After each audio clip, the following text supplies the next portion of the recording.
Not many people are buying new linoleum today because there's a limited amount available. But in over 1 million homes, linoleum floors are being kept new-looking with Johnson's self-polishing Glow Coat. Not only new-looking either, because the regular use of Glow Coat, they will last 6 to 10 times longer. That would be reason enough for you to try Glow Coat on all of your linoleum surfaces, kitchen, front hall, bathroom, or bedrooms, wherever you have any variety of linoleum or asphalt or rubber tile. This is, of course, another reason for Glow Coat's great popularity. It's so easy to use.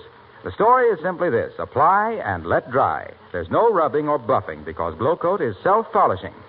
It's very easy to keep a glow-coated floor spotless, too. Spilled things are wiped up in a jiffy. The protective Glow Coat film is tough, uniform, always the same. And the Johnson name on the package is your guarantee of dependability.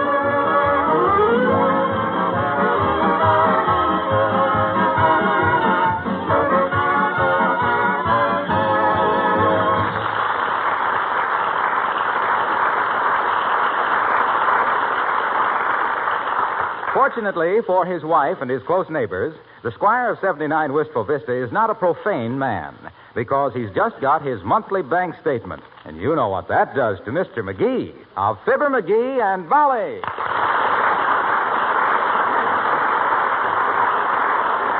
Of all the dirty second-carding, dice-loading, figure-juggling shysters, I hereby award the silver chisel with 2 oak leaves to the Fourth National Bank. Oh, dear, every month the same thing. What have they done now? Look at this bank statement. Just look at it. They disagree with my figures again. They say my balance is $34.12. According to my check stubs, it's $35.62. They're jipping me $1.50. Maybe you wrote a check and forgot it, dearie. Impossible. I got a memory like an elephant. Yeah, and just as highly overrated. You've never yet nailed a bank in a mistake, have you? Oh, haven't I? Well, how about the time they spelled my name Flitter McGee? No, I mean a financial mistake. Well, they're not perfect. How about this $1.50? Say, by the way, didn't you buy a book for $1.50 last month? A book? On glass blowing? Oh, my gosh, I did at that. Doggone it, and I was sure I had 'em this time. Well, even if you had, they're entitled to a mistake now and then. Bankers are only human. I'm not so sure of that either. I never did decide what old man McDonald was. He's got eyes like a mackerel, a voice like a bull, the soul of a hyena, and a handshake like a bucket of guppies. Well, personally, I like him. Well, so do I, doggone it. And he'd be so easy to hate, too. By the way, dearie, why did you want that book on glass blowing? Oh, I had an idea to make some cute Christmas presents. Oh? I was going to blow some glass ships with bottles inside of them. It didn't work out right. You ought to buy a book on how to blow money. I'm sure you could have blown $1.50 more intelligently than Hello, that. Mrs. McGee. Hello, Mr. McGee. Oh, hello, Alice, dear. Hi, Alice. Hey, what business do you do business with? What bank do you do business with, kid? Where do you bank your dough? In the Darling Security.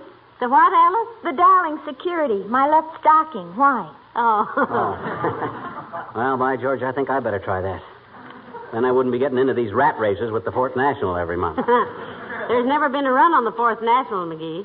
Alice's bank has had several. Not only that, but every once in a while I paint my stockings on with that liquid stuff. And one day after I applied it, I spent 20 minutes trying to stuff $18 into it. You can't do it. Besides stocking your dough in your sock is very inconvenient, McGee. Hmm? You have to go into a phone booth or a dark corner to make deposits and withdrawals. Then I'm going to get me a money belt and carry it around my waist. Oh, well, I'll get you one for Christmas, Mr. McGee. What size belt do you wear? I wear a size... Oh, never mind. I'll keep my dough under a loose brick in the fireplace. All right.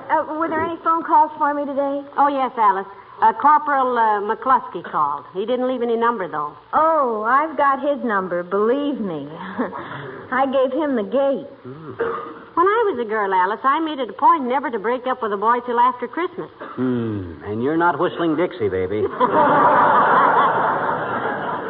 You were the sweetest girl in Peoria during November and December.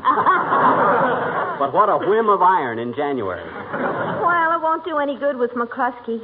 He said when he was a child, he got stuck in a chimney, and ever since then, he's had Santa claustrophobia. Oh. But if he calls again, find out where I can call him back, and then hang up on him. Thanks very much.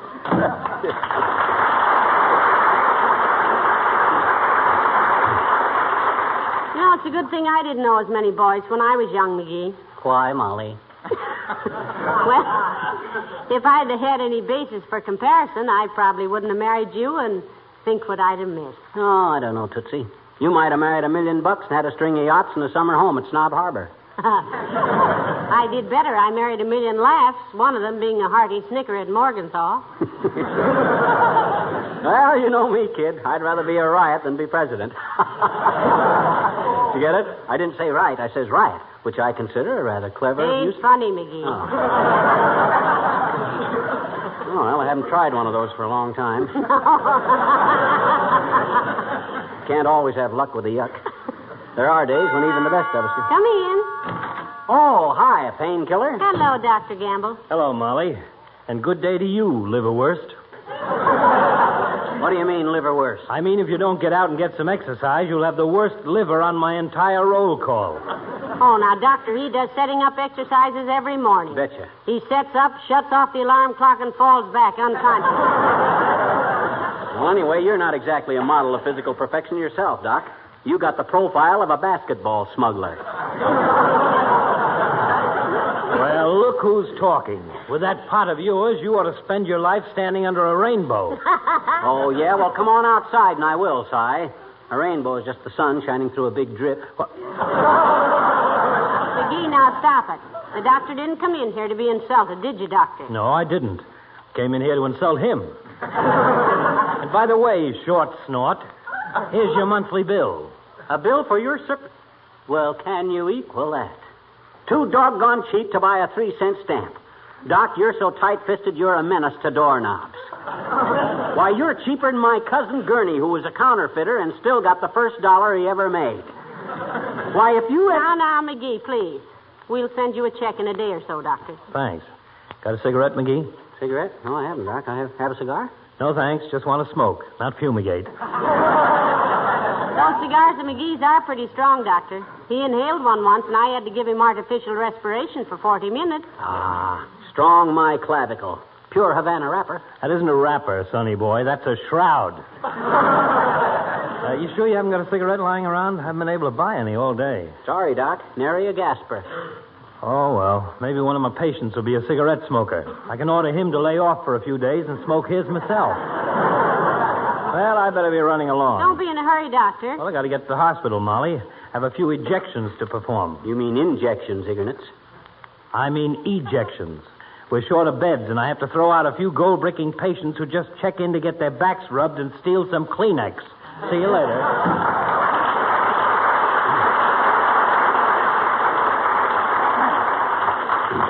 Isn't he a sweet old character? He's a tight-fisted old buck hunter. That's what he is. The idea of bringing me a monthly statement. It's unethical. Dunning a patient in person, I got a good mind to report him to the AMA. How much is the bill? Oh, I don't know. I didn't even look. See. Oh, my gosh. How much? Nothing. Nothing. It says... Well, we owe him at least $18. What does it say, dearie?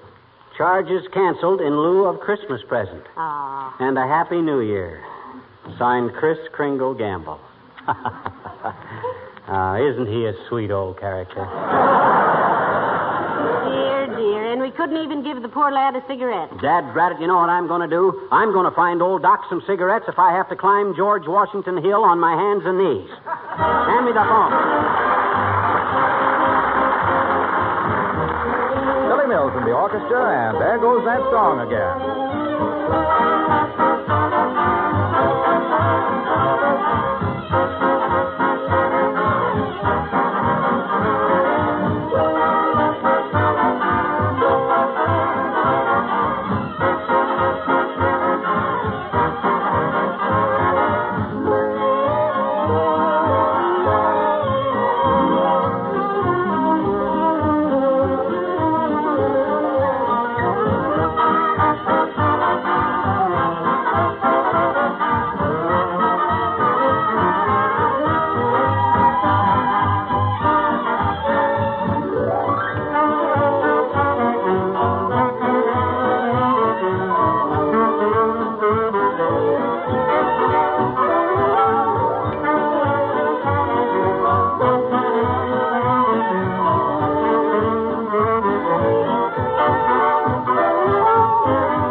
Have you found out yet where you can get the doctor some cigarettes, McGee? No, and I've called every drugstore and tobacco shop in town. Can't find any cigarettes anyplace. Heavenly days, I'd like to have a package myself.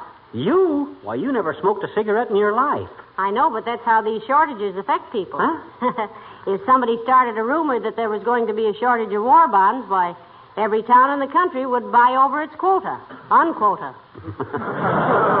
Well, I still got one ace in the hole to get good old Doc some cigarettes. And this is my last phone call. Hello, operator. Give me radio station WDIS. That you, Mert? Oh, dear. How's every little thing, Mert? There's, eh?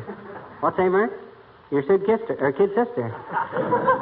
Went to the waves last week. Oh, good for her, McGee. How old is she? 11. She went fishing with her father and fell out of the boat.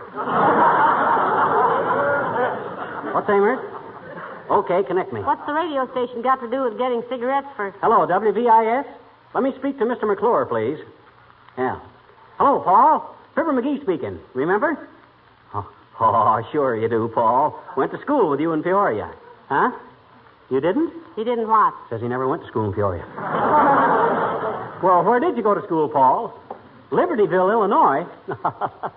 Well, I'm afraid you got me confused with somebody else, Paul. I never been in Libertyville. This is as far-fetched a way to get cigarettes as I Look, ever... Paul, how's chances of getting on that quiz program of yours tonight? That Smokes for Folks. The one you give cigarettes away on it. I begin to see. Yeah, that's the one. Huh? Oh, I see. Yeah. Huh? Okay, I'll be there. 6:45. Okay, McTavish. Thanks. You see, Molly? That's what it takes to get things. Brains and brass. But... Got to get down there at 6:45. We'll get supper downtown someplace after the show, and yes, all I got to do is answer a few quiz questions, and boom, they hand me a carton of cigarettes. But... I always wanted a chance to make a monkey out of some of those experts. But... Offered to go on information please once, but they never answered. For a show with such a polite title, they're awful bad-mannered with their mail. But... What were you saying? Never mind. I should have saved those butts for Dr. Gamble. Well, get your hat, kiddo. We haven't got much time. I better tell Beulah we'll be out for dinner. Beulah! Oh, Beulah! Roger.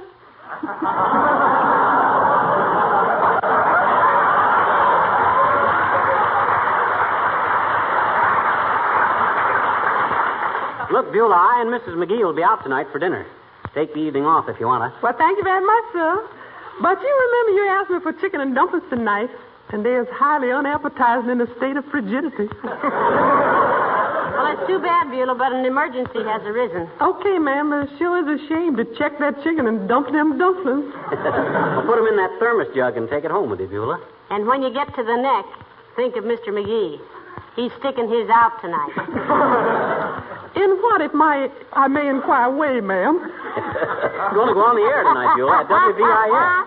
Listen in at 7 p.m. Well, strike me pink, if possible. What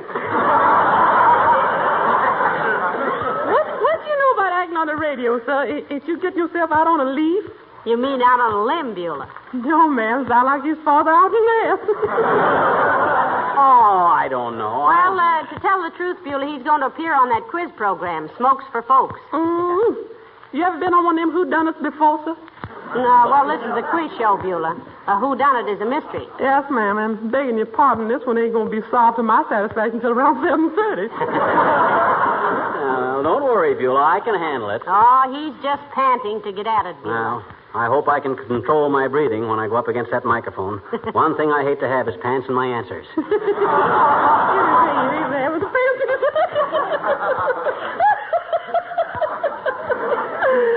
Love that man.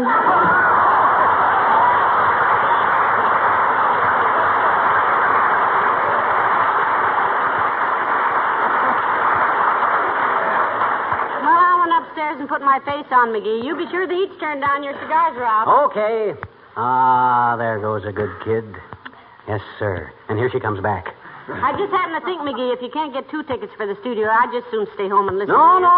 Don't worry your little bobby pins about that, Angel Puss. I'll get us in. Now, you hurry up and slink into your mate. All right, I was merely trying to be helpful. Yes, sir. A good kid. Oh, forget my own name. My gosh, what is my name? Oh, I know. Now what? Come in. Hi, mister. Oh, hello there, Teeny. What you got your hair on for, mister? You just get home, huh? No, I'm just going out, sis. I'm going on the radio tonight. It's a quiz show. Smokes for Folks. Oh, boy, that's wonderful, mister. Gee, you gotta be awful smart for that, I bet you. Yeah, they've been after me for some time to appear, sis, but I finally gave in. My daddy was on the radio once. He was, huh? Hmm? I said he was, eh? He was what? Your daddy was on the radio once. I know it. But he fell off. He what? He fell off. What? He just got on the radio so he could reach the chandelier on account there was a bulb burn out. Oh. Hmm? I said, oh. Oh. Hey, mister, I got a dandy idea, I bet you. Look, let me ask you some questions and see if you can answer them. It'll be dandy practice for you, I bet you. Shall we do it? Shall we? Shall we? Shall we? Well, that's the first constructive thing you ever said, sis. Nothing like a little warm-up. Fire away. Okay. Where does quinine come from? From the bark of the cinchona tree, sis. Oh? Though I understand they can now make it sympathetically in the laboratory. Oh. Okay.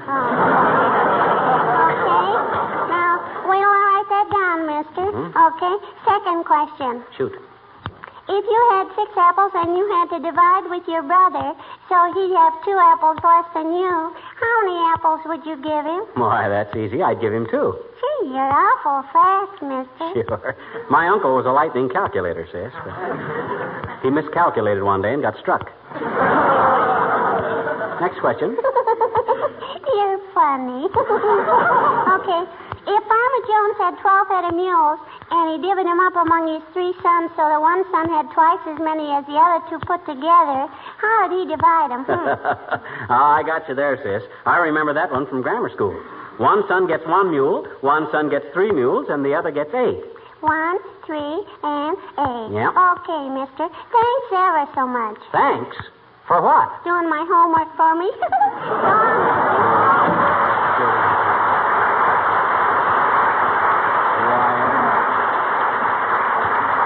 Well, I'll be Why, that little... all the... I'm all ready to go, McGee. Who are you talking to? Oh, that kid from across the street. And you know, I still think that kid is a midget. Well, come on.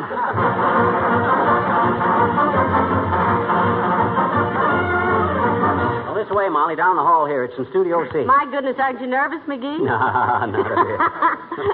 Take your hat out of your pocket and get that handkerchief off your head there. No. Hey, isn't that Harlow over there? Where? The guy standing in the corner reading the paper? I can't see his face. Let's go over there and see. And that's why Johnson's Wax is the finest protection money can buy. The finest protection money can buy. Better underline protection. For floors, furniture, and woodwork. It protects against dust, dirt, dampness. Slight pause here. And keeps things from... Hi, Waxy. Hello, Mr. Wilcox. Don't bother me now, folks. I'm rehearsing for the... Oh, hello there, Molly. Hello, pal. What are you doing here? I'm going to be one of the experts on smokes for folks, Junior. He's doing it to get some cigarettes for Dr. Gamble, Mr. Wilcox. Oh, gee, that's great. But look, if you'll excuse me, I've got to run over this sales talk before I go on the air. Oh. Let me see. Use Johnson's Wax on windowsills, lampshades, luggage. I'd better say or luggage. Yeah. No, that's all right. Windowsills, lampshades, luggage. Johnson's Wax seals the pores of wood and leather against the elements, and, Hey, Fibber, did you say you were on Smokes for Folks? Sure. Why? Well, gee, you've only got a minute to get into the studio. Hurry up. It's right in that door there, Studio C. See you later. Oh, thanks, Junior. Come on, Molly. We'll see what Franklin P. Adams has got that I haven't got, besides a mustache.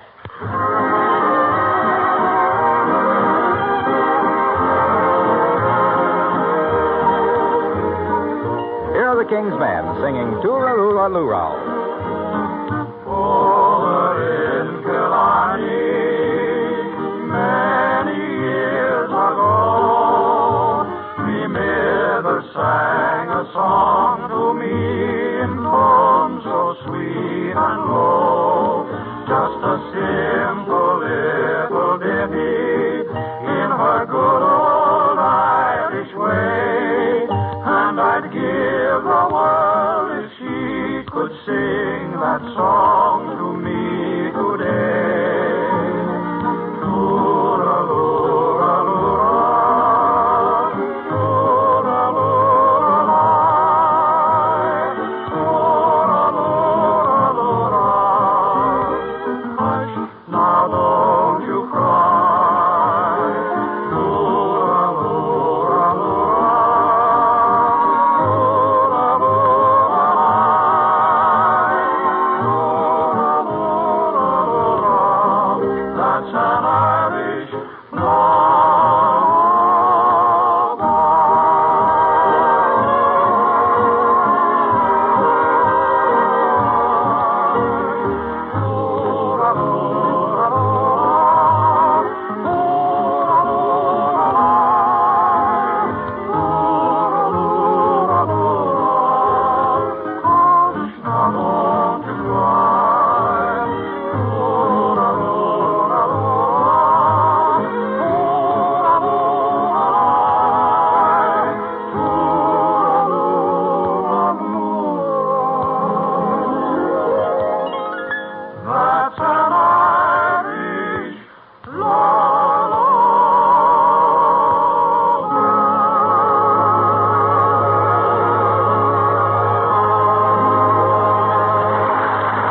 come now, Mr. McGee. I'm sure you know what state the Statue of Liberty is in. Think now. No coaching from the audience, please. Statue of Liberty.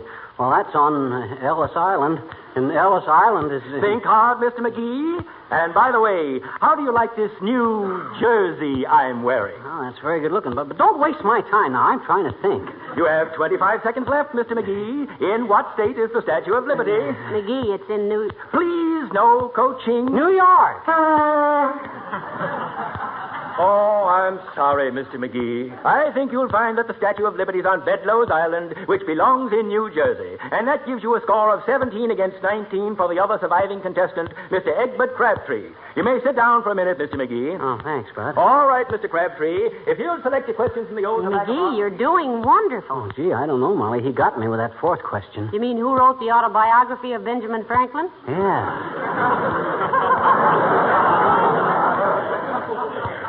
Who did? Well, I don't know, and I don't think it's a fair question. My goodness, a person can't read every book that's printed. Well, I should say not. I don't see why... Boy, listen to him hiss that guy Crabtree. No, they're asking us to keep quiet. Huh? Oh. Listen. Now, take your time on this question, Mr. Crabtree. Here are 3 questions about dancing. You get 2 out of 3. First, what dance originated in Hawaii? Well, I think it's the, No coaching. No coaching, please. Come, Mr. Crabtree, the dance of Hawaii. What would you do in a grass skirt? Well, I think I'd blush because, see, I'm not... Time's up on that one, Mr. Crabtree. It's the hula. Second question, what is a popular dance tune in South America? The waltz? No, Mr. Crabtree, the waltz is not a South American dance. Well, the waltz is just one revolution after another, so naturally I The samba, Mr. Crabtree. Now, the third question. What dance around 1912 was named after a bird? The, bird. Foxtrot? Oh, no, a fox isn't a bird. I'm talking turkey to you, Mr. Crabtree. Your time is almost up. I can't seem to think. Oh, I'm sorry, Mr. Crabtree. It's the turkey trot. Sit down, please. All right, Mr. McGee. If you'll step up to the microphone again, your last question. If you answer correctly, you will beat Mr. Crabtree by 1 point. Well, let's get at it, Bud. I'm here on business. Hand me a question. Take a question out of the old tobacco box, Mr. McGee. Some of them are squirrely, but it's all for Hurley, the burly cigarette that's secretly blended with rubber. So the ashes bounce right off your vest. All right, Mr. McGee, have you selected a question? Yes. That's fine. And here's your question. Name 10 American Indian tribes. 10 Indian tribes, eh? Be a feather in my cap if I answer that one, won't it, Bud? No wasting time, Mr. McGee. Better get started. 10 Indian tribes. Okay. Osage, Potawatomis, Shawnees, Illinois, Crows, Delawares, Navajos, Ottawas. How many is that?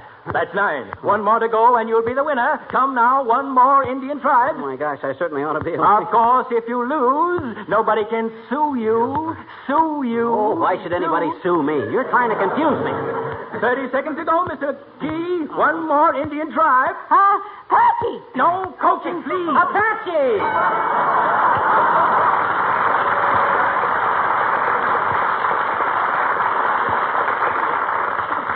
Oh, McGee, you're wonderful. I don't know how you do it. I did it for old Doc Gamble, Molly. But I won him his cigarettes. Oh, boy, oh, boy.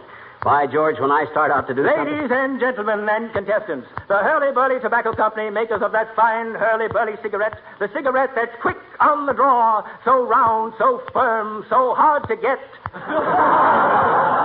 Thanks you all for being here for Smokes for Folks.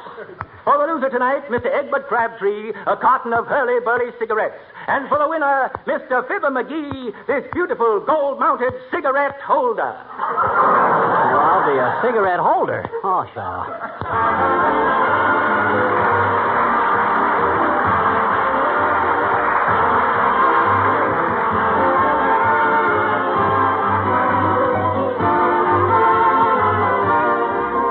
You ladies who read popular fiction must often have come across statements like this. Lydia Lush smiled as she stepped into the lovely living room with its attractive furnishings, its polished wax floors. Well, now, not meaning to be funny, why wouldn't Lydia smile when she entered such a beautiful living room? Makes you feel happy to be in beautiful surroundings. And I don't mean expensive ones either. The simplest rooms are more attractive when the surfaces of their floors, furniture, and woodwork are gleaming with wax-polished beauty. Try it yourself, and you'll see what I mean. If it were hard work or expensive to have wax protection, you might have to think twice about it. But Johnson's Wax is so inexpensive that its cost is negligible. And saves you so much work all through the year, you'll gladly give it that first waxing. And besides making your things last longer, it gives you a healthier home, because Johnson Waxed Home is a clean home. Have I said enough? Now do you know why Lydia smiled?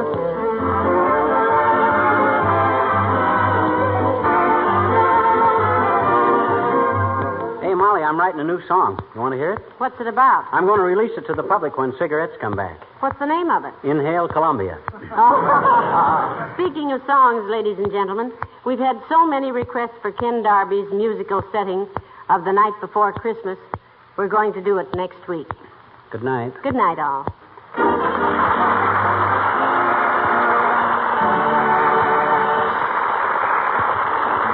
This is Harlow Wilcox speaking for the makers of Johnson Wax Finishes for Home and Industry, inviting you all to be with us again next Tuesday night. Good night. This is the National Broadcasting Company.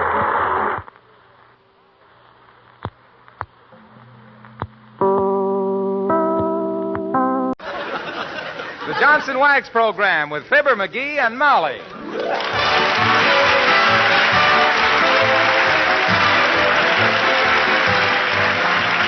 The makers of Johnson's Wax for Home and Industry present Fibber, McGee, and Molly, written by Don Quinn and Phil Leslie, with music by the King's Men and Billy Mills Orchestra.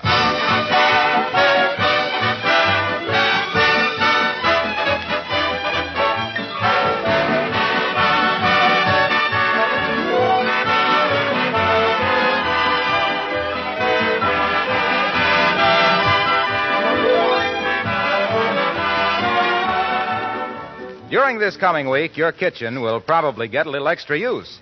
So it's a good time to give the floor a protective coat of Johnson's Self-Polishing Glow Coat. That will make it bright and cheerful, show it off to best advantage when your friends drop in. And it'll protect it against the extra wear. If you're not already using Glow Coat, this will give you a chance to see how easy it really is to use. Glow Coat is self-polishing, needs no rubbing or buffing. It's especially useful on linoleum surfaces, on asphalt and rubber tile, floors in kitchens, entrance halls, bathrooms. Spilled things are wiped up in a jiffy. And I guess you know that the regular use of Johnson's Glow Coat will make your linoleum last 6 to 10 times longer.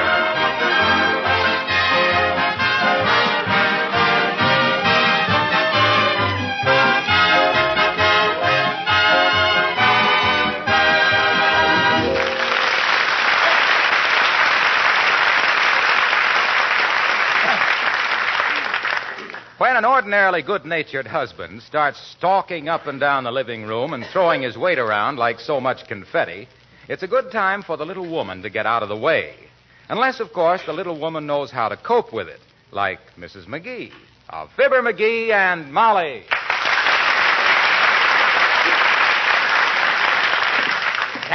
The dad-ratted thing anyway. The dad-ratted... Of all the dirty breaks. I could fall in a diamond mine and come out with a bucket full of broken glass. Why does everything have to happen to me? Doggone the doggone luck anyway. Of all the rackets... McGee, stop kicking that piano. You have your new shoes on. McGee, stop it. Well... Heavenly days, there's no use flying into a rage just because you spilled a little ink on a letter. A little ink? Look at it. Smeared the whole page. Now I'll have to write the whole dad-ratted letter over again. Can't read what I wrote and don't remember what I said. Of all the dirty... McGee? Well, gee whiz. It wasn't just spilling the ink. It's been one of them days. Everything's gone wrong. I couldn't get my pajamas off this morning. The cord was in a hard knot. Busted my shoelace. I fell off the porch getting the morning paper. Stuck my fork in my eye eating my waffle. Well, I've warned you about eating and reading the paper at the same time, dearie. And that's another thing. There was a big hole tore clear through the morning paper. If I ever lay hands on the knucklehead that did that... I did that. I'll break every bone in his... Huh? You did? You tore a hole through the morning paper? Yes. What for? so I could see you. I get awfully lonesome for you at breakfast, dearie. Oh, sure. And for goodness sakes, now stop stomping around. Beulah has a cake in the oven. Well, if I had the dad-ratted sense of a dad-ratted horsefly, I'd... McGee, stop swearing. Oh. Heavenly days, you can get more real profanity into a dad rat than the average mule skinner has in his whole vocabulary. My goodness, a woman doesn't like to see her own husband. Oh, my gosh. Hey, now, Molly, you got tears in your eyes. Don't cry. Gee, I didn't mean to get so tough. Well... I'm sorry. I got a nasty temper. Yes, you have, dearie. You have. You fly off the handle like a 10-cent tack hammer. You should learn to control yourself. Yeah, I know. But, gee, you mustn't cry about it. Ain't that serious. Here, let me wipe your eyes. There. Now. I'm sorry I made you cry. I wasn't crying. I was peeling onions in the kitchen. But I don't like to see you get into those tantrums. Yes, it is silly. The idea of me going all to pieces like a donut in a coffee cup. Sure. I'm ashamed. Well, now, don't worry about it. I wouldn't want you too easygoing. It would mean you lack character. I know, but my temper's too ragged. I'm about as much fun to live with as a second mortgage. I'm going to turn over a new leaf. Well, that's nice. Though if all the new leaves you've turned over were made into a bonfire, we could barbecue a rhinoceros. But this time, I mean it. Splendid. Here now, go sit down and read this book you started last week. What is it? The Rover Boys in Southern Waters. Oh, I can't read that. There's a big bully in it named Dan Baxter that gets me too mad. I'll read the paper here. And don't cry anymore, Molly. I'll be a good kid. All right, dearie. Shall I turn that light on for you? I don't want you to ruin those merry blue eyes. My merry blue eyes will do okay, thanks. Ah, to think that I should get so upset about little things like a blotted letter. Pretty childish when you stop to think about things. Oh, hello, Alice. Come in, dear. Hello, Mrs. McGee. I just wanted to tell Mr. McGee I was sorry. Huh? Sorry about what, Alice? About ruining your electric razor. My electric razor? Doggone it, what in the name of... McGee!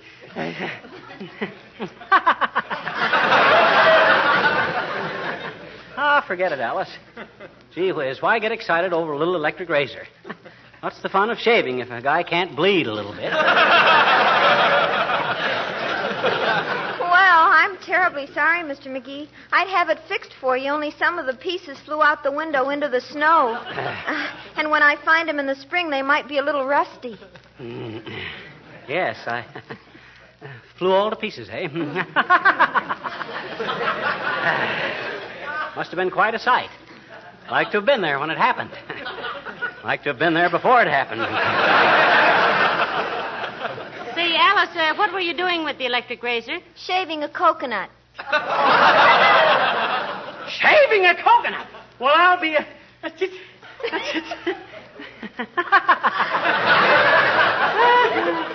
Well, it was a fine idea, kid. Anything I love to see, it's a nice, clean, shaven coconut.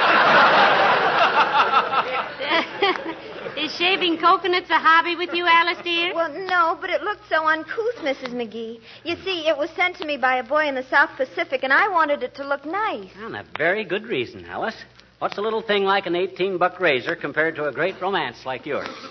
Is the boy a flyer, Alice? Yes, and he's had some exciting experiences over there in the jungles, believe me.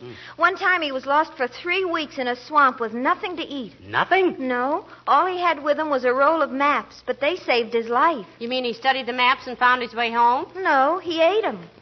He ate the maps? Now, wait a minute, Alice. That isn't... But he did. He was just about to die of hunger when he suddenly thought of it. He held the maps up and turned them around backwards and ate them. I don't get it, Alice. Creepers, don't you see?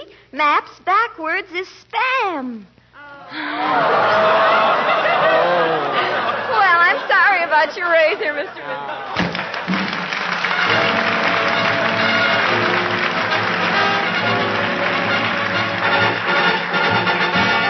Billy Mills and the orchestra and the Parade of the Wooden Soldiers.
how do you feel now, McGee? Great, kiddo. Great. Your nerves stopped jumping around like a ping pong ball? Yep, under strict control. Been sitting here reading the morning paper, as cool as an iceman's shoulder. Well, good for you. Then maybe it's safe to break a little bad news. Huh? Beulah smashed your wristwatch. Really? Well, I hope she didn't cut her hand on it. Why, McGee, you're marvelous. You love that watch. Yeah, but it was a lot of trouble, too. Had to wind it every day. Tell Beulah not to worry about it. McGee, I can't get over this. There was a time when you'd have screamed with rage. Yes, I know, but that was before I learned self-control. I figure you live a lot longer if you don't get too excited about things. Yeah, or else it just seems longer. And you'd be surprised how much better I feel already, Molly. Just an hour or so of controlling my temper, and I'm a new man. Well, would the new man care if we had lamb stew for dinner? Lamb stew! Again? Doggone it, I've had so much lamb stew lately, I'm afraid to make a U-turn.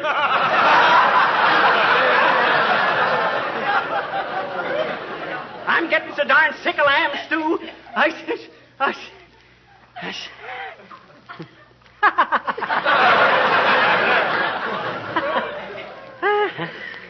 That's how I would have reacted this morning, you see.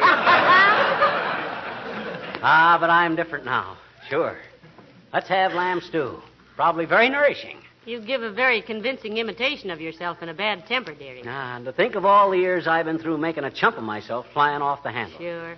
When I might have just been sitting here just like this, calmly reading the paper. Hiya, Molly. Hiya, pal. Heard the news? Hello, Mr. Wilcox. What news, Junior? Well, it isn't confirmed yet, but I've got it on pretty good authority that the new superhighway goes right through this block. Heavenly day. How that affects us, Waxy? Oh, hardly at all, except you'll just have to find another place to live, that's all. All these houses will be condemned and torn down. Now, just a darn minute. You mean we're going to be thrown out of our own home? That's the general idea.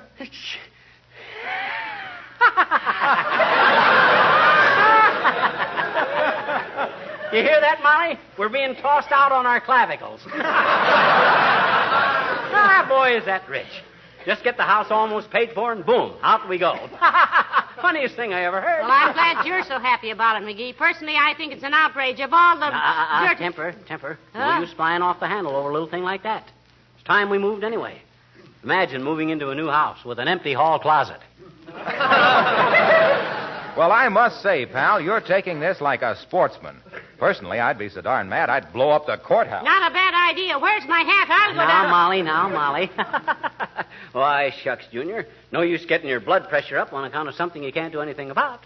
Relax and live longer, I always says. Take it easy.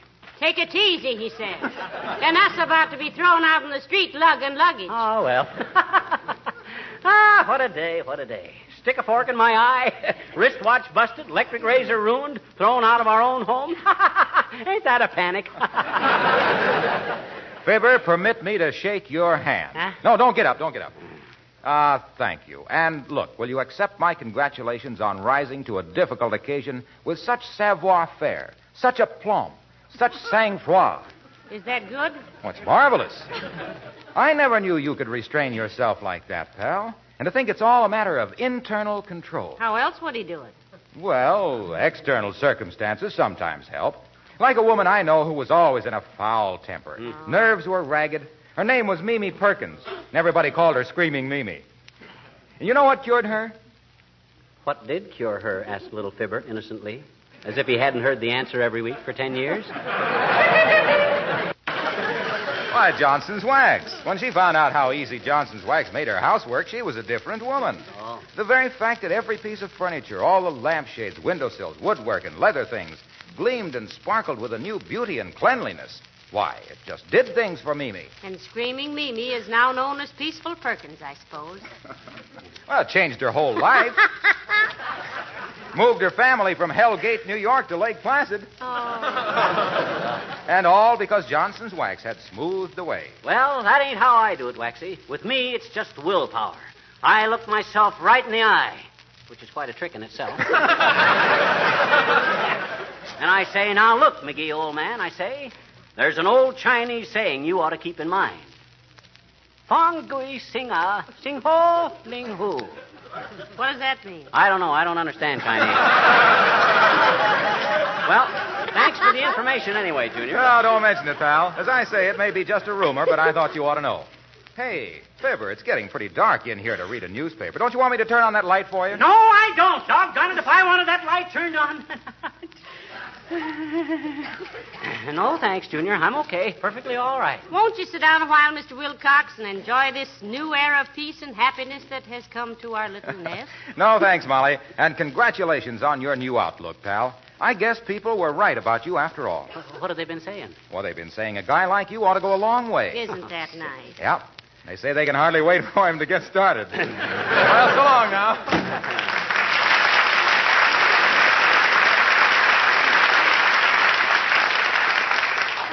There goes one of the nicest men I know, McGee. He has such wonderful manners and all. No, don't let that bowing from the waist fool you, Snooky. That's just his way of sneaking a peek at the floors and woodwork. Hey, there's a picture coming to the Bijou I want to see. What is it? Winged Victory. That Army picture. I understand it's not only colossal, but very good. It's got everybody in it but Edwin Booth. I'd like to see that, too. Oh, you don't know how much good it does me to see you sitting here so calm and collected, McGee. Don't you want me to turn on that light for you? No! No, thanks. I'm perfectly all right. Thank you. Don't worry about it. I like it this way. I only got to finish Barney Google and Chief Wahoo anyway. Well, I'll go see how Beulah's coming along with dinner. Say, did you tell her about raising your salary $2 a week? My gosh, I forgot all about it. I'd better call her. Oh! Somebody about to call for Beulah?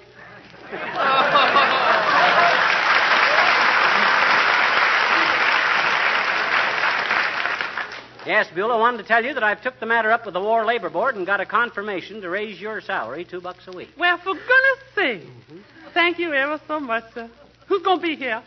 What do you mean, who's going to be here? Well, it's been my experience, ma'am, that when folks raises my salary all of a sudden like that, it usually means they're planning some big wing ding whereby I loses my Thursday off or something. Now, there's no catch in it, Beulah. You've been doing a good job, and we appreciate you, that's all. Thank you very much, sir. Sure is good news. One more raise like that, and I can afford to quit. Heavenly days, Beulah. Aren't you happy here? Oh, yes, ma'am. This is the most compatible place I ever worked. Oh, only me and Ira, we may get married. Is Ira your current admirer, Beulah? Current? That man is 1,000-watt, million-volt, direct, and alternating. Alternating? Yes, ma'am, between me and Lily Robertson. She worked for Toopses. Oh, but you got the inside track, eh? I got the inside track on the rail, closing fast, in a photo finish, I win. That Lily should take a bad picture. Has Ira proposed yet, Beulah? Oh, no, but I knows the signs, man. When a gal straighten a man's necktie and he don't slap her hand away no more, she might as well start selecting her torso. It's true so, Beulah. It's true, so help me, sir. Well, Beulah, we'll hate to lose you, but never let it be said that the McGees ever barricaded the middle aisle. Yeah. Let us know when it happens, Beulah. We'd like to give you a shower. Mr. McGee, you just trying to make me blush. Now, Beulah, he means a gift shower. Yeah. You better read up on the customs, Beulah. You know, when you get married, you got to wear something old, something new, something borrowed, and something blue. Mr. McGee did, Beulah. Yep. He wore an old suit, a new hat, and borrowed $2 from me for the license. And what was blue, sir? 4 of the prettiest gals in Peoria. 4 of the prettiest girls.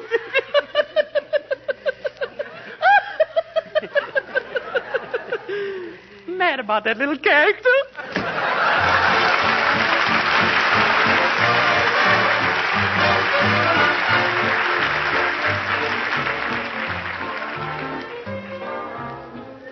The King's Men sing Accentuate the Positive.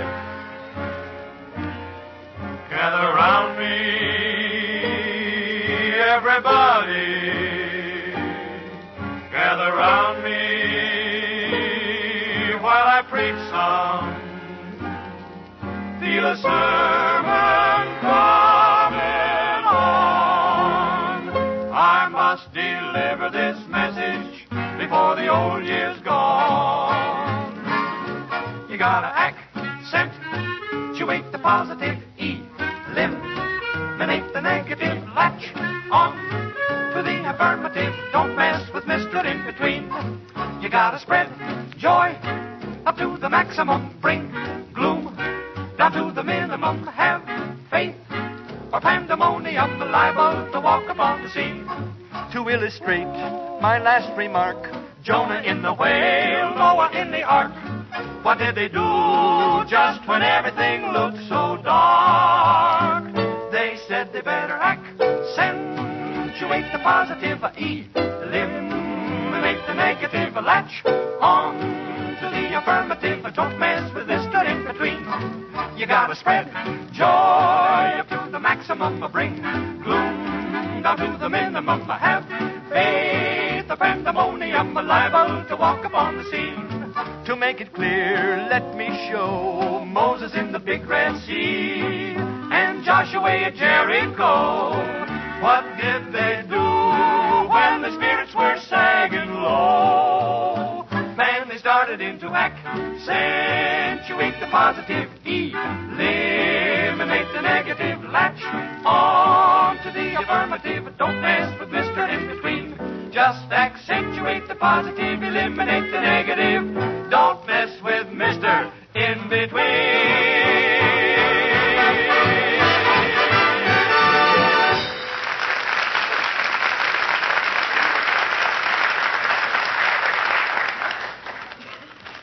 McGee, dear, it's getting pretty dark. Don't you want me to turn that light on for you? Doggone it. How many times have I got to tell you?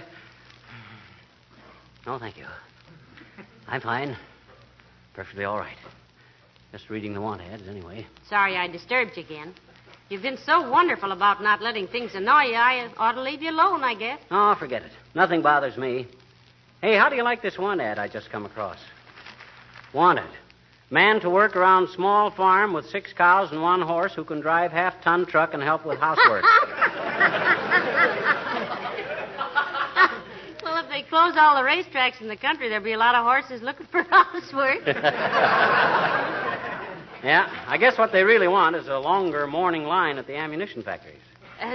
Speaking of ammunition, dearie, I never told you about your shotgun. You mean my new single-barrel 12-gauge? What about it? Well, I was trying to get into that old trunk in the attic, and the lid was stuck, and I didn't have anything to pry it open with, and your shotgun was standing in the corner, and, how far can you bend the barrel of a gun before it's really damaged? You mean my new shotgun? You bent the barrel, so how bad is it bent? Oh, not more than 2 or 3 inches. Mm-hmm. It curves up slightly now. Just bent the barrel 2 or 3 inches, eh? Yeah, but in another way, it's better than it was. How's that? Well, that little bump on the end of the barrel broke off. Now it won't get in your way when you aim. That was a sight. It certainly was. You know it spoiled the looks of that whole gun? Oh, Molly, you're terrific. My gosh. Worrying over bending a gun barrel a mere 2 or 3 inches. I'm going to love it that way. Now I can shoot around corners. Really? And you're not angry with me? I'm not angry with anybody. Relax, kiddo. Just as soon as I finish reading this paper, we'll be off. Oh, dear. Come in. Oh, it's Dr. Gamble. Hello, Doctor. Hello, Molly. And a Happy New Year to you, too, underslung. Oh. I can't stand this. Good afternoon, Dr. Gamble. Dr. Gamble? Why this sudden attack of formality? Don't you know me, McGee? I'm your friend. I'm your family physician. The magnetic personality with the $12 stethoscope who has to assure you 5 times a week that a wart on the thumb is not necessarily fatal. Remember? What is this, Molly? Has little rubber puss got a grouch on? On the contrary, Doctor, he's decided to keep his temper under control after this. And I must admit he's been doing a magnificent job. No kidding. Well, he's probably lengthening his own life, but the shock will kill a lot of his friends. Not that I believe a word of it, of course. You can't teach an old dog new tricks. And he's one of the oldest dogs that ever sat up and begged for a poke in the nose. But I tell you, Doctor, it's working. Everything has happened today, and he's been as sweet-tempered as an angel about it all. He better drop in my office and let me tune in on his peristalsis. With him, 10 minutes of good nature is pathological. Ordinarily, he's just a nasty little sourpuss with the temper of a bilious buffalo. Do give him credit for trying, though, Doctor. Why not? I've given him credit for everything else, including my valuable services. As a matter of fact, dear, if he keeps this up, it'll be very beneficial. Oh, you mean his health will be better, huh? Oh, indubitably.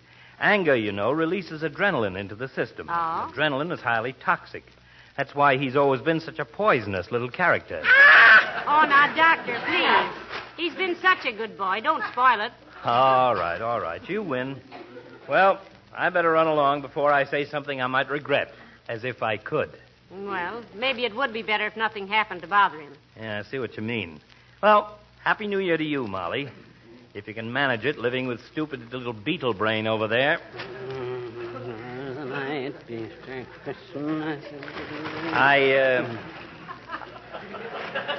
I hope little droopy drawers won't take it amiss. I hope he won't take it amiss if I make a slight suggestion in the best interests of his well-being. What's that, Doctor? Getting too dark to read in here. Let me turn on that light. There you are. Get your big fat hands off of that light, you nosy old bone scraper. Can't a guy read his paper in peace without every busybody in town butting his big bald head into what's none of his business? Oh, dear. All I ask is a little peace and quiet, and what do I get? Yammer, yammer, yammer, hubba, hubba, hubba. Turning on the lights all over the place. But, my boy, I was merely... Well, go merely someplace else, you big lemon head. Of all the dad-ratted nerve. McGee, stop kicking that piano. I'll kick the dad-ratted jukebox all over the house if that big obscure, obsolete, everything old obstrition don't scram out of here.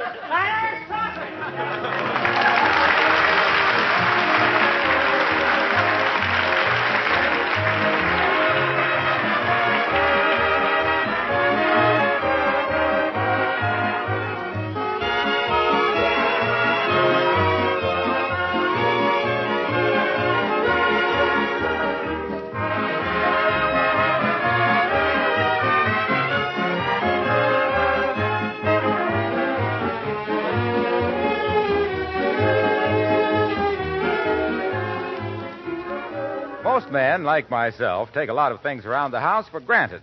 Few of us really realize, for example, how much our good wives have done to make our homes attractive, to keep everything in good running order, and to take special care of our household things for the duration. Why is it you don't have to spend much money refinishing your floors? Well, because they're probably protected from wear with regular applications of genuine Johnson's wax. Why is your dining room tabletop so beautiful, so rich-looking? It's probably polished with that same Johnson's wax. Then look at the windowsills and Venetian blinds, the woodwork and baseboards. Don't forget that wax protects them, too. So you can thank the lady of the house for looking after your interests, just as she thanks Johnson's Wax for helping her so much in her daily work. Regular waxing really saves work all through the year, makes cleaning easier, as well as making precious furnishings last longer.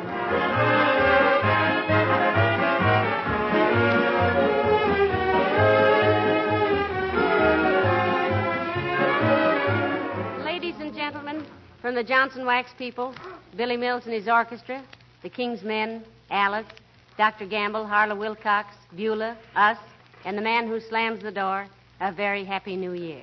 May your 45 really be loaded. Good night. Good night, all.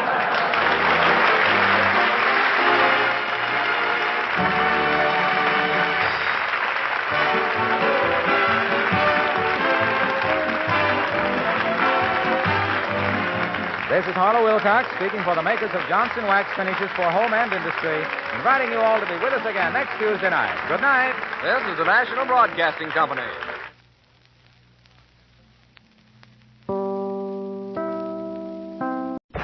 The Johnson Wax Program with Fibber, McGee, and Molly.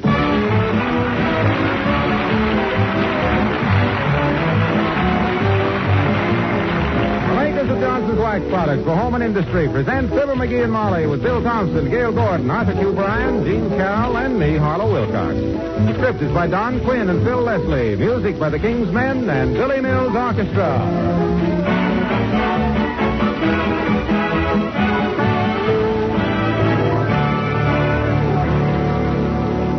Say, I received a swell letter the other day from Ohio. A woman wrote, I am the wife of a grocer who, of course, always keeps some kind of floor polish on his shelves. I've been using whatever I found in stock. However, we're great Fibber McGee fans, and I've always been impressed with Mr. Wilcox's praise of Johnson's self-polishing glow coat. I tried it, and I can truthfully say I was amazed. It lasts longer. In fact, easily twice as long as any of the others. And Glow Coat gives a hard, glossy polish that I've never been able to get before. Well, now, that's pretty nice praise, coming from a grocer's wife with several floor polishes to choose from. There's only one thing I'd like to add. To give your kitchen linoleum and other floors this really bright wax polish, you simply apply Glow Coat and let it dry. There's no rubbing or buffing. Glow Coat shines as it dries. Try it. Ask for Johnson's self-polishing Glow Coat, the floor finish with the brighter shine.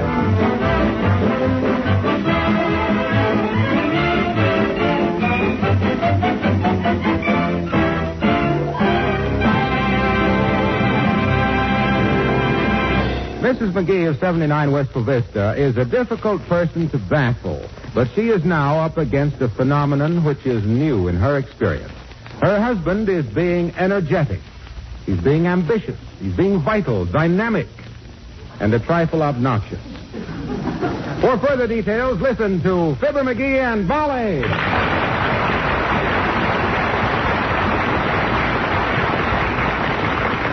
How's the Davenport look over here, kiddo? Or do you think it looks better over here? No, I think it looks better over there. Now, let me see. If I put the piano over here, it's a better balance for the desk over there. Or is it? Nope, I don't. You just say where you want this stuff moved to, Snooky. Hey, maybe if I tore out the south wall here, I could extend the dining room into the... Wait till I get my tool chest. I'll have... Now, McGee, whoa. Huh? Stop it. Sit down, relax. What's the matter? Can a man exert himself a little around his own house? My gosh, I've cleaned out the garage already this morning. I've switched the tires on the car. I painted the back fence. And I nailed that window that's always rattled every time the wind blows till you can't hear yourself think shut. Well, what's the difference if I... Now, McGee, please. Sit down a minute. I can't sit down. I'm too restless. I got too much energy. Can this be the same lad who put salt on his cornflakes yesterday because the sugar bowl was too heavy? That's all behind us now, Tootsie. Now I'm full of pep. I got vitality. I got drive. Why, I got so much energy, I'm scared to cross my legs for fear of throwing my hips out of joint.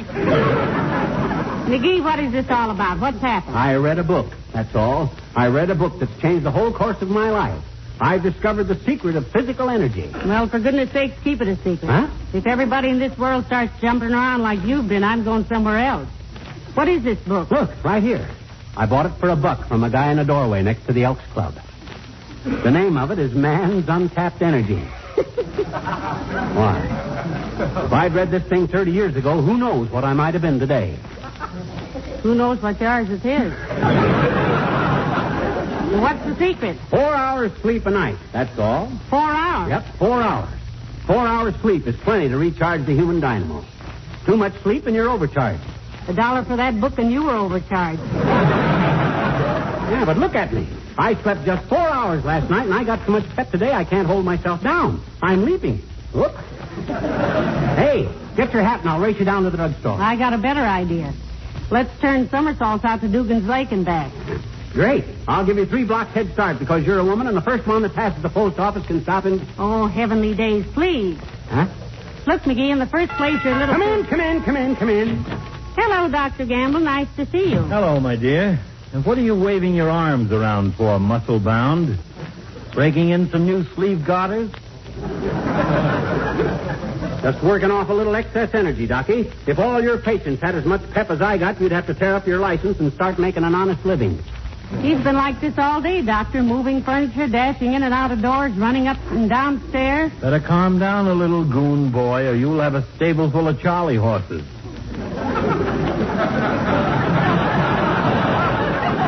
Any resemblance between your muscles and a tea bag full of mice is simply uncanny. Go peddle that advice to the old folks, lap.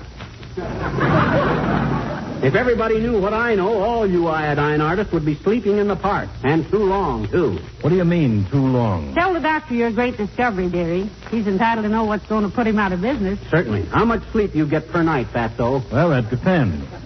If I tell my office nurse I'm going out of town, shut off my telephone, and plug the doorbell, I might get 8 hours. Someday I'm going to do it.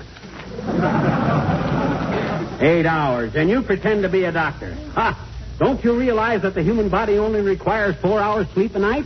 Who told you that, lard bucket? I'd like to send him something nice for Christmas. He's the physician's friend. Well, he bought a book, Doctor, from a man in the doorway. It's rather a nice change from those 40-cent rayon neckties he's always coming home with. You ever read a book called Man's Untapped Energies, Mr. Gamble? Mr. Gamble? Yeah. You might as well get used to being called Mr.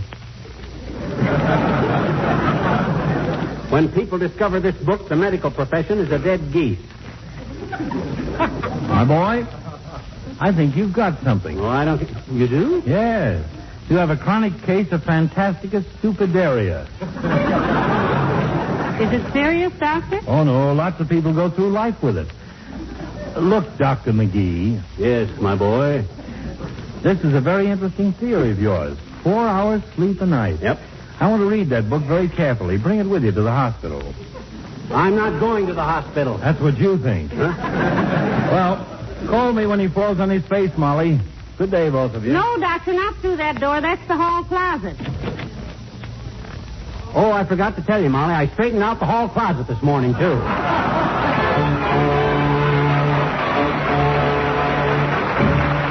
Billy Mills and the orchestra and the Maple Leaf Rag.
Ah.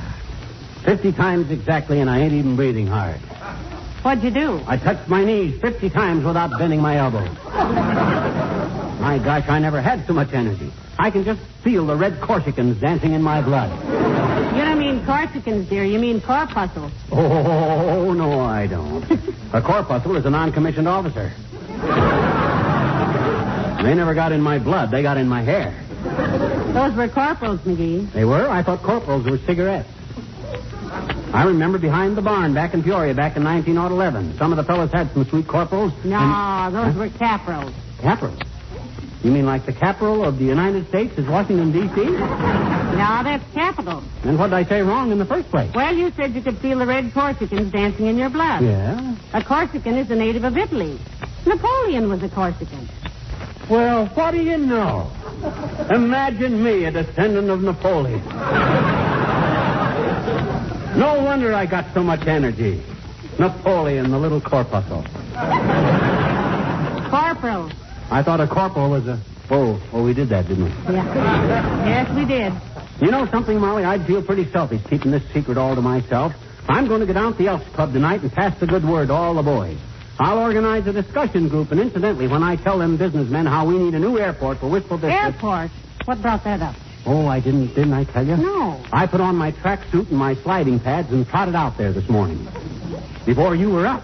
I had to have some exercise, and believe me, that place is a mess. I thought the airport was pretty good. Pretty good. It ain't even developed. There's 1,000 acres right in the middle without a single building on it.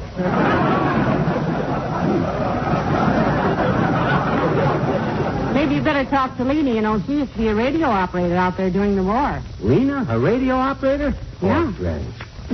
I'll bet she don't know whether cut plug is chewing tobacco or a short commercial. Well, now, you talk to her. Okay. Lena! Oh, Lena! I think we have a dandy airport, Mr. McGee. I really do. Hey, how'd you know what I was going to ask you, Lena? Oh, you know old Snoopy me, Mr. McGee. I used to always keep an ear to the ground until I found out the keyholes are so much cleaner. Is it true that you used to be a radio operator, Lena? Oh, just as true as you're sitting there, dear. That was before I became a singer on station QPXW. You know, me and my girlfriend, Patty the Foie Gras, we sung duets. Classical stuff, Lena? No, it was novelty songs, Mr. McGee. Oh. And the biggest novelty was when we finished the song both together. No, we sung stuff like, I want a girl just like the girl that Mama found a picture of in Papa's dress suit. I want a girl just like the girl. You know, songs like that. Lena, were you a success? Well, the day I made my debut. Oh, the debut. Great. You know, I was so scared, I ran off the stage, tripped over a wire, and the station was off the air for 6 hours. And I was off for good. Are you a soprano or a contralto, Lena? Well, now, I asked my vocal teacher about that, Mrs. McGee, and he said that he really couldn't say, but he thought I was a kind of a mezzo-baritone. Did I ever sing you the song I wrote myself? Which one was that, Lena? Well, I called it, If You Could Smile When Things Go Wrong, Why Do You Have to Be Such a Hypocrite? Well, I guess that answers your question about the airport, Mr. McGee. Oh, zippity-doo-dah, zippity-dah.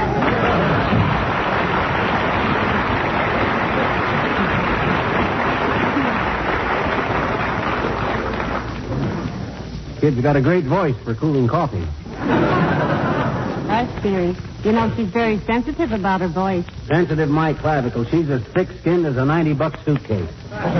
Be careful now. She's probably listening. Oh, well. Now, what were you saying about the businessmen down at the club? Huh? Oh, I'm going to organize a discussion group. I'm going to tell them half-dead dopes how to be as peppy and energetic as I am. 4 hours sleep a night. That's the whole thing. Hello, folks. Oh, hello, Mr. Wilcox. Just the guy I want to see, Junior. How many hours do you sleep every night? See, I don't know, pal. Anywhere from 6 to 10 hours. The more, the better. Aha, that's where you're wrong, boy. You're sleeping your life away, draining your energy. Look at me, only 4 hours sleep last night, and I got so much vitality, if ants wore pants, they'd have McGee's in them.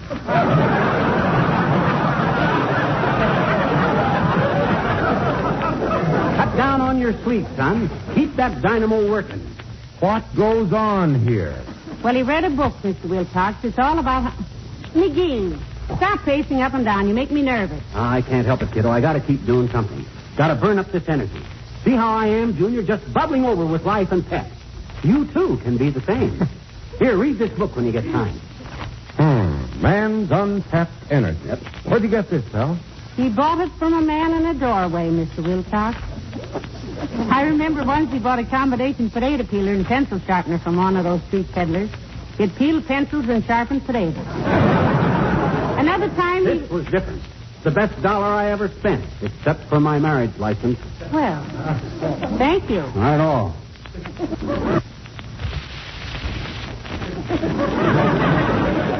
Incidentally, did I ever pay you back for that? No. Remind me. Look, Junior, drop in at the Elks Club tonight. I'm going to start a discussion group. I'm going to show them mugs how to really live. Yes, but, pal, listen, 4 hours sleep a night. Exactly. You see, every man has a great store of energy, Junior. And some stores close earlier than others. Right. Now then, if a man sleeps all night, he just skims the top off his energy. He don't use it. It's like eating the top layer off a barrel of apples and then throwing it up again and never get to the good apples at the bottom of the barrel of apples. I like apples. Huh? You do, Mr. Wilcox? That's besides the point, Junior. I merely gave apples as a for instance. As an It illustration. was an apple that put me in business. It was, really? Yep. When I was in the 5th grade in Omaha, I was in love with my teacher, Lucy Littell. Ah. Used to bring her a big red apple every day. Let's not get off the subject, Junior. Now, when a man's I energy... spend my whole recess polishing that apple. The way the natural wax protected and beautified it got to be a complex with me. Yes, but McGee was just saying... All through high school, I remembered the sparkling beauty and color of those big red apples. So when I had to go to work, I asked myself, who made the finest wax products in the world? S.C. Johnson and Son of Racine, Wisconsin, of course. What's that got to do with the big red apple? Then when I saw what Johnson's glow coat would do, I knew I was home. It didn't require any rubbing or buffing. It was self-polishing. Just pour a little out on the linoleum, spread it around, and in 20 minutes or less it dries to a glistening protective coat that makes good housekeepers proud and happy. That's all very well, Mr. Wilcox. That's why I always say a woman who knows her apples always uses Johnson's glow coat on her linoleum. By the way, what were you saying, pal? I didn't mean to interrupt. Skip it, Waxy. Just remember, I'm giving a talk at the Elks tonight. Don't miss it if you can. Don't worry, I can. So long now.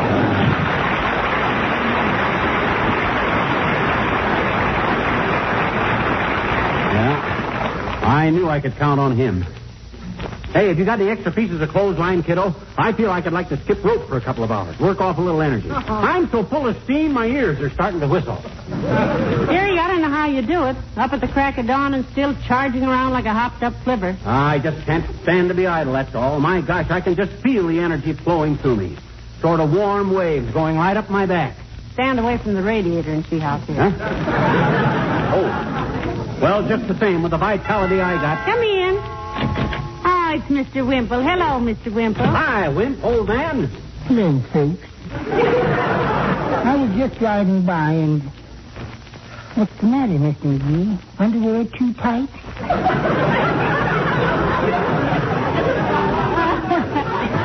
No, Mr. Wimple, he's just restless today. Yeah, overflowing with pep and energy, Wimp. Want to know how I do it? No, thank you. Huh? You don't want to be peppy and energetic, Mr. Wimple? No, it tires me too much. But, Wimp, you're not living. You're a vegetable. Do what I do. Sleep only 4 hours a night. Leap out of bed before daybreak. Run 5 miles before breakfast. Keep moving. You know what it is that gives you that run-down feeling? Yes, sweetie face. Sweetie face, you mean? Yes, my big old wife. She ran me down with her Buick yesterday. Deliberately? Yes. I was sitting in the garage reading my bird book. Your what, Mr. Wimple? My bird book.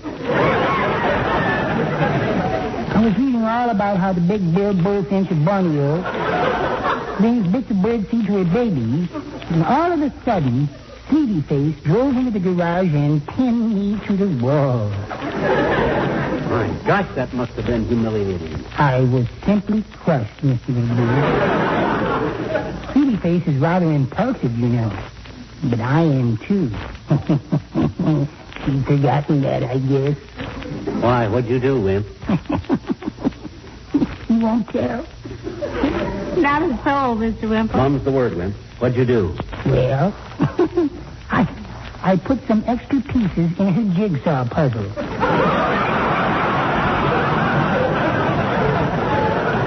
Oh, no, Mr. Wimple. Yes, I did. And that isn't all, either. My gosh, Wimp, what else? I sneaked upstairs with the pliers and tightened the cap on a toothpaste tube. Heavenly days. And then you know what I did? Oh, this was really naughty. It was, eh? Yes. I poked some little holes in her shower cap. I'll show her. Well, goodbye now.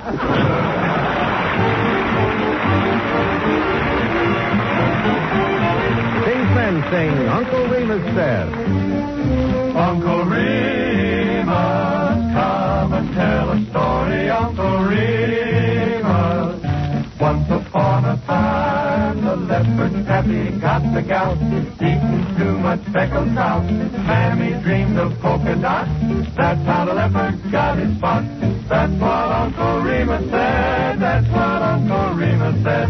Speckled trout and polka dots. That's how the leopard got his spots. More, tell us more. More, tell us more. Now old Brother Bear was sawing logs. Turned his back to chase the dogs. The old buzzsaw let out a wail. That's why the bear ain't got no tail. That's what Uncle Remus said. That's what Uncle Remus said. Old buzzsaw let out a wail. That's why the bear ain't got no tail. More, tell us more. The pig, he saw his monkey friend swinging by his other end. He tried the same thing on a rail. That's why the pig had a curly tail. That's what Uncle Remus said. That's what Uncle Remus said. Tried the same thing on a rail. That's why the pig has a curly tail. More, tell us more. Old Brother Fox had a very bad habit. Made a big trap and he caught Brother Rabbit. Little Brother Rabbit was hard to beat. He used his head instead of his feet.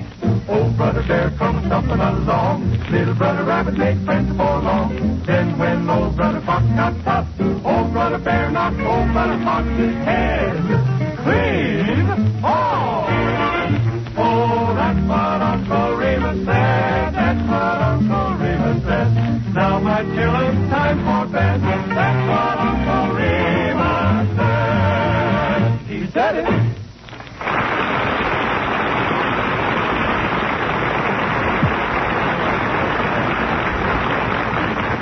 You know what, Molly? This only taking 4 hours sleep a night is marvelous. Really? I've been so busting with energy today, I can't hold myself down. I ran upstairs so fast a while ago, I went 10 feet in the air at the top. Oh, my. Yes, sir. I'm so full of hay. You want to take a nice long walk before you go to bed? Sweetheart, I wouldn't walk 18 inches to see Richard dive through the door into a cement mixer. I am exhausted. You sleep too much, kiddo. Look at me. 4 hours sleep and fresh as a daisy. Why another week of this schedule and I'll have it. Ah, come in. Good evening, Molly. Hello, McGee. Hello, Your Honor. Hi, Alice, old cheesecake. How's the boy? Feeling okay? Want an Indian wrestle for half a buck? My dear boy, after the day I put in at the City Hall, I wouldn't wrestle Hedy Lamar. No energy, huh?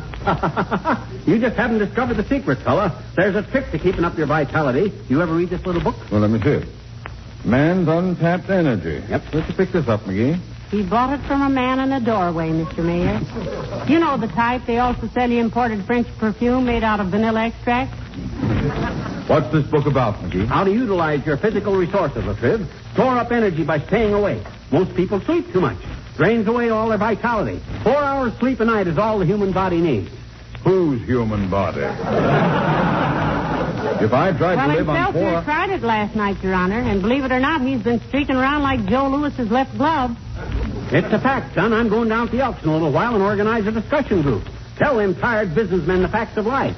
They've been dragging around all their lives like they were smuggling anvils. I'll have this town humming with energy in the next few days. Wonderful. I know your talk at the Elks Club will do me a lot of good tonight, McGee. Thanks. I had planned to spend the evening down there just loafing, but you will make it a night well spent. Oh, gee, thanks, Latriv. You think McGee's talk will show you the way to new energy, Your Honor? No, it will show me the way to go home. To bed, right now. Good night.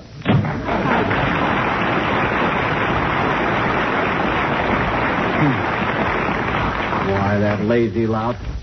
That guy must be part pitchfork. Spends half his life in the hay.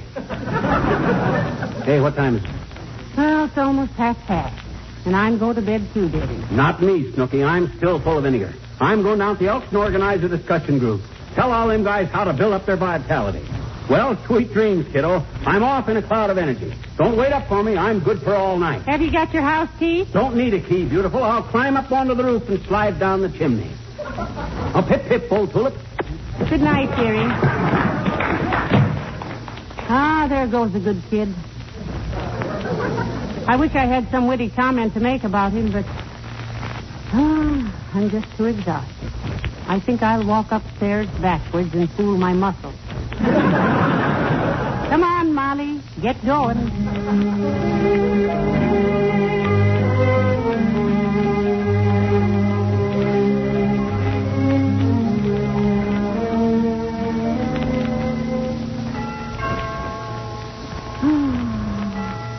Oh, dear. McGee didn't have his key after all.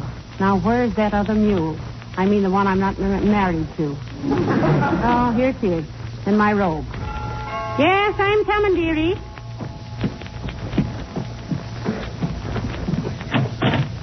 Sorry to bother you, Molly, but we couldn't get in without Dr. waking you. Gamble, what is it? Is there something? Is McGee... No.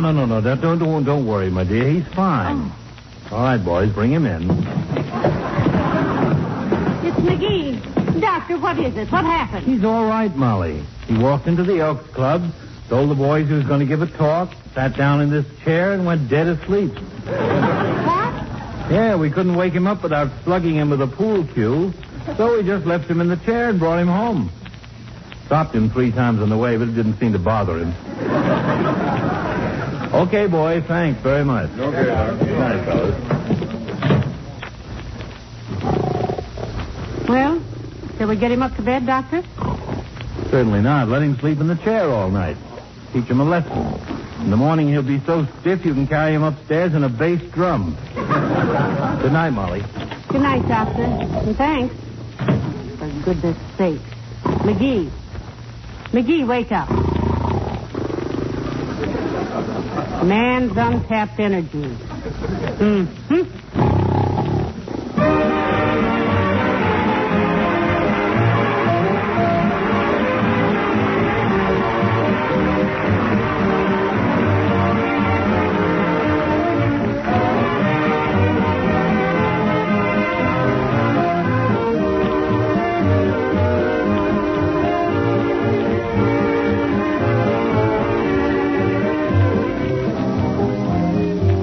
Fibber and Molly will be back in just a moment. There are thousands of couples setting up new homes today. If you're among them, why don't you take a tip from the millions of families who keep their homes shining bright with wax? It's really amazing how much beauty you can add to your home with an occasional application of Johnson's Wax. Rub a little Johnson's Wax on that old desk or rocker or china cabinet you picked up somewhere, and it'll really glow with beauty and be so easy to keep sparkling clean. Johnson's Wax will also give a richly polished appearance to your new furniture, your floors, leather goods, and Venetian blinds, and 100 other things. Yes, if you use genuine Johnson's Wax regularly, you'll be adding beauty all through your home, protecting your treasures, preserving them, adding years to their length of life, and saving yourself hours of housework. Try it, won't you? You'll find a good use for all 3 forms of Johnson's Wax: paste, liquid, and cream.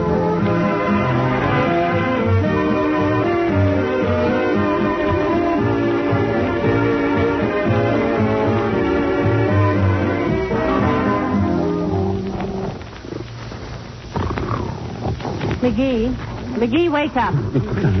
Huh? What are you doing down here at the Elks Club, Molly? Hey, what's our Davenport doing down here? Now. Where's my seat? You're home, dearie. Huh? You're home. Dr. Gamble brought you. Oh. Now, come on up to bed. It's midnight. Midnight? You mean I've slept my 4 hours already? You've slept 24 hours. Huh? This is Wednesday. Oh. Well, no use getting up now. I've slept too long to have any pets. Try me again tomorrow. Good night. Oh, dear. Good night, all.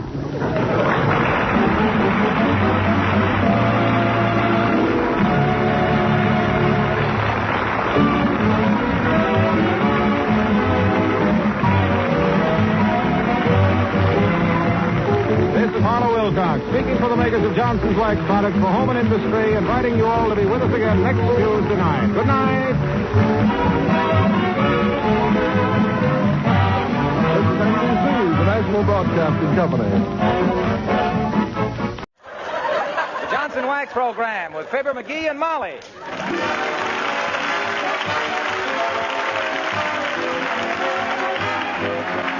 The makers of Johnson Wax products for home and industry present Fibber, McGee, and Molly, written by Don Quinn and Phil Leslie, with music by the King's Men and Billy Mills Orchestra.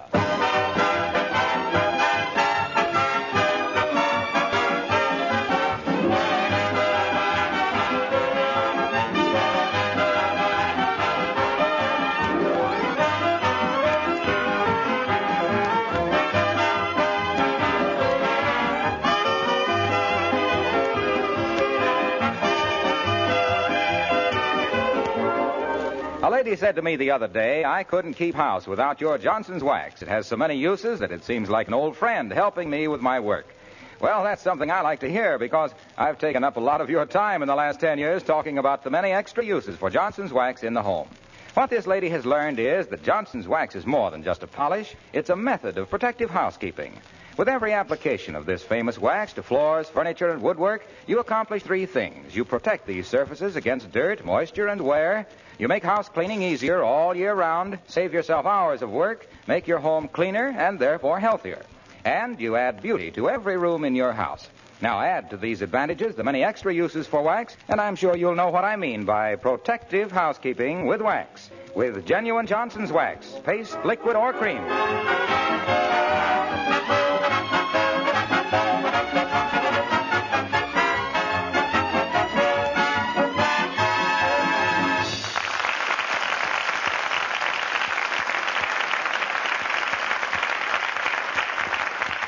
Advertisers have invented a lot of new diseases in our time. Dishpan digits, 5 o'clock fuss puss, and pipe smokers gurgle, to name a few. But what a wife dreads to see dawning in her husband's eyes is what is known as tool chest gleam. That means the old boy is going to fix something. Like right now with Fibber, McGee, and Molly.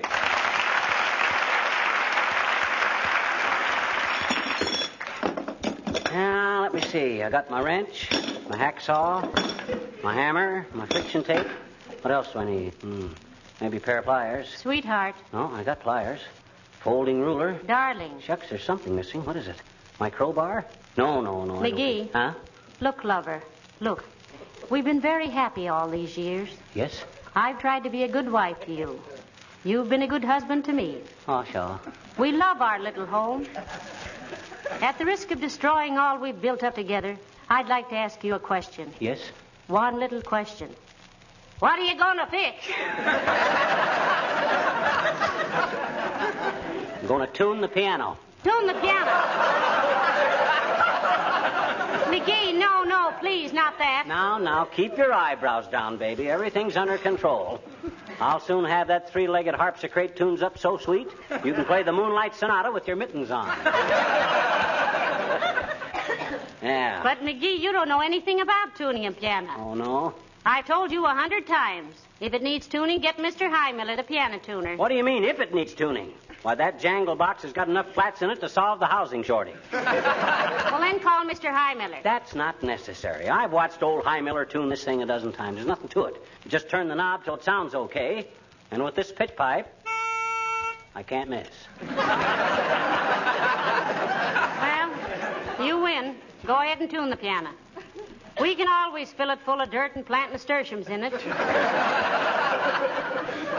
You wait, Snooky. When I get through, this thing will sound sweeter than a new retread on a wet pavement. And if you don't think it needs tuning, listen to this. Now try it without that cigar in your hand.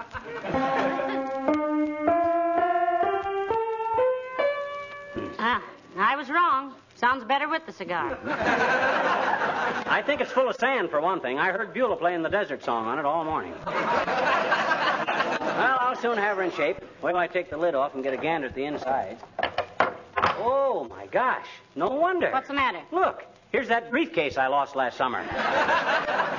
And this piano. Why, look at it. The strings are all different lengths.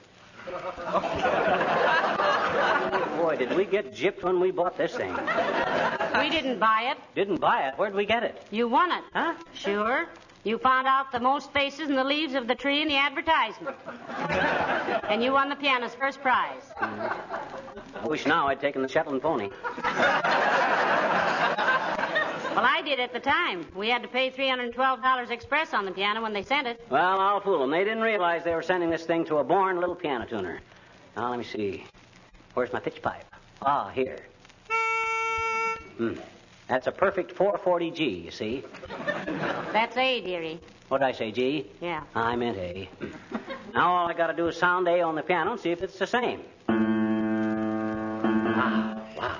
Is this thing off key? You're not sounding the A. Why, I am, too. A's the first letter in the alphabet, isn't it? I'm sounding the first note on the piano. Got to be A. Well, you're right, it is. But I must say, you can get more right answers by the wrong methods than anyone I know. Oh, brother.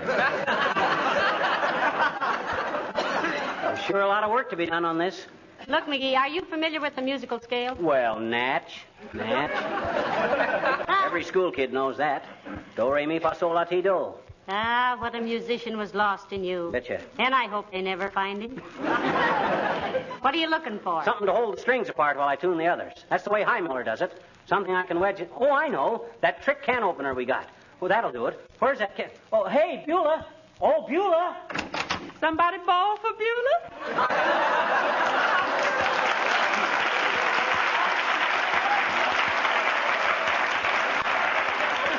Yes, Beulah. Mr. McGee is going to tune the piano, and he needs that fancy can opener of ours. Mm-hmm. Imagine you being able to tune a piano. You got more talent. Just takes a little dexterity, Beulah, and a good ear for music. Oh, you really have that, too, dearie. Mm-hmm. The way you sing Don't Fence Me In makes me think immediately of barbed wire. I come from a musical family myself, ma'am. Really? Yeah. Papa, he's hot on a dime store frying pan on a guitar. And Mama played real New Orleans piano. Yeah. And my little brother, the way that boy play a tailgate trombone make Tommy Dorsey start looking for work. How about you, Beulah? Didn't I hear you playing the piano in here this morning? Yes, I reckon you did, sir. Mm-hmm. My training's all been on the pipe organ. But now and then I go slumming on a piano. Do you sing too, Beulah? Yes, ma'am. Mezzo-soprano. On the blue side. Picked up a pretty penny singing in a nightclub once. What'd you do with it? Throw it right back to the man that flung it. Good for you, Beulah. That was very insulting. That's what I think, ma'am. I go back to the man and I say, Mister, I say, there's only one animal I know who can throw a scent that far, and you is one of them.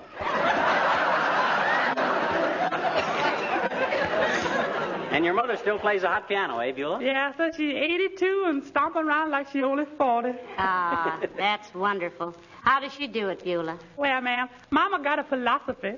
When people ask how she keep going so good, she say, I stands easy, sits loose, and when trouble come, I go to sleep. I never could do that, Beulah. I can stand easy and sit loose. But when trouble comes, I always run to meet it. Yeah, when trouble comes, he always runs to meet it. I love that man, and I bring you a can opener right away.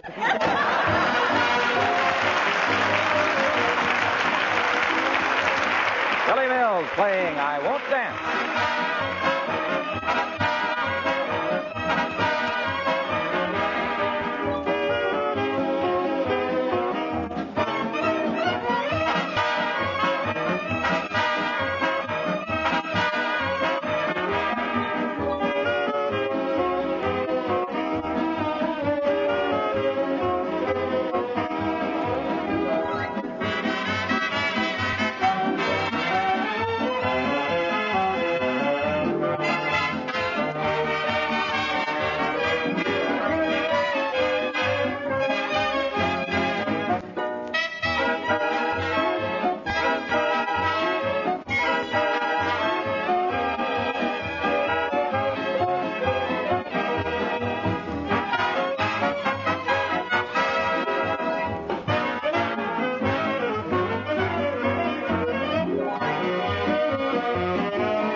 You know, Molly, tuning a piano isn't too tough once you get the hang of it.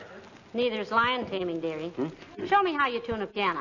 I'm full of morbid curiosity. Oh, sure. Here, look over my shoulder. You see these little square knobs in here? Yes. You just put a wrench on one of those and twist it till the note sounds right. Like this.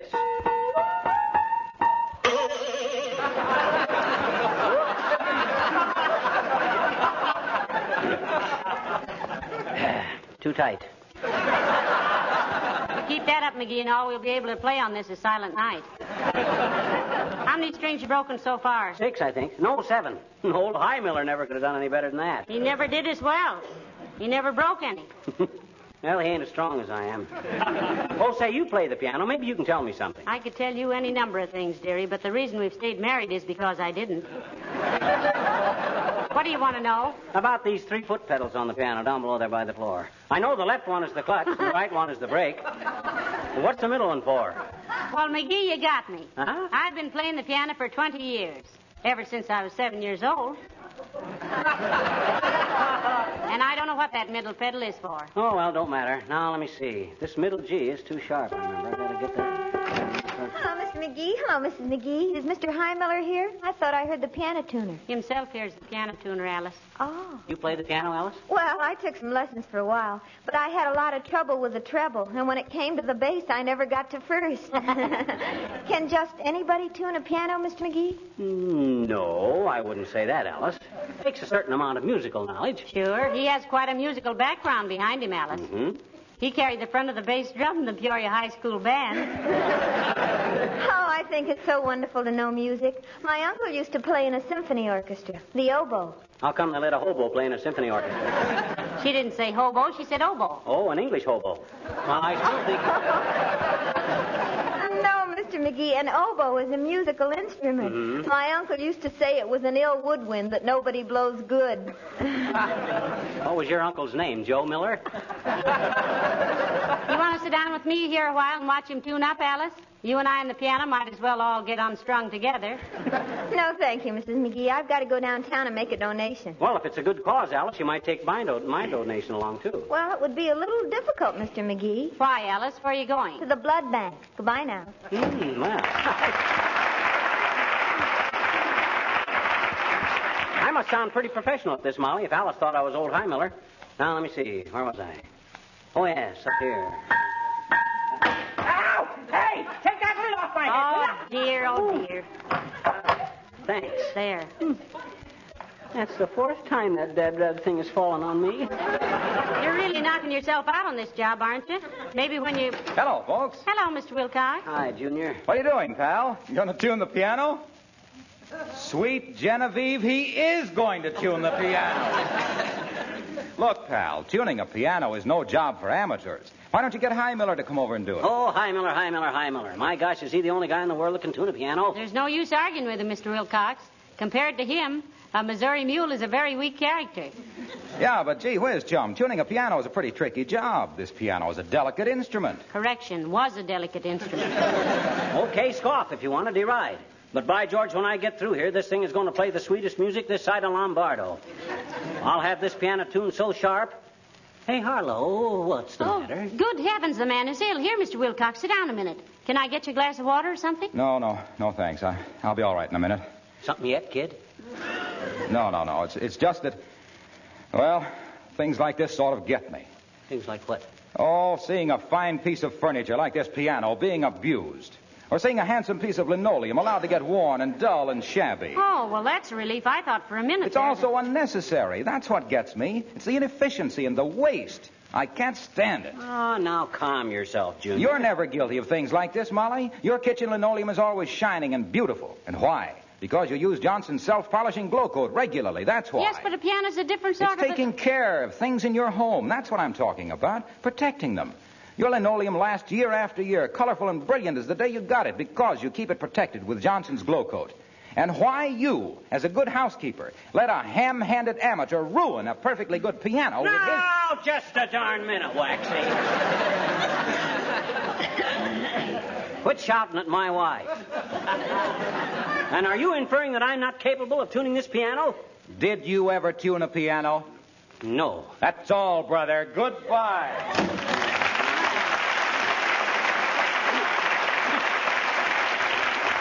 Why, he was really serious about that, McGee. Well, so what? I'm not the one to let a little minor criticism stop me. Hand me my pitch pipe, will you? Here. Thanks. Used to use this for calling ducks, but all I ever got was sparrows. Now, where was I? Oh, that one needs loosening up. Hand me my wrench. Oops. turned it the wrong way. Lost chord number 8. I'm afraid I can't stand this anymore, McGee. I'm going upstairs and change my clothes. Let me know when Dr. Gamble comes. Doc Gamble, what's he coming here He for? told me he'd give me a ride downtown on his way to the hospital. I got to do some shopping. Try and save 1 or 2 piano strings. We can use them later to hang pictures. Oh, okay. Ah, there goes a good kid. But stubborn. Piano has to be falling apart before she'd let me tune it. And she's probably right, too. I'll see. Sure wish I knew what I was doing.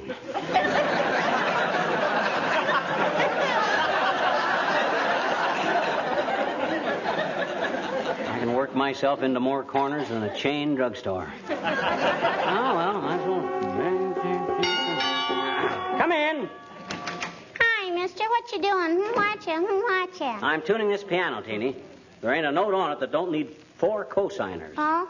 I didn't know you could tune a piano, mister. You didn't know I could stand on one hand and juggle a lawnmower with my feet either, did you? Gee, can you?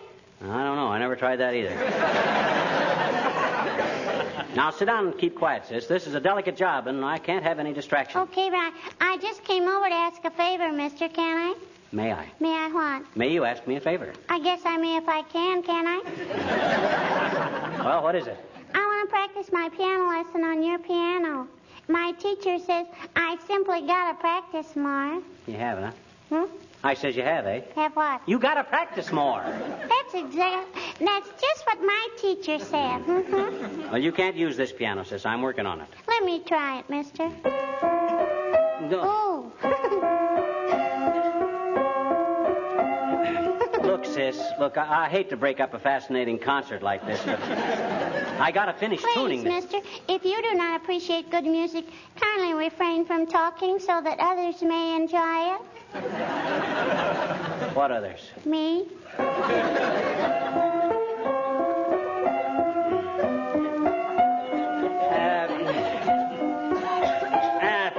Hey. Cut it out, sis. Cut it out. Hmm? I says that's enough. I got work to do here, You and I mean can't. you're not going to let me practice? Right. You do not appreciate a little child's artistic efforts? I may not be a finished pianist. Now, you are on this piano, sis. Look, sis, I don't... You're going to stifle my career? Stand in the way of my musical education? No. I'm not standing in the way of anything. I just... Are you against little children, mister? Don't you want little children to have a musical education? Yes. Of course I do. I think music is swell for kids. Okay, then.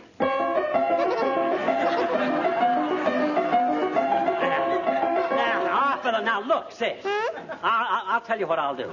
I'll give you $0.25 for a soda if you'll go home and practice. Okay, mister. Thanks. I'll get the soda, but I can't practice at home. Why not? My daddy gave me 50 cents to come over here and do it. Oh.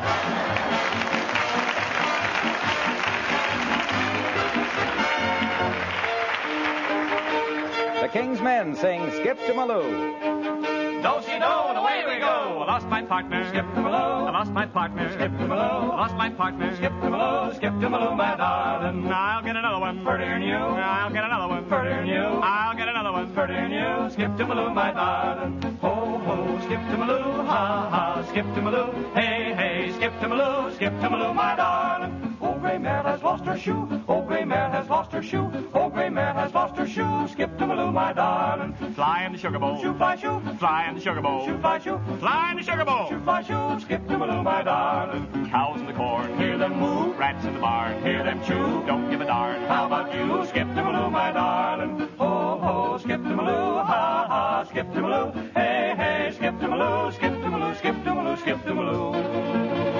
Lost my partner, what'll I do? Lost my partner, what'll I do? Find your partner, anyone'll do. Skip to Maloo, skip to Maloo, skip to Maloo. My old shoe is torn in two. Lost my sock and lost my shoe. Stop the fiddler, I'm all through. Skip to Maloo, skip to Maloo, skip to Maloo. Was a lady, Miss Louise O'Grady was her name. Till Grandpa made her change it. He thought he could retreat and rest his weary feet. But for 50 years, whenever she could arrange it, she made him skip, skip, skip to Maloo, skip, skip, skip to Maloo, skip, skip, skip to Maloo, skip to Maloo, my darling. Diamond rings, quite a few, limousines painted blue, mansions on the avenue, skip to Maloo, my darling.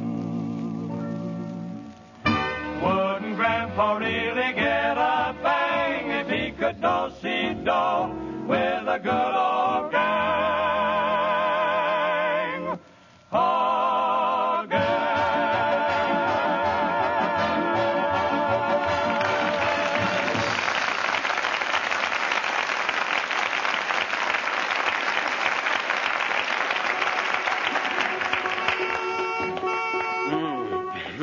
Well, that one isn't so bad. A little flat, maybe. I'll give her a couple of twists just for safety. McGee, have you nearly finished tuning the piano? Almost. Tightening some of these upper strings, so... Whoop. There goes another one. Hey, remind me next time I tune the piano to do it in the summertime, Molly. I think this cold weather makes the strings brittle. It's a deal, dearie. It'll be a very hot day before I remind you to tune it again. Thanks. You're welcome. How does it sound now? Oh, much better. Listen. There. Oh, that must be Dr. Gamble. Come in. Hello, Doctor. I'm all ready. Hello, Molly. Hello, Guppy. Hi, skin grafter. On your way to scare some poor patient out of his wits with that solemn fuss of yours? For your information, Buster, the Gamble bedside manner is famous on 2 continents, America and Long Island. And if you... What goes on here, anyway? Got mice in the piano? Or breaking in a vaudeville act? He's tuning it, Doctor, he claims. And believe me, Doc, I know exactly how you felt the first time you peeked into a thorax. But there's one difference. This piano is going to live. Baloney, if you'll pardon the colloquialism. This jukebox has got 1 foot in the junkyard already. Look at it. Keyboard all loose, lid on the floor, sounding board across the room, strings all over the place. Why, well, you bonehead, there isn't a whole string left on it. Oh, no? Well, how about this one right here? Whoops. Say, I wonder what we can do with the piano when they all break. It's a little big for a paperweight and too small for a guest house. Molly, this man is going to set music back 500 years. We'll all be dancing around in our bare feet playing flutes. Now, look, Maestro, when you get through with this job, will you stop over at my house and give me a hand? Your piano need tuning, Doctor? No, but I have a bagpipe that's a little short-winded. Breezy here can blow it up for the next 6 months with 5 minutes conversation. Come on, Molly. So long, Chubby. Good day, tummy thumper. Now hurry home, Molly. I'm here.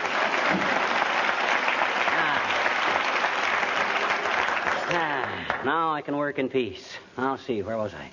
Oh, yes, I was working up here on the treble clef.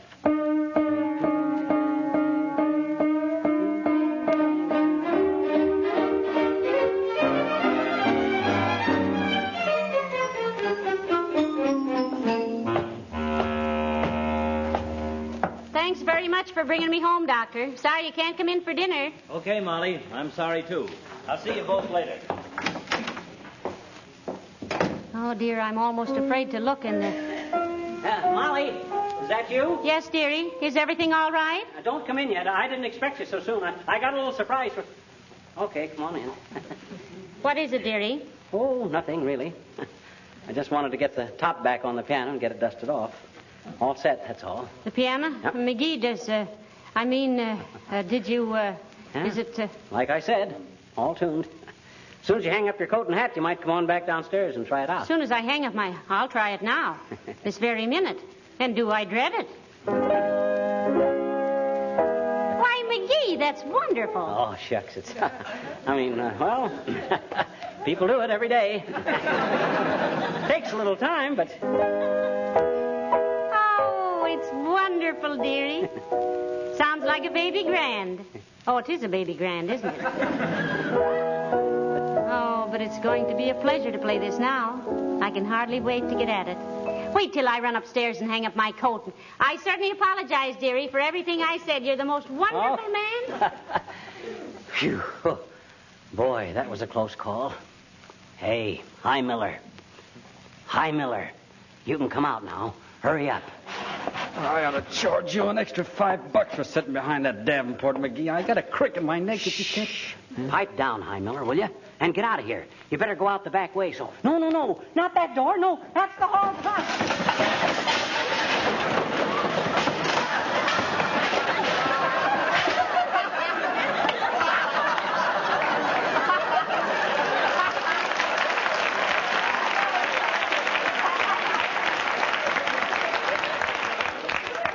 Oh, I'm sorry, McGee. I didn't realize it. Huh? Now beat it, will you, High Miller? Quick. Now get out that way. Send me the bill. And much obliged. Whew. Ah, well. Looks like I got away with it.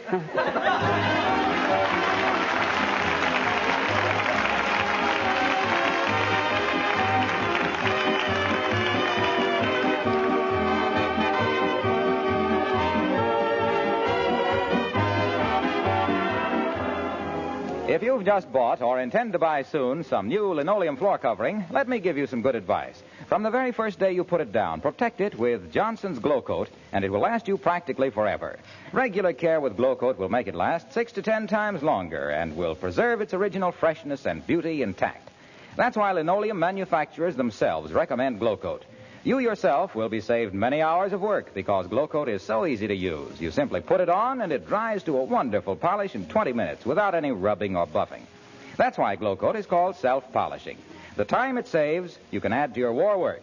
The money it saves, you can use for buying war bonds.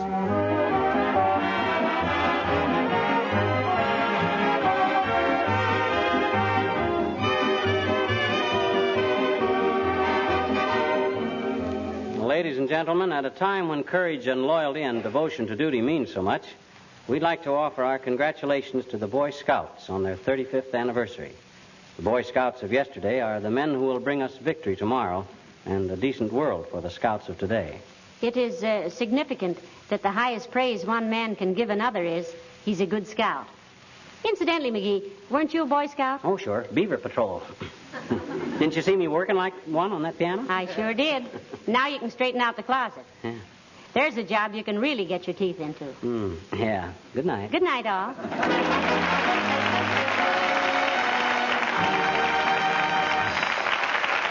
This is Harlow Wilcox speaking for the makers of Johnson Wax Finishes for Home and Industry, inviting you all to be with us again next Tuesday night. Good night. This is the National Broadcasting Company.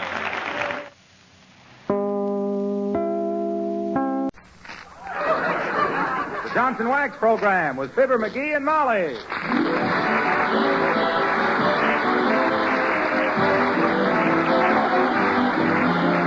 The makers of Johnson Wax products for home and industry present Fibber, McGee, and Molly, written by Don Quinn and Phil Leslie, with music by the King's Men and Billy Mills Orchestra.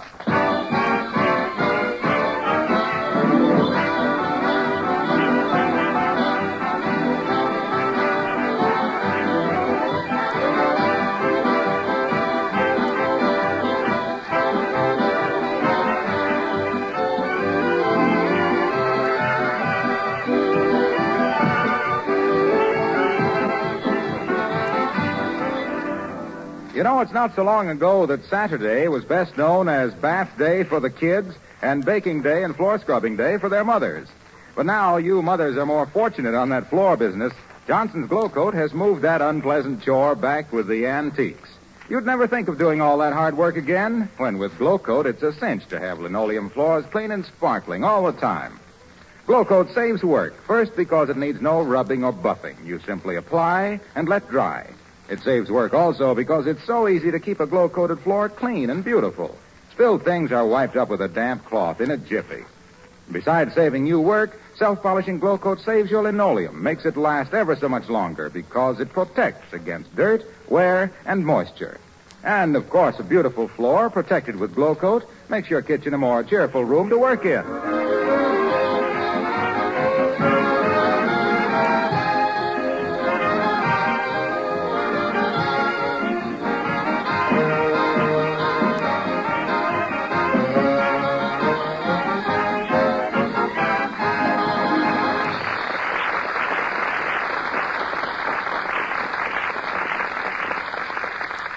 The people at 79 Wistful Vista have been having a little trouble with their radio.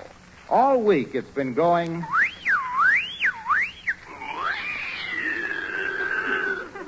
This morning, however, Mr. McGee made a couple of minor adjustments, and now it goes...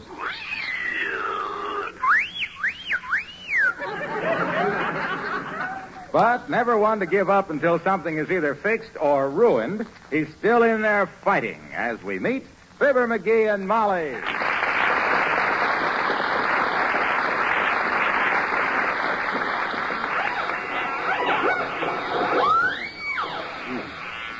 Sound any better now, Molly? If I wasn't so fond of you, dearie, I'd say that every time you touch that thing, it sounds worse. Well, I think I've located the trouble. I think it's got a grid leak. Shall I get a pan to put under it? I guess you don't know much about electricity, Snooky. What I mean is the AC is draining off into the DC. Now, let me see if I put this... What on earth are you doing? Well, just feeling around inside this radio. I think possibly the condenser is... No! What are you dancing around for? I don't hear any music. Got a shock. My gosh, I just absorbed enough juice to light the city of Akron. Hey, you got any rubber gloves? No, I haven't. I sent the only pair I had to Cousin Letty. She's going to work on a farm this summer, you know. What does she need rubber gloves for to work on a farm? Well, she punches little holes in the ends of the fingers with a needle. Yeah? Fills the glove with warm water and practices milking. It's going to be a little confusing when she finds out a cow only has 4 fingers.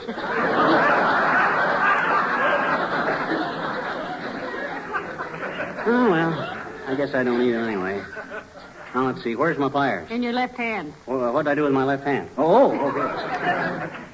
Now, let's see. If I tighten this little dingus here. Oh, I'll bet that did it. Now, listen. And as Mr. Starling says to the Alta Conference... My. Isn't Russian an interesting language? I think maybe I better take the whole radio apart. Oh, dear. Unplug the plug out of the wall plug, will you? Thanks. Now to work. Here we go, laughing and scratching. I still think we ought to call a radio repairman, McGee. No, it'd take too long. There's an opera singer on tonight that I don't want to miss. Gloria Pizzicato. On that Gilly Garden Hose program. Why, she can't sing. She's only on that program because her husband is Mr. Gilly. And she only married him because he manufactured hose. She not knowing it was garden hose.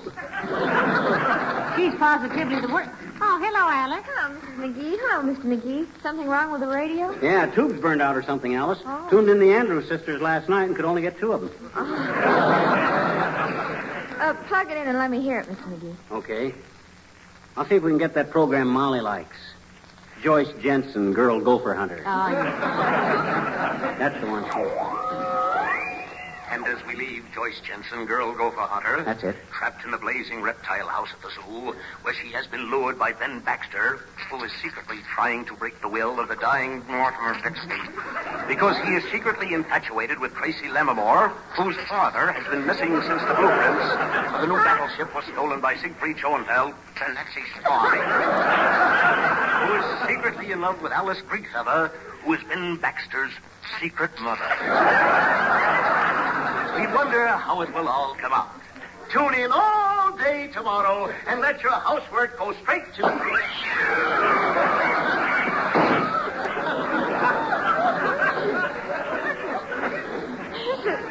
Sounds like your condenser was shot, Mr. McGee. Sounded more like the announcer was, Alice. And none too soon, Edie. One of these days, John's other wife is going to fall secretly in love with one of the quiz kids, and Clem McCarthy will get so excited he'll bite H.B. Kaltenborn in the ankle.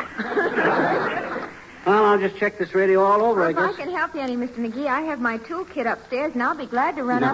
No, thanks, kid. I'll make out okay. This is man's work. I used to build radios, you know, back in Peoria. Indeed, he did, Alice. Betcha. Many's the oatmeal box I've held while he wrapped wire around it, and then held again while he unwrapped the wire and got his thumb out of it. I built the first GA set in Peoria, Alice. What's a GA set? Get anything. Had 12 dials on that baby. Took up the whole mantle. My father used to be a great radio fan in the early days. He'd sit there night after night with those headphones glued to his ears. Mother finally had to do something about it. What'd she do, Alice? She had to spank my little brother and hide the glue.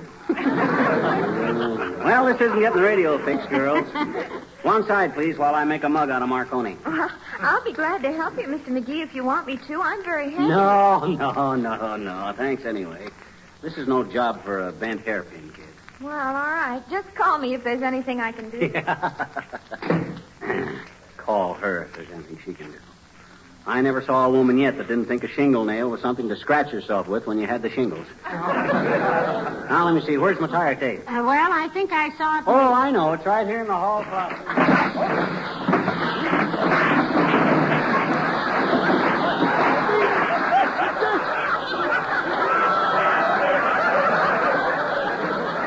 George, one of these days I gotta straighten out that closet.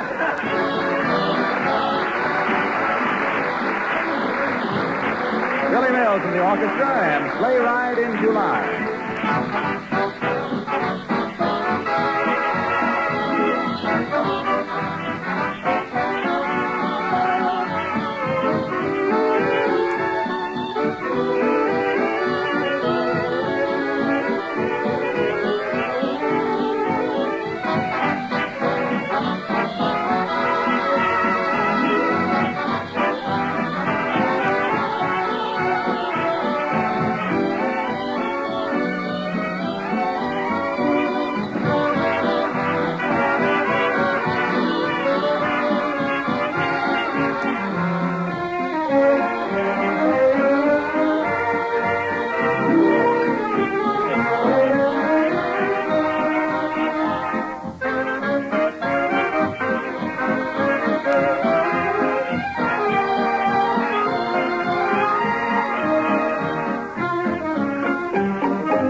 Kept scratching because he was full of energy.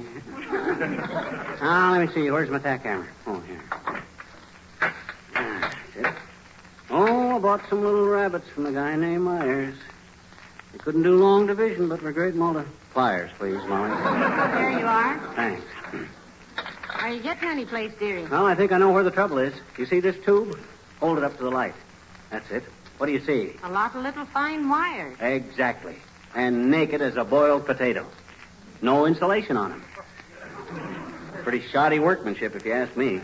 Well, how do you get the little wires out of the tubes to wrap them with the insulation? Break the glass. Yes, but maybe... If them little wires were properly insulated, they don't need any glass around them, see? Another thing is here, you got to have these things... Hello, folks. Oh, hello, Mr. Wilcox. Hi, Junior. Fixing the radio? Now, there is an intelligent question. Got my hands full of tools and the radio scattered all over the joint, and he asked me, am I fixing the radio? No, Junie, I'm up on the roof, measuring the chimney for some new soot. Don't be sarcastic, McGee. It was a natural thing to ask. Just what was wrong with the radio, pal? Can't say exactly, Junior. All I know is I don't get what I tune in for. Well, some program you particularly want? Yes, he wants to hear that opera singer, Gloria Pizzicato, over WVIS. Gloria Pizzicato? Yeah. That babe couldn't hit high C with a bazooka. I used to have a Model T Ford with a worn brake drum that could sing better than she can. Now, look here, Junior. Don't tell me who to listen to and who not to listen to and who to. Besides, I've heard you sing. And your lower register ain't fit to dry a pair of overshoes on. You got the rhythm of a spavined horse in a cobblestone alley and a tonal delicacy of a dentist drill.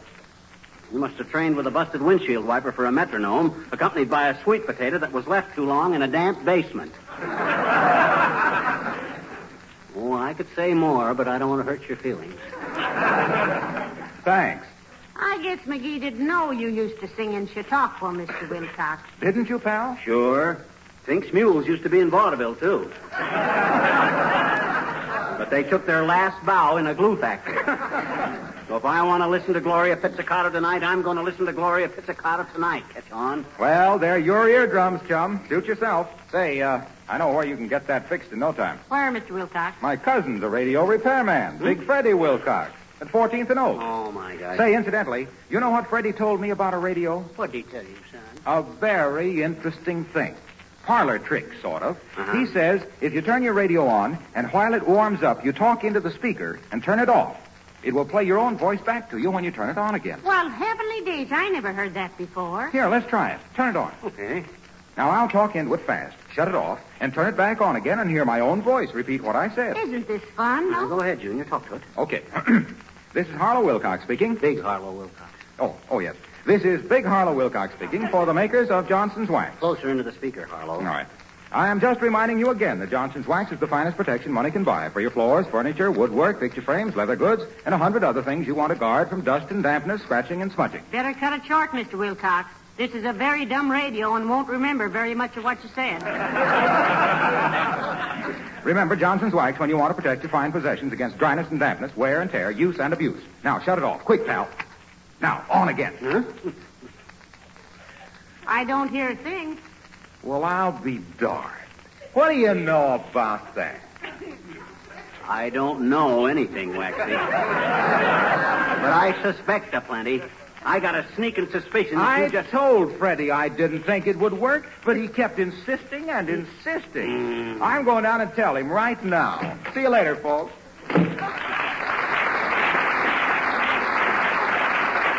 And I never caught on. I never caught on. After all these years, I never caught on. Well, now, look, dearie, if you intend to hear Gloria Pizzicato on that radio tonight, you'd better start getting the real snook wired back into the audio hoosis or something. Oh, my gosh, I guess I better have it that. Hey, I just got an idea what might be wrong with this thing. What's that? This wire here is marked ground. You see? Yeah? Well, all the time we've had it fastened to the radiator. That radiator is 8 feet off of the ground if it's an inch. No wonder the darn Well, thing... you do it your own way, sweetheart. But I hope you get the radio fixed before Roosevelt's next inauguration. I haven't missed one since I was a child.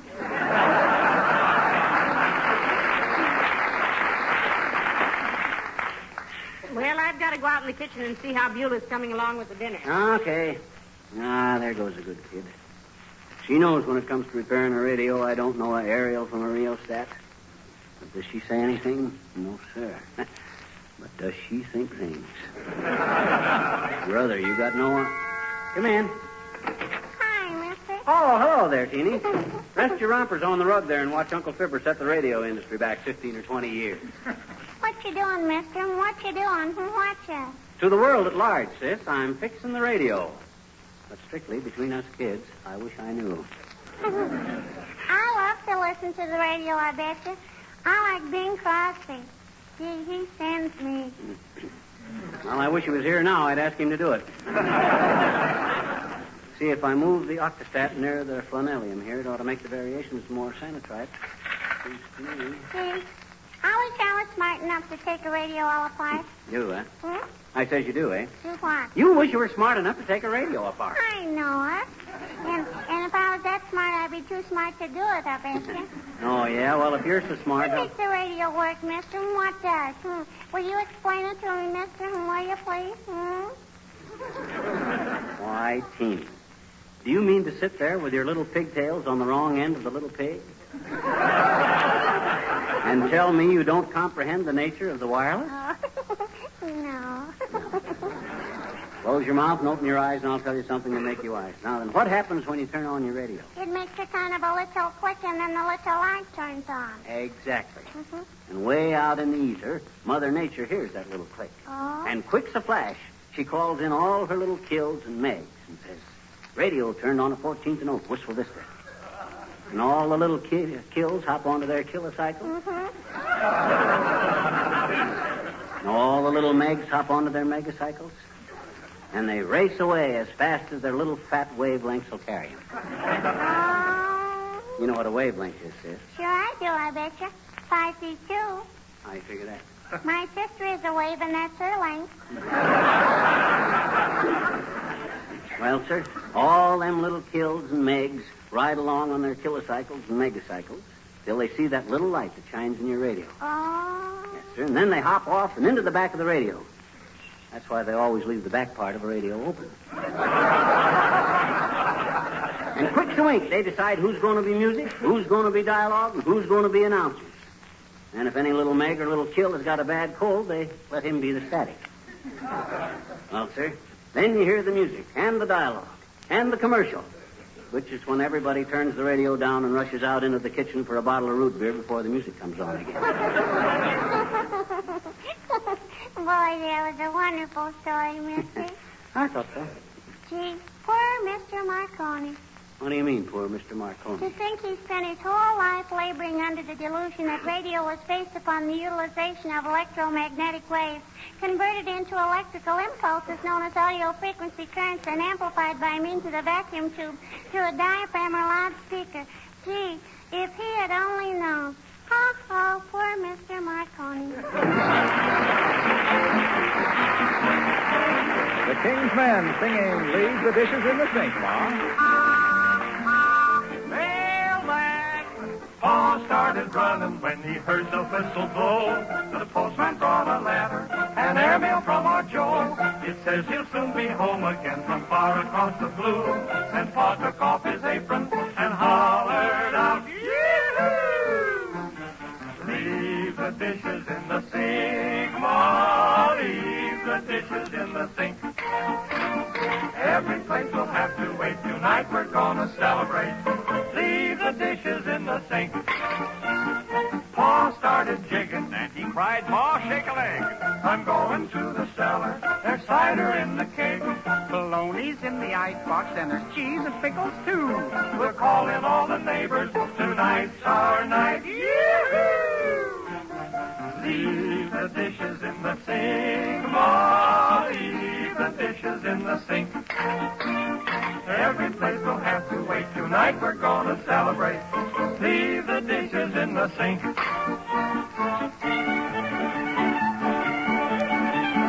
I began a fiddling and the dancing was begun. Grandpa started shouting, "Grab your partners, everyone!" Each one grabbed a partner, oh, the party, it was gay. And Ma, she looked so pretty, they hollered out, "Hooray!" While they all were having fun, the door flew open wide. Everybody stopped when G.I. Joe stepped inside. Ma and Pa, they grabbed him just as happy as could be. But Joe, he saw the dishes and hollered out, "Ma, I washed them in the Army. I'm a terrific KP. Oh, leave the dishes in the sink. Joe, leave the dishes in the sink. We'll break them to commemorate the day. Ma really never liked them anyway. So leave the pieces of the dishes in the sink." Hooray!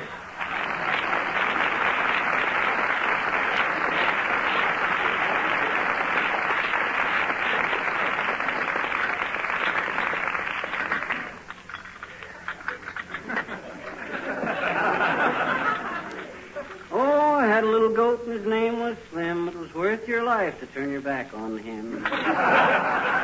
Hey, Molly, where's my pliers? In the cuff of your pants, dearie. Oh, yeah. I put them there so I know where they were. Oh. I got to cut a hunk of this wire off. Is there a knife there? Well, I don't see any. Ask Beulah to bring me a small kitchen knife, will you? Certainly. Why leave it out in the kitchen where it'll just get ruined peeling potatoes and apples? Yeah. Oh, Beulah. Beulah. Somebody bawl for Beulah?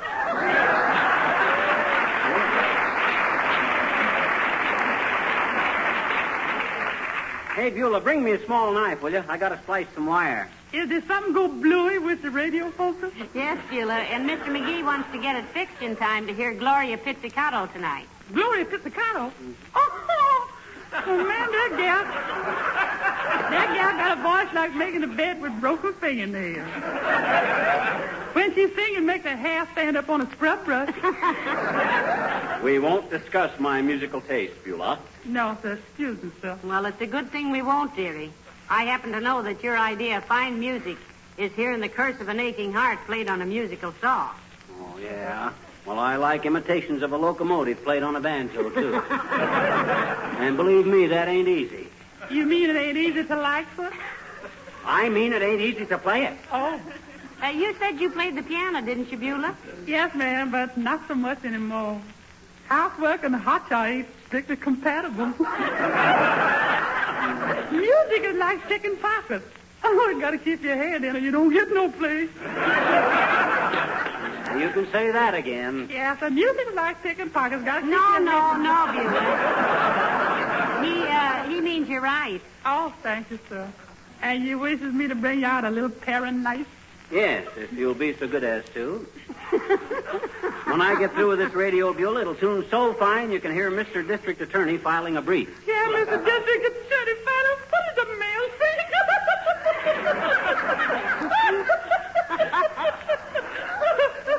I love that man.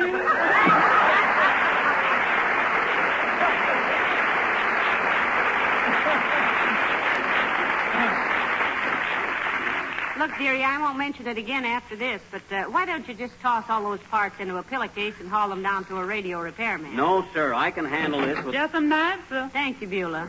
Now I can get someplace. Let's see. Oh, my gosh. When were these things sharpened last?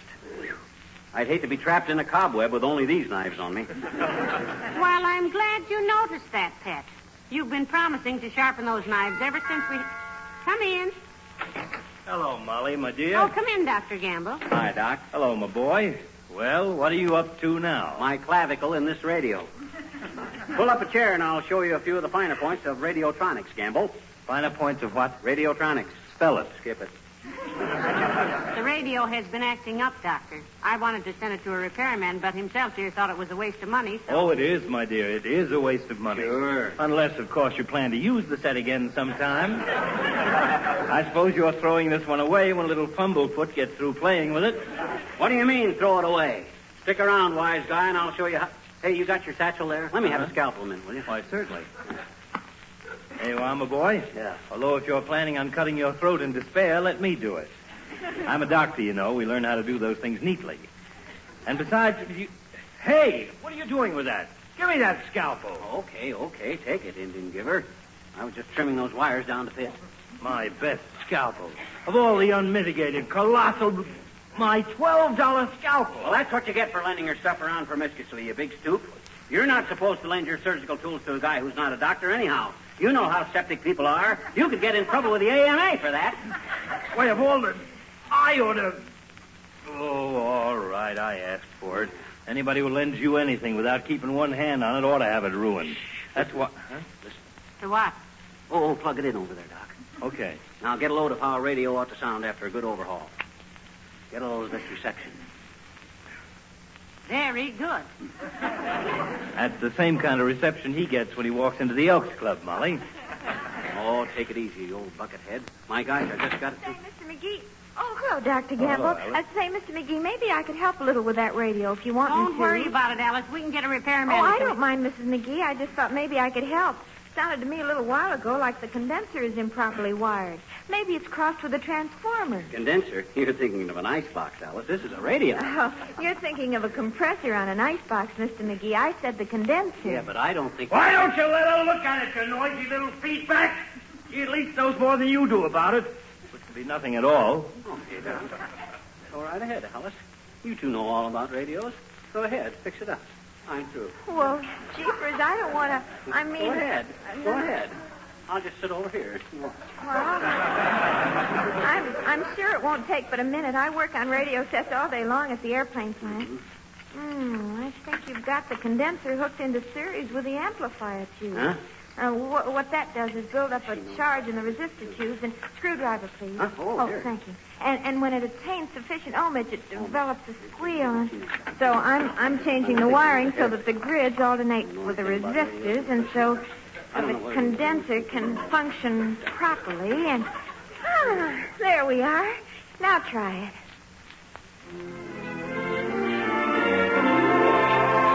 Why, Alice, that's wonderful. Clear as a bell. Shucks, she only did what I was starting to do. Only she's got smaller hands. She can reach in farther. Oh, hey, it's time. Get Gloria Pizzicato. It's time for her to be on. WBIS, Alice. Oh, all right. Here. Pizzicato with her first number this evening, Why Do I Love You? Ah, just got it in time. Why do I love you? Why do you love me?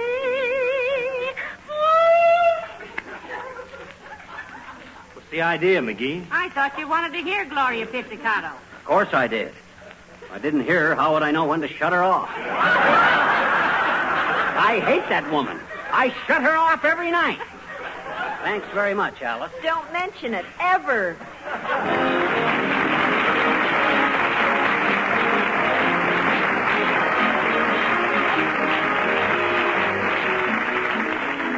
If one of your friends said to you, I keep house with wax, would you know what she meant? Well, if you went over her home room by room, I think you would. Because in every one of those rooms, from the front door through the kitchen, you'd find wax protection, wax-polished beauty. Floors that grow lovelier with every application of Johnson's wax. Tabletops, sideboard, chair arms that gleam with wax protection, that are so easy to keep clean and sparkling. Windowsills that are not afraid of a sudden shower. Venetian blinds, picture frames, leather articles, lampshades that wear a coat of Johnson's wax proudly. Yes, you'd find in every room evidence of regular applications of Johnson's wax to all kinds of surfaces, protecting them, preserving them, adding beauty and length of life, and saving hours of housework. That's what we mean by protective housekeeping with Johnson's wax. And believe me, it pays big dividends.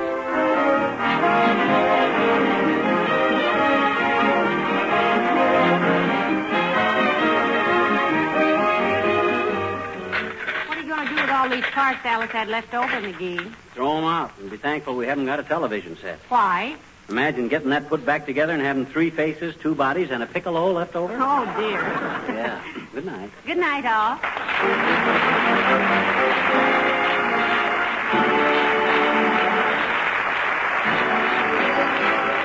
This is Harlow Wilcox speaking for the makers of Johnson Wax Finishes for Home and Industry, inviting you all to be with us again next Tuesday night. Good night. This is the National Broadcasting Company.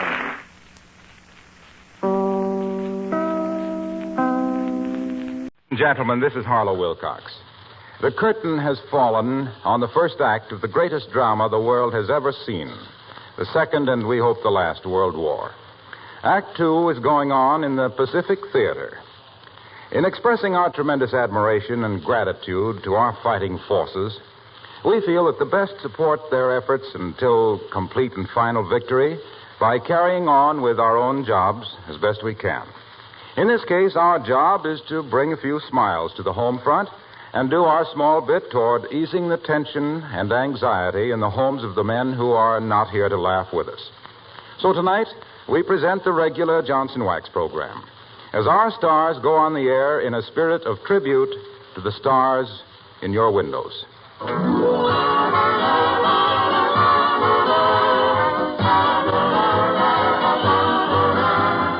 The makers of Johnson Wax products for home and industry present Fibber, McGee, and Molly, written by Don Quinn and Phil Leslie, with music by the King's Men and Billy Mills Orchestra.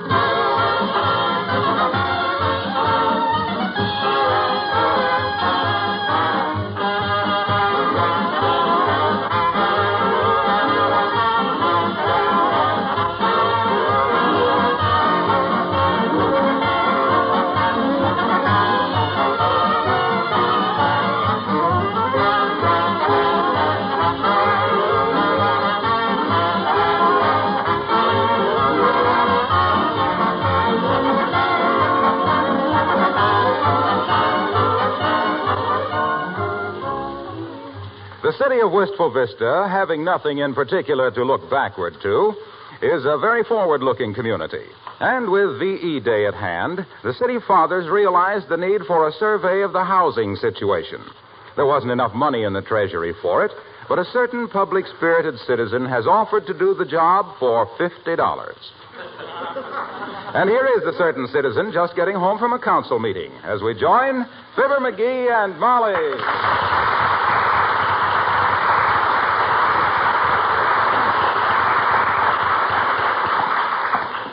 Oh, I had a little beaver, and his name was Sam. Lost all his teeth, so he couldn't build a home. And I had a little turtle that we all called Nellie. Had a shell on her back and another on her tummy. Oh, hello, McGee. I thought you were attending the council meeting at the city hall. I was, but when they busted up for lunch, I left. Got me a job, too. Making a survey of the housing situation. Picked me up a fast 50 snackers doing it, too. Heavenly days, dearie. You get yourself into more kinds of pickles than Mr. Hines ever heard of. Oh, yeah? Don't you think I can handle it? Oh, of course, of course. If you have plenty of time to make a survey like that. Well, I got plenty of time. I don't have to have it finished till 5:30 tonight. 5:30? Why, it's 1:45 right now. So what? All I got to do is find out how many people in Wistful Vista are looking for places to live, and by the simple process... I'll get it. Okay. 79 Wistful Vista, Molly McGee speaking. Who?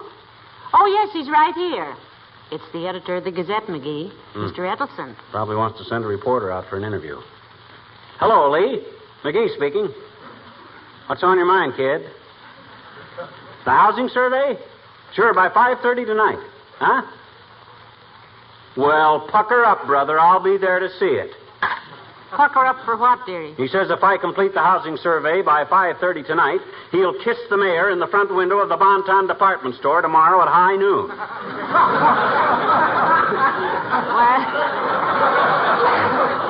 That'll be the first interesting window display the Bonton has had for 5 years. It kills me the way these mugs don't think I know what I'm doing. Now, do you think it's nice to refer to your wife as a mug? Oh, well, I didn't mean you. Well, I'm one of the ones who doesn't think you know what you're doing. You are, huh? Well, you just leave everything to me, baby. I got my ways to do. Hello, Mrs. McGee. Mr. McGee. Oh, hello, Alice. Hi, Alice. Hey, look, lay off the telephone today, will you? I got a big project on, and I might get some important phone calls. Oh, okay, Mr. McGee. If a boy named Pugface Perkins calls, just tell him Alice said no. Said no to what, Alice? It won't matter. Pugface is the kind of a fellow that a smart girl says no to on general principles. Anyway, if I want to make a phone call, I'll run down to Kramer's drugstore. Oh, well, if you do, Alice, get me a bottle of shampoo, will you, please? Oh, sure. What kind, Mrs. McGee? It's called Drawer Off. Drawer Off? That's an odd name. Oh, I don't know. It's just forward spelled backwards.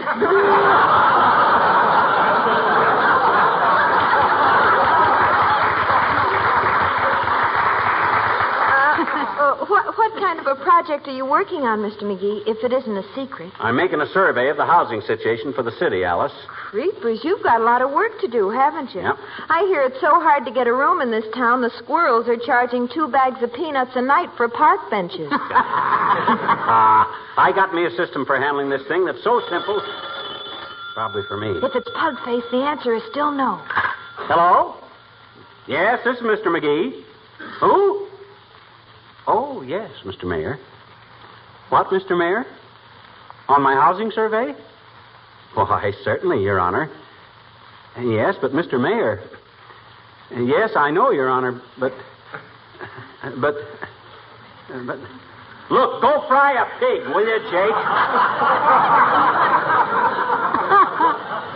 Was that really His Honor? Yeah, His Honor. Very honest guy. Bought his way into the office and paid himself back inside of 3 weeks. Say,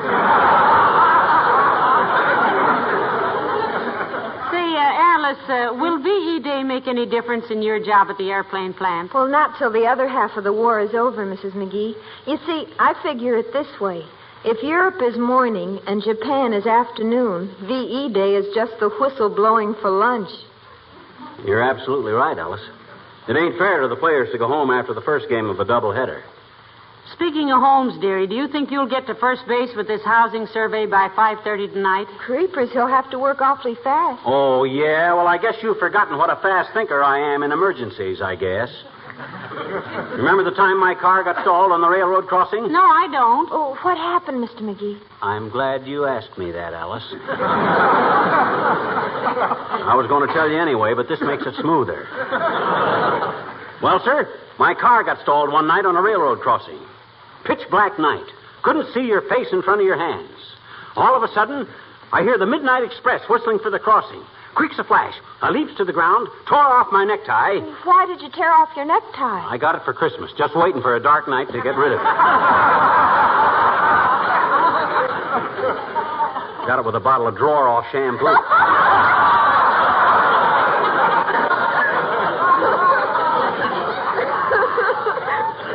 Well, sir, I tore off my necktie, and I could hear the roar of the train approaching. I dashes down the track and flags the train down, just in the nick of time. But, Mr. McGee, Huh? if it was such a dark night, how did you ever make them see you in time? Oh, I just had a flair for that sort of thing.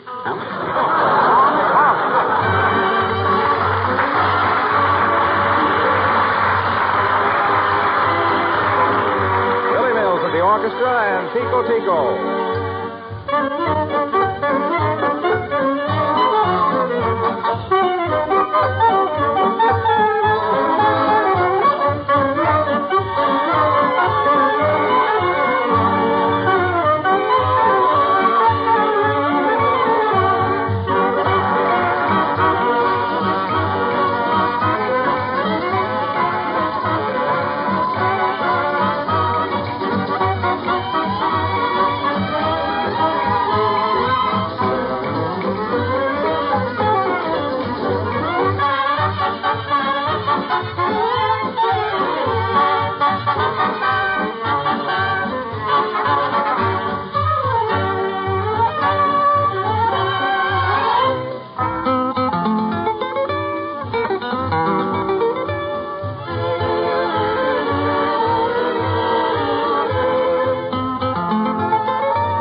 McGee, I'm worried. What about, Snooky? Well, here you sit doing crossword puzzles, and you're supposed to have a survey of the housing situation in Wistful Vista finished by 5:30. What time is it now? 5 minutes to 4. My gosh, time sure drags, don't it? Hey, what's a 5-letter word meaning a large carnivorous feline animal? Tiger. Tiger, eh? No. That can't be right. Got to have a J in the middle of it. On account of the perpendicular word is agent.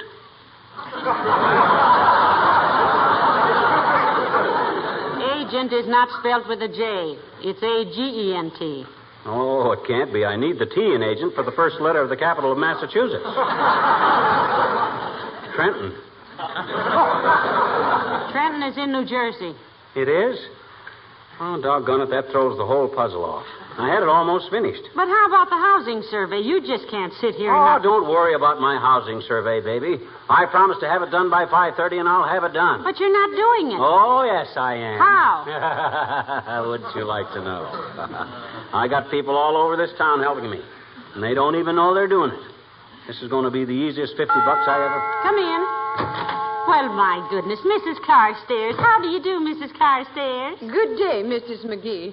And, Mr. McGee. Hi, Carsty. Have a chair. Thank you. Take 2. They're small.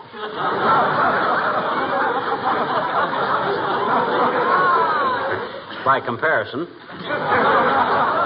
Oh, McGee, I don't think Mrs. Carstairs is so large. You know, those mink coats make anybody look lumpy. Well, Mr. McGee must be wearing his minks under his suit. Oh, yeah? Well, if I hadn't fought the Battle of the Bulge any better...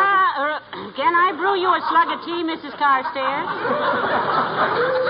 Thank you, no, my dear. I just dropped in to tell you that our club, the Wistful Vista Musical Appreciation and Save Our Stately Old Elm Trees Club, is planning a charity play, and we'd like you to be a member of the cast. What? Me act in a stage play? Oh, why, I'd be scared to death, Mrs. Carstairs. Why, no, you wouldn't. What kind of a play are you putting on, Carsty? I thought we would do The Importance of Being Earnest. Oh, yes, by Hemingway. Well, let me know when you start rehearsals, Carsty. I had a lot of stage experience myself in my younger days. Oh, really? I was not aware that you had had any. Experience? Younger days. My gosh, I had a vaudeville act for several years, Carsty. I and a guy by the name of Fred Nittany from Starved Rock, Illinois. Song and dance act. Opened in one with the grass mat, see, for some fast patter, see? Then into an Indian club routine and a challenge buck. Finished full stage with a trampoline and an off to Buffalo waving little American flags. I'll never forget what Variety said about me when they reviewed our act. Didn't you save the clipping, dearie? No, it had a typographical error in it. When they told how I roused up the act, they spelled it with an L.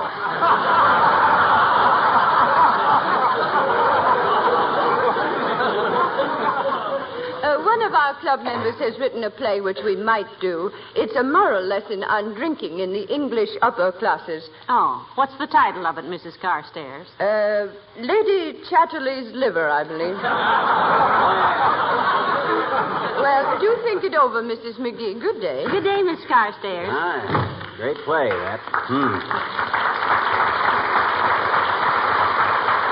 Boy, what an actress she'll make.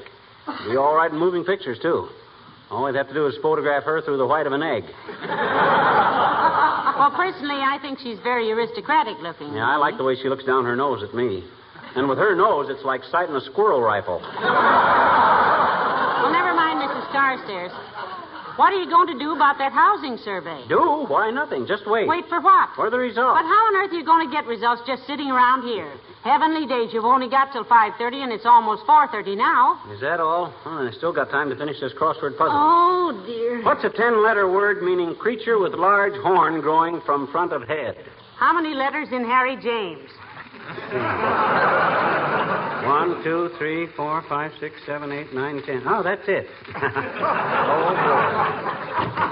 Hello, folks. Hey, you going bowling tonight, pal? Nope, I can't, Junior. I'm working on a little job of work for the city. He's making a housing survey, Mr. Wilcox, he says. Oh, come on. Let's go bowling. You can't finish a housing survey in one day. Oh, I got to. I promised the mayor I'd have it finished by 5:30 tonight. 5:30? Well, it's after 4 now. That's what I keep telling him, Mr. Wilcox, but he just sits there and he smiles at me like an old Egyptian. Like an old Egyptian. Yes. Look, haven't you tackled something a little big for you this time, pal? How can you make a survey of a town this size in an hour and a half? Don't underestimate me, Junior. I got resources you never even dreamed of. Oh, the tracks are all closed, so what good are they? What good or what? His racehorses.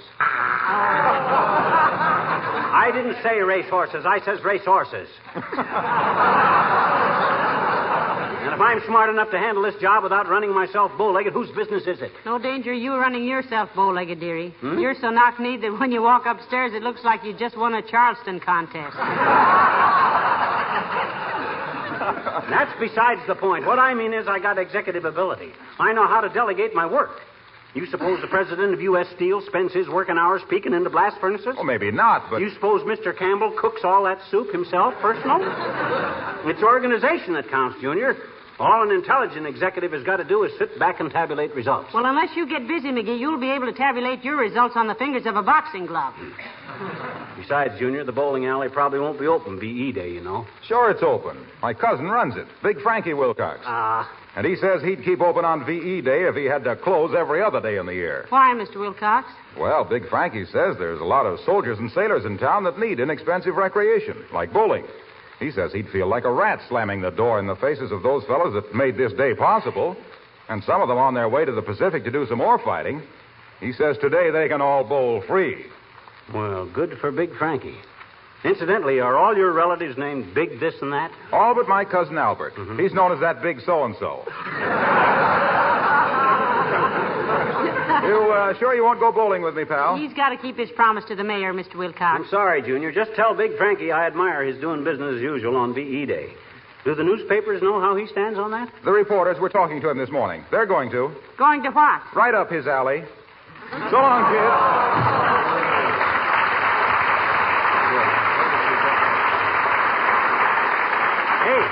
Hey, what time is it? 4:45. My watch says 4:45. That's what I said. Huh? Oh, yeah. Well, what was I doing before Wilcox? Oh, yeah, my crossword puzzle. Now, let me see. 46 vertical. A 3-letter word meaning an animal that gives milk. Could that be Joe, our milkman? suppose they're referring Look, sweetheart, you've got just 3/4 of an hour to make your housing survey. Aren't you going to do something? Do what? Do anything. Go out and survey a house. Survey 2 houses. How on earth can you earn your $50 sitting there with a crossword puzzle? Now. Take it easy, kiddo. Take it easy. Oh. I know what I'm doing. I told you I had this thing organized. All I got to do is wait for the results. But what have you done to get results? That's the secret of the whole thing. If I was to give away my professional methods, I'd be... Come in. Oh, hello, Dr. Gamble. Hello, Molly. Hello, fossil puss. Hi, Aerosmith. What's new in the world of medicine? As if you'd know. Oh, I managed to be conversant with modern medical techniques, my boy. Did you know that I'd discovered a new method of removing fish bones? My goodness, Doctor, how do you do it? Just hand the plate to the head waiter and say, take the bones out of this trout, will you, buddy? Saved myself many a bad moment that way. Yeah, and if the waiter charges as much for operating as you do, Capsule Happy, you'd better stick to spaghetti. Oh, I don't know. What's the matter with you, Molly? You're as jumpy as a newsreel of Wilson's inauguration. Well, I don't know, Doctor. I guess I'm just jittery about McGee's job. McGee's job? Don't tell me little Dynamo here has lowered himself to the ranks of labor. What short-sighted organization was desperate enough to take a chance like that? I'm doing a job for the municipality, Doctor. Making a survey of the housing situation. And he's supposed to have it done by 5:30 tonight. That gives him about 35 minutes, and he hasn't even been out of this house. If you expect me to fall on my clean-cut features in surprise, I'm sorry to disappoint you. It's a typical McGee enterprise. But aren't you extending your cervical vertebrae a trifle, droopy? My what? I said, aren't you sticking your neck out a little? That's what I've been telling him. Doggone it, I'm getting sick and tired of being told that. Just because I got my job systematized, everybody thinks I'm going to be a flop. Don't anybody give me credit for anything? Nobody who ever gave you credit for anything would. He says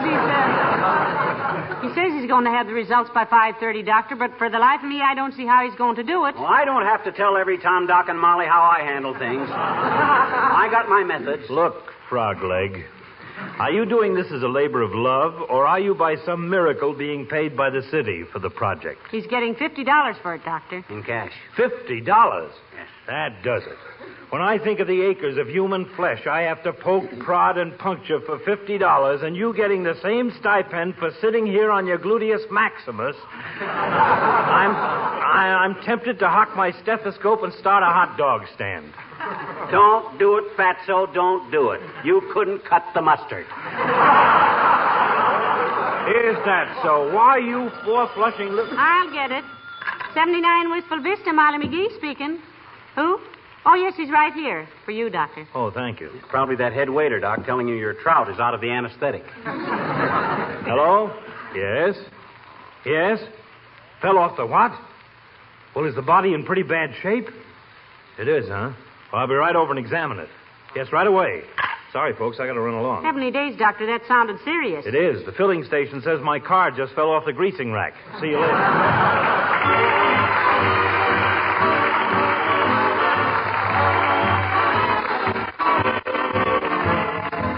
The King's Men and his rocking horse ran away. I came home early this evening, took off my shoes to rest my feet. I stretched out on the sofa and was just dozing off to sleep. Bang went the bridge lamp, down went the table, crash went the china tray.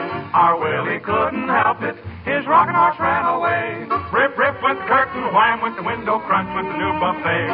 I had to tell his mother, his rocking horse ran away. Somehow Indians got into our front room. Our cowboy grabbed for his gun and went boom, boom, boom, boom. Slam went the screen door, smash went the mirror, my head is turning gray. He smiled, then what's the difference? And maybe on Father's Day, he'll remember when his rocking horse ran away.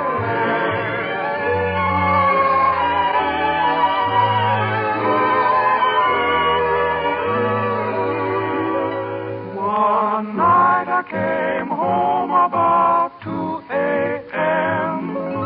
Maybe it was 4.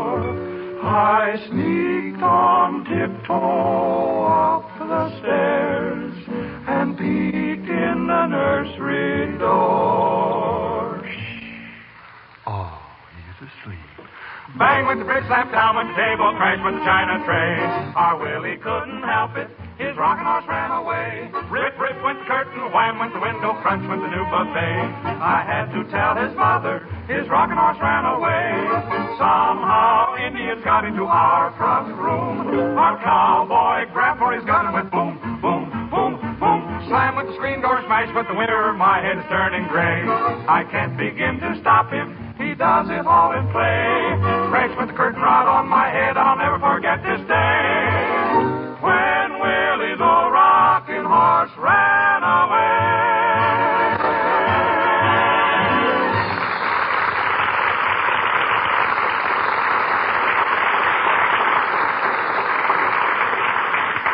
Let me see. 37 horizontal. A 5-letter word meaning... McGee. That's it, McGee. How do you spell it? Oh, for goodness sakes, please. Huh? Please what? It's 18 minutes after 5. Do you realize that? Certainly. You notice how much later it gets dark these days? Summer will be here before the people in the city... Oh, darling, don't do this to me. You Huh? got about 11 minutes to finish your housing survey, and you haven't stirred out of that chair all afternoon. Oh, forget it. I'll have the complete results any minute now. Just relax, kid. 41 horizontal. A 3 6-letter word. Oh, I can't stand this. I've got to have somebody to talk to. Oh, Beulah! Beulah! Somebody bawl for Beulah?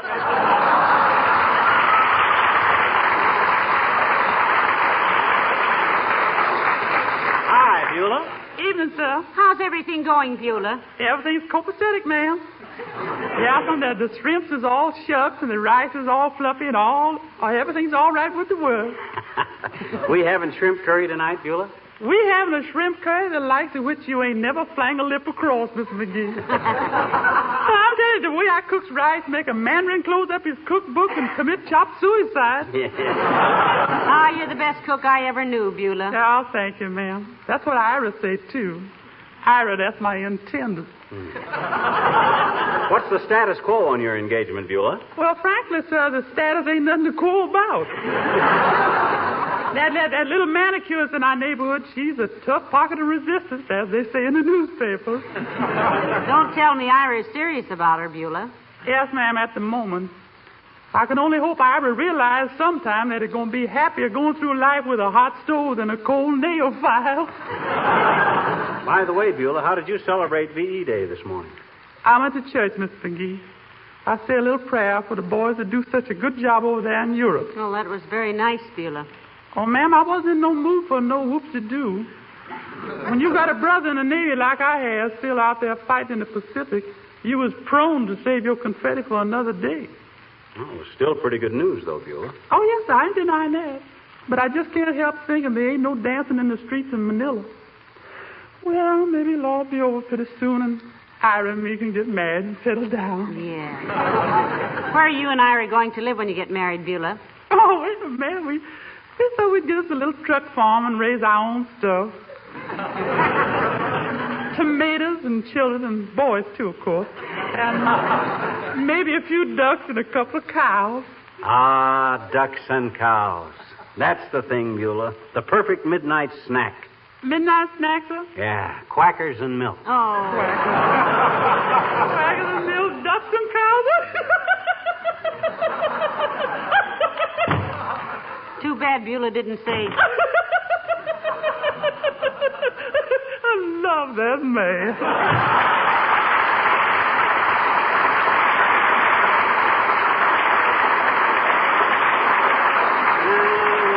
Let's see, where was I? Oh, yeah, 29 vertical, a 3-letter word meaning... McGee, you just have 3 minutes. 3 minutes for How what? can you sit there and be so calm? Heavenly days, you promised the city you'd have that housing survey done by 5:30, and here it is 5:28, and you... My goodness, what's that? What's what? Listen.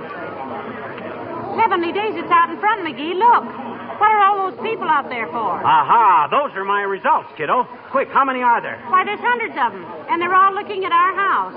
McGee, what's happening? Get a pencil, quick. Help me count them. Check them off as they come up the walk. I see at least 100, 125, 220. More like 325. Swell. Call it 400 in round numbers. Or maybe I ought to sit... Uh-oh. Hello? Oh, Mr. Mayor? Yeah, it's all finished. Right on time. Yep. You need homes for 405 people. That's correct. Yep, 405. Okay, Jake. I'll be right down to pick up the check. McGee, what on earth did you do? I just stuck an ad in the paper, that's all. Room for rent, 79 Wistful Vista. Call in person, 5:30. Come on, let's get out the back door and go collect that $50.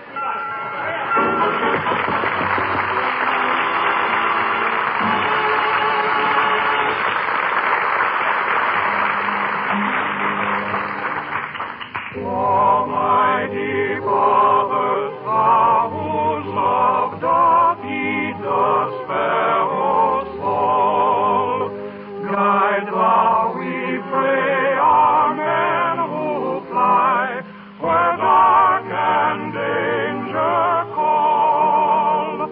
Bring them the comforts of thy love, the guidance of thy hand, and keep them safe as they fulfill thine own divine command.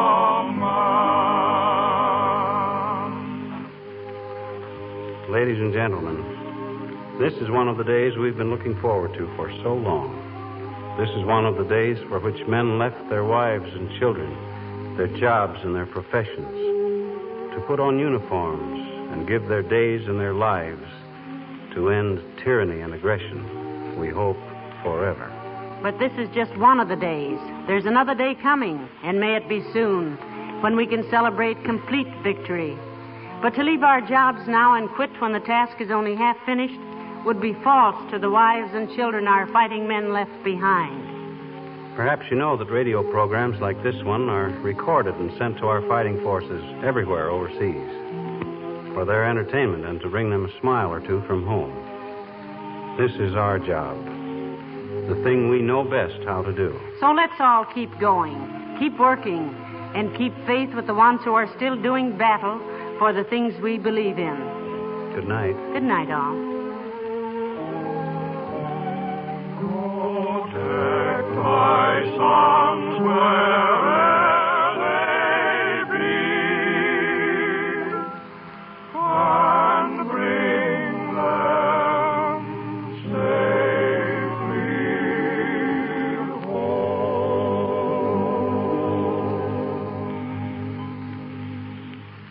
This is the National Broadcasting Company.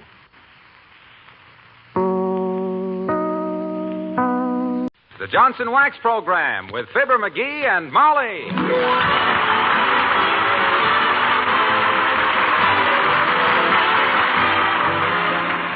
The makers of Johnson Wax products for home and industry present Fibber, McGee, and Molly, written by Don Quinn and Phil Leslie, with music by the King's Men and Billy Mills Orchestra.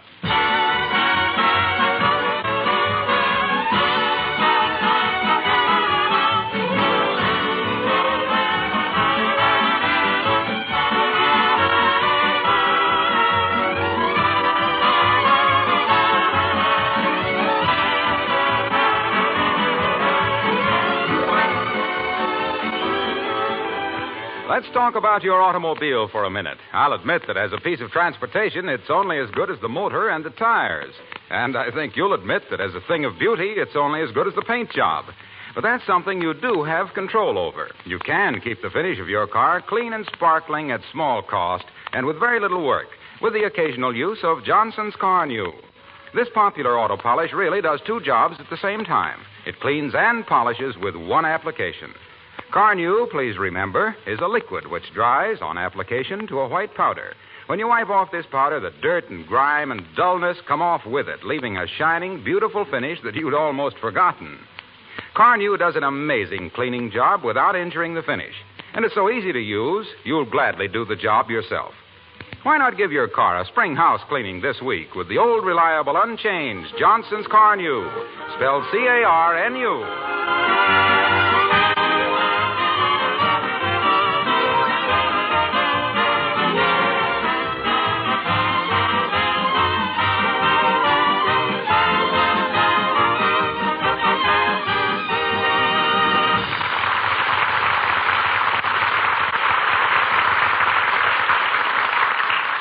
There's a big band concert and bond rally scheduled at the Wistful Vista Auditorium tonight. And when you see who's muscled in as director of the whole thing, you can understand the derivation of the word auditorium. From audi, meaning listen, and toro, meaning bull. Yes, it's himself, of Fibber, McGee, and Molly.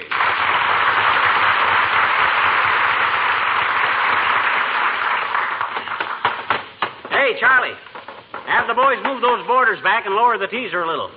Get some new bulbs for the babies and drape some bunting over the apron. Okay, Chief. Good thing there's somebody in this town knows a stage brace from an usher's flashlight. Say, I thought Mrs. Carstairs was in charge of this thing. Oh, sure. Let her have her picture in the society section. But you and I know who's the brains behind this thing, don't we? Certainly. Yeah. Henry Morgenthau, Jr. Huh? Or Henry Morgenthau, Jr. I had quite a tussle getting this thing out of Carstairs' hands, but I made it. Hey, Charlie. Yeah? Have Eddie hit the boards with them one-sheets and check the marquee for deads. I want 6 chairs and a podium for center stage and the popcorn machine moved into the manager's office. Right? I don't know, but I'll do it. Why put the popcorn machine in the manager's office, McGee? Because that's where I'm going to headquarter tonight. This is going to be one time I come to this joint where they didn't run out of popcorn before I got mine. Was Mrs. Carstairs annoyed when you moved in on the arrangements, dearie? Annoyed? Oh, wow. She blew out like a 4-time retread. My gosh, somebody had to be in charge that knows what... Oh, here she comes. Old Lady Carstairs. Where do you suppose she learned to walk like that? Like a fat pigeon on a hot pavement. Now, McGee, after all, Oh, now well, you can't... dear. Oh, how do you do, Mrs. Carstairs? So nice to see you. How do you do, Mrs. McGee? Hi, Carsty. Well, you might as well trot home and dunk the frame in a bubble bath, kiddo. I got everything under control. Mr. McGee, I think the time has come for someone to tell you a few truths about yourself. Oh, save the compliments till after the show, Carsty. I know how you feel, and I appreciate it.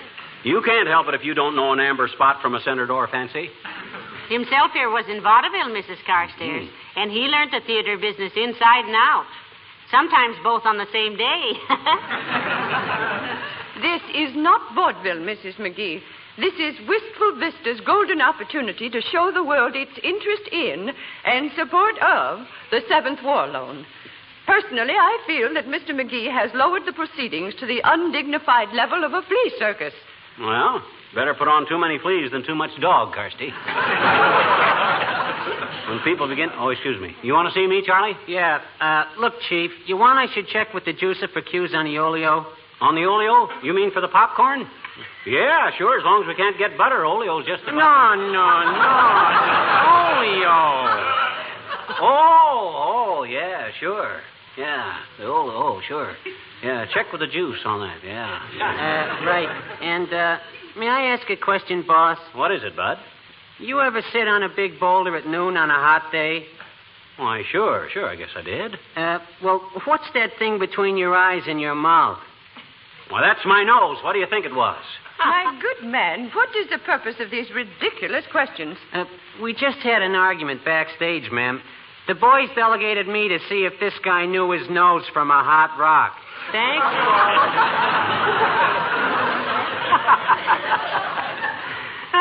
Great bunch of boys, them stage hands. Always kidding, dropping sandbags and stuff. Now then, when I make the big speech of the evening, Carsty... Please, Mr. McGee, I specifically asked the mayor himself to make the principal address of the evening. Sure, but I canceled him out, Carsty. I told him to stay home. That guy talks like he had a mouthful of coat hangers. I'll make the big speech myself, with inflections. I'm sure if you buy a big enough bond, Mrs. Carstairs, McGee can arrange to have you sit on the stage and hear it up real close. My dear, Mr. Carstairs and I have each purchased $5,000 worth of extra bonds. Oh, swell. Well, that entitles you. To stay home, I'm sure. Good day, Mrs. McGee. Good day, Mrs. Carstairs. You know, I think she's a little upset about this, dearie. Ah, poof. All that big goldfish knows about the theater you could pack away in a dab of lint. She's so dumb she thinks the little theater movement is a bump.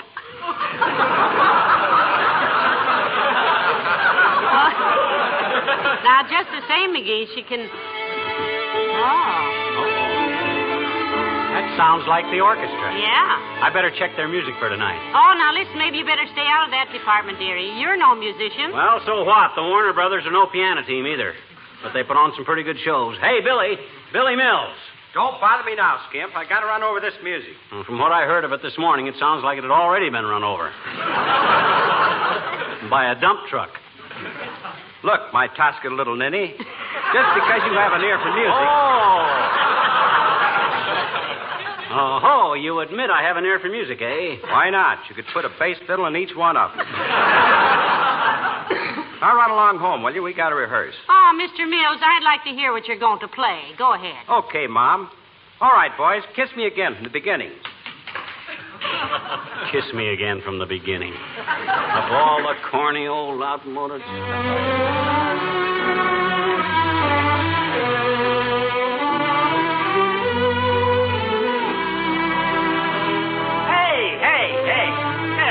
Hey, stop it. Hold everything. Stop. Oh, that won't do, Mills. That's too schmaltzy.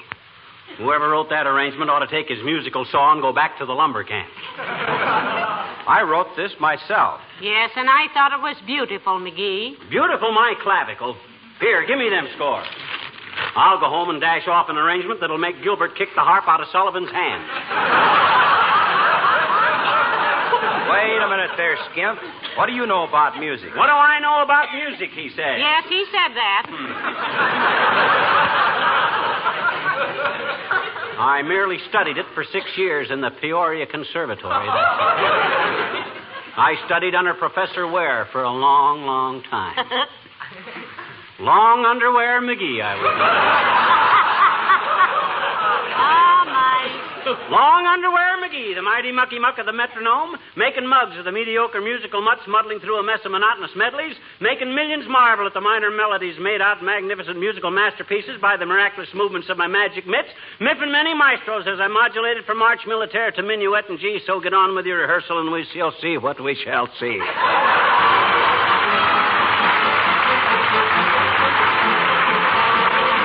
The King's Men sing This Little Bond Went to Battle. Once upon a time, there was a nursery rhyme that gave the kids a chuckle and a smile. Now the words are changed, it's all been rearranged to serve a purpose even more worthwhile. This little bond went to battle. This little bond fought at home. This little bond turned the lights on again on top of the Capitol dome. Little bond sent torpedoes into a U-boat pen. Every bond's a slam to the foes of Uncle Sam, so let's keep on slamming them again.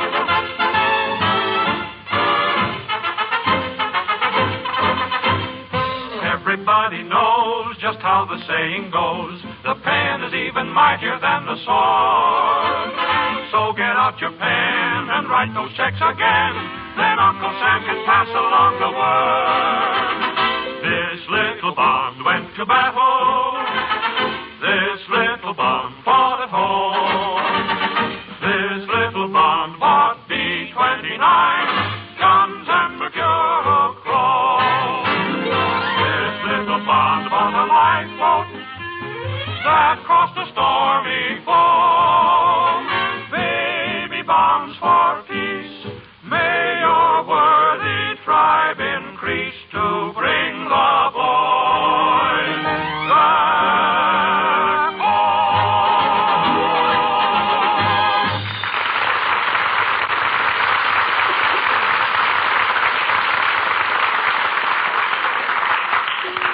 Kiss me again, kiss me again. Oh, McGee. Huh? How do you spell billion? That's easy. B-I-L-Y-O-N. You know, that's the way I got it, but it looks funny, dearie. Well, take my word for it, Tootsie. That's correct. How are you coming with my speech? Pretty well, I think. How does this sound now? The war in Europe against Germany and Italy is over. Mm-hmm.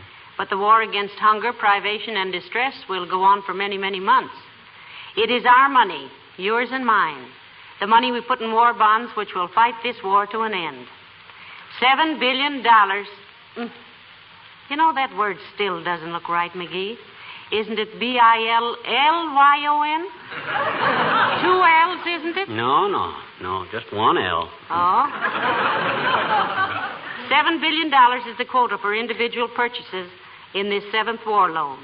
With this money, we will bring order in Europe and continue the war against the Japanese in the Pacific. That's all I got so far. No, that's very good, Molly. I couldn't have done better myself. Well, that's high praise indeed, dearie. How's your musical arrangement coming? Oh, it's going to be wonderful. Kiss me again. I lead off with the harp glissando, you see, and then You lead off with a what, Sanda?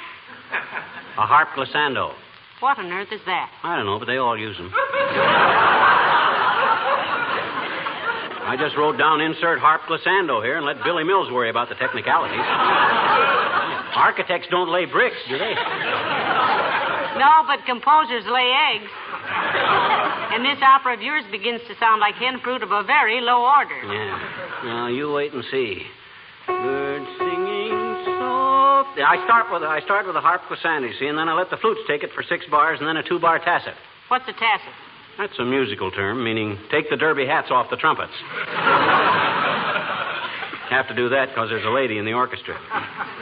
Kiss me again so good. Hello, Mrs. McGee. Hello, Mr. McGee.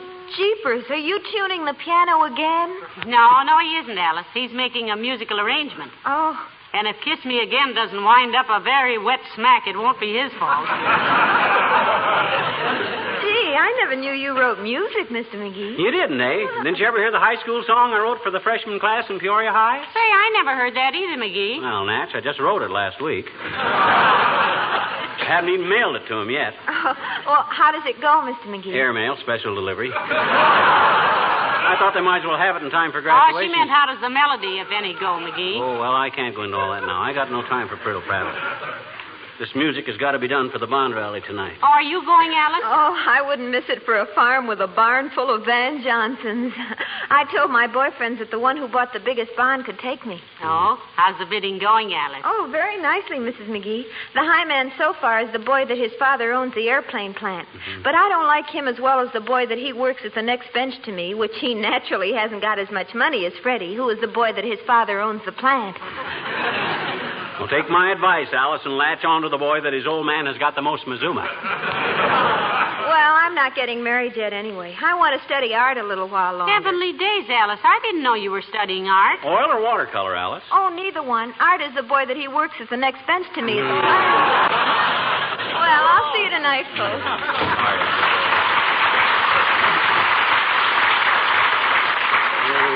Well, now we better get on with our work, dearie. Time's a-skipping. Yeah, I still got a lot to do. I haven't even brought in the string section yet. How many strings has Billy Mills got in his band? Well, now, let me see. Now, there's 6 fiddles, a guitar, a piano, and a harp. Mm-hmm. And the saxophone players each have one around their necks. Counting 4 strings to a fiddle, 4 to the guitar, 88 on the piano, and about 75 on the harp. That's about 171 strings. My gosh, I never realized how big an outfit that was. Oh, well, I'll cut it in there. Birds singing softly above. Hi, folks. Oh, what's everybody so busy about? Hello, Mr. Wilcox. We're getting ready for the Bond rally tonight. I'm writing McGee's speech, and he's making an orchestration for Billy Mills. Yep. Anything I can do to help? I play a little piano. Well, that doesn't help much, Mr. Wilcox. The piano at the auditorium is a great big one. Well, maybe I can help write his speech, Molly. I've got a good angle on it. Yes, Mr. Wilcox? Sure. You know what day this is? May 22nd, so what? This, my little pal, is National Maritime Day. Well, I still say so what, Junior? Well, you can use it in your speech. How, Mr. Wilcox? Look, ladies and gentlemen, this is National Maritime Day, a day dedicated to the United States Merchant Marine. It's a day on which we pay tribute to the courage and tenacity of our merchant fleet and its men, who have contributed so much to the winning of the war in Europe and the maintenance of vital supplies in the Pacific. I still don't see what that got to do with the war loan. Well, look, many of these men have performed feats of heroism equal to those of men in the armed forces. Their casualty rate has been high and will continue to be high until the final victory in the Pacific. These men in 1944 carried 8,000 tons of supplies every hour, every day. Arms, ammunition, and medical cargoes bought and paid for by your purchase of war bonds. It's up to all of us to keep those supplies going to the fighters who need them. Let's send them over the bounding waves on a sea of waving bonds. Say, I think you got something there, Junior. Thanks very much. Yes, I can use that, Mr. Wilcox. Okay. Now can I help with the music? I still don't think you know anything about music, Waxy. Oh, no? Well, for your information, smart guy, I played a sweet potato when I was only 7. You did? Well, why didn't you keep it up, Mr. Wilcox? It sprouted when I was 8, and I couldn't keep the leaves out of my eyes. You answer just one simple musical question, Junior, and I'll let you help me, my bum-bum. Okay, shoot, pal. Where do you find G on the piano? You're kidding. There's no G in Steinway. Well, we'll see you at the bond rally, Mr. Wilcox. Okay.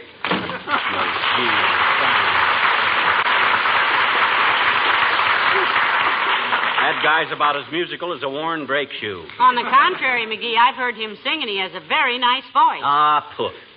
He's got a rasp in his voice you could file your way out of Alcatraz with. Well, I gotta get to work. Me too. Kiss me, kiss me, kiss me. Oh, Dad, rat, that's Dad. Oh, now what's the matter? Did you default on a note? Busted my pencil. You got a pencil? No. Will a lipstick do? After all, if you're scoring Kiss Me Again. No. I gotta have a pencil. I'll ask Beulah to bring you a knife. Oh, Beulah! Beulah! Somebody ball for Beulah?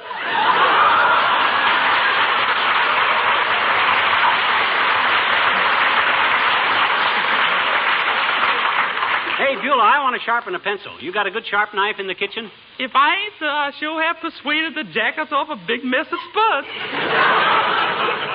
Would an extra pencil help, Mr. McGee? Oh, yeah, fine. Where can I find one? Behind your left ear. Huh? Oh, yes. I had that there for the bass notes. Oh, thanks, Beulah.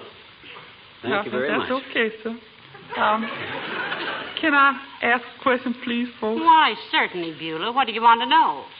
I want to know what's going on here, man. I'm out there in the kitchen trying my best to mind my own business.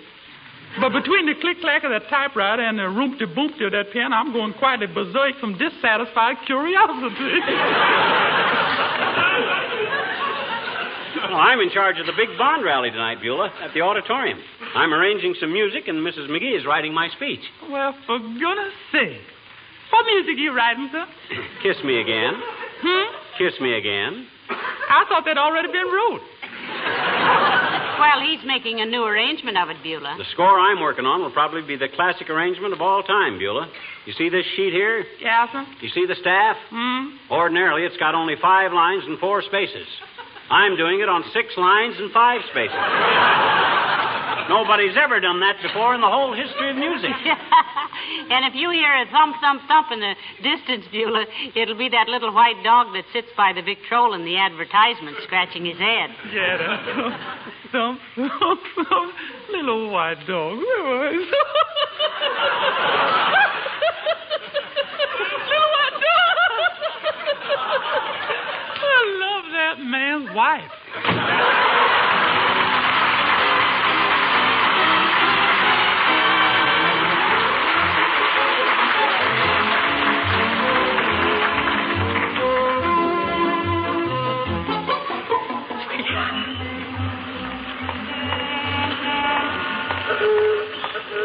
Hurry up, Molly. We haven't got too much time now if I'm going to give the band this new music. What time is it? I don't know, but listen.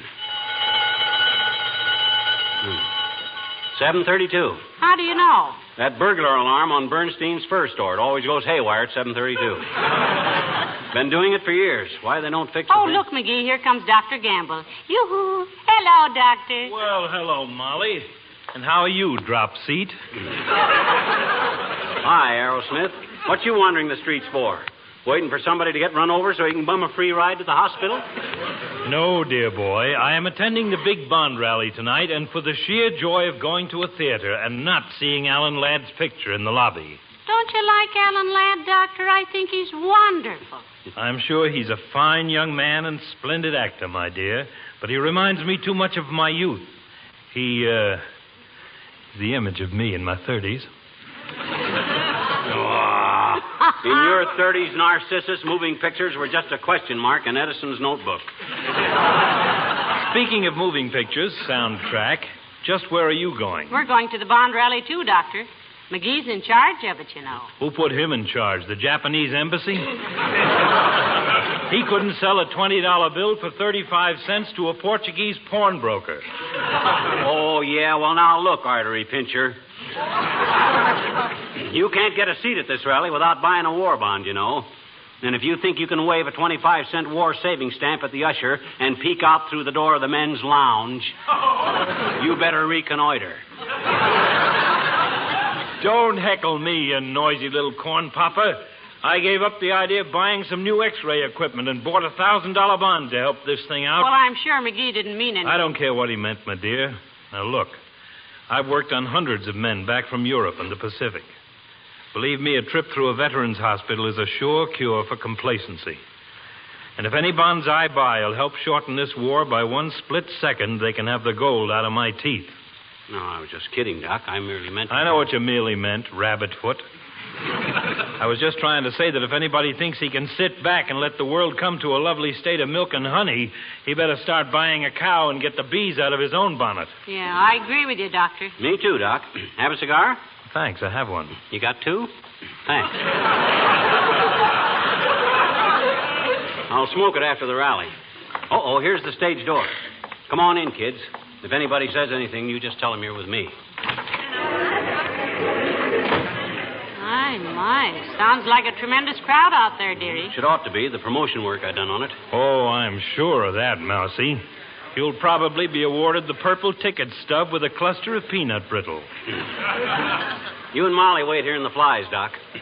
I got to get to the pit. I'll see you later.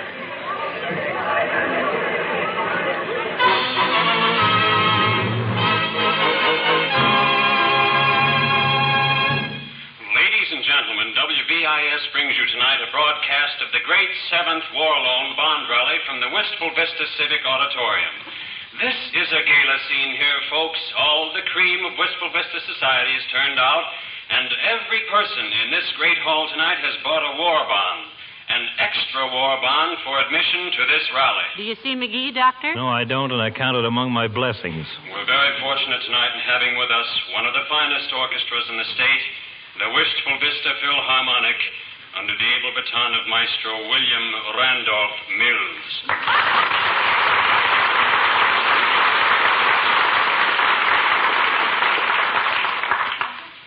The Maestro acknowledges the applause, takes a bow. Just a minute, folks. There's a slight disturbance in the pit. Someone is talking to the Maestro. He's waving a sheet of music at him. Maestro Mills shakes his head and turns away. The man tugs at his coattails. The Maestro... But there seems to be a slight argument. Who is it, Doctor? Can you see? No, but I can guess. That stupid, clabber-headed little runt... Something very unusual is going on down there. They seem to... Uh-oh. Maestro Mills has just thrown down his baton and climbed out of the pit. The other man, according to a note just handed me by my assistant, is a Mr. Flabber McSpee. Just picked up the baton, raised his hands. Here's the downbeat.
Plenty of it, Bud. Why? I bought a bond to get in here. Well, naturally. If I buy another one, can I get out?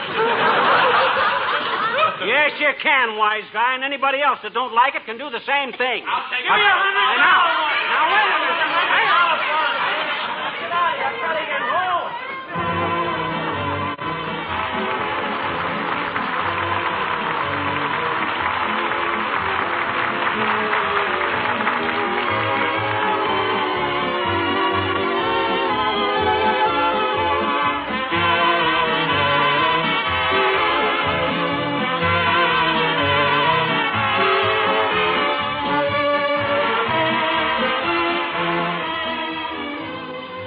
There are so many extra uses for Johnson's wax, we're apt sometimes to forget that its first use is to protect and beautify your floors. After all, they get the hardest wear of any part of your home. Now, if a floor isn't beautiful, it's almost impossible to have a lovely, attractive room. On the other hand, a gleaming, richly polished floor sets off your furnishings to their best advantage. So there's every reason to keep all of your floors well polished and well protected with genuine Johnson's wax. Actually, they take on greater beauty with every waxing. The tough film of Johnson's wax seals the pores of the wood against dirt and moisture and protects the finish itself, and thus saves costly refinishing. And you need not re-wax the entire floor. You can touch up as often as necessary those areas of extra heavy traffic, such as doorways and the entrance hall. Remember also that a Johnson waxed home is a clean home, and a clean home is more healthful.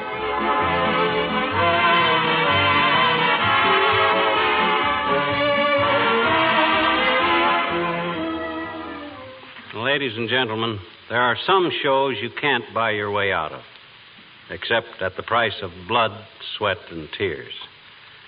There's a show like that going on in the Pacific right now, and it's up to us to buy an end to it. We can do it with our purchases of war bonds in this mighty 7th War Loan. We can buy the guns and ships and planes and tanks that are needed to overwhelm a tough and determined enemy. Yes, and we can buy more than that. Your war bond purchases are merely loans to your government. That means you are purchasing post-war security and a controlled economy for our fighting men to come home to. So buy your extra war bonds today, all you can afford, and a little more. Let's prove that when it comes to buying bonds, American clothing has no pockets of resistance. Good night. Good night, all.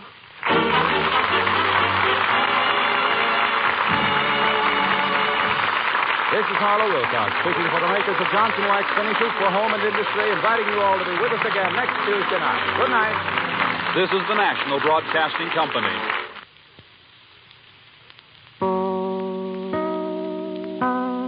The Johnson Wax Program with Fibber, McGee, and Molly.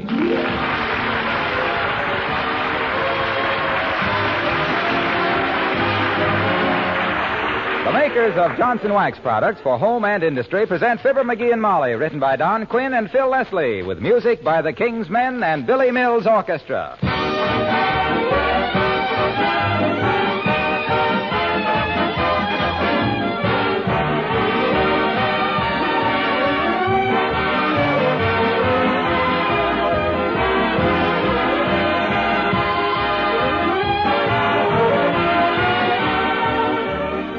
If you've ever thought, why should I go to the trouble of cleaning and polishing my car, I'd like to suggest that it seems to be a matter both of good business and of personal pride.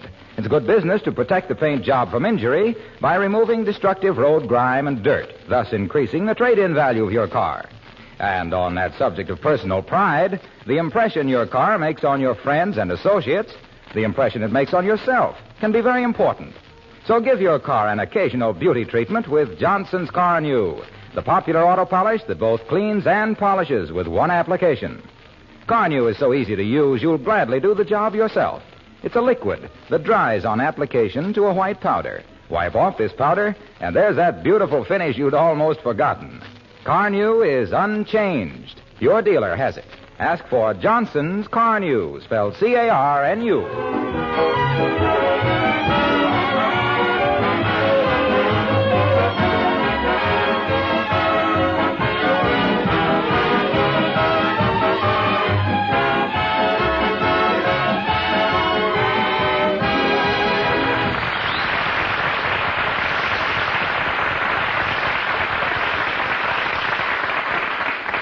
Anytime you pass 79 Wistful Vista and hear the windows rattling slightly and a low, nasty murmur coming out under the door, you'll know the squire has received his monthly bank statement. And here he is, rapidly losing his equilibrium while trying to find his balance, while his wife does her best to drown him out. As we meet, Fibber, McGee, and Molly.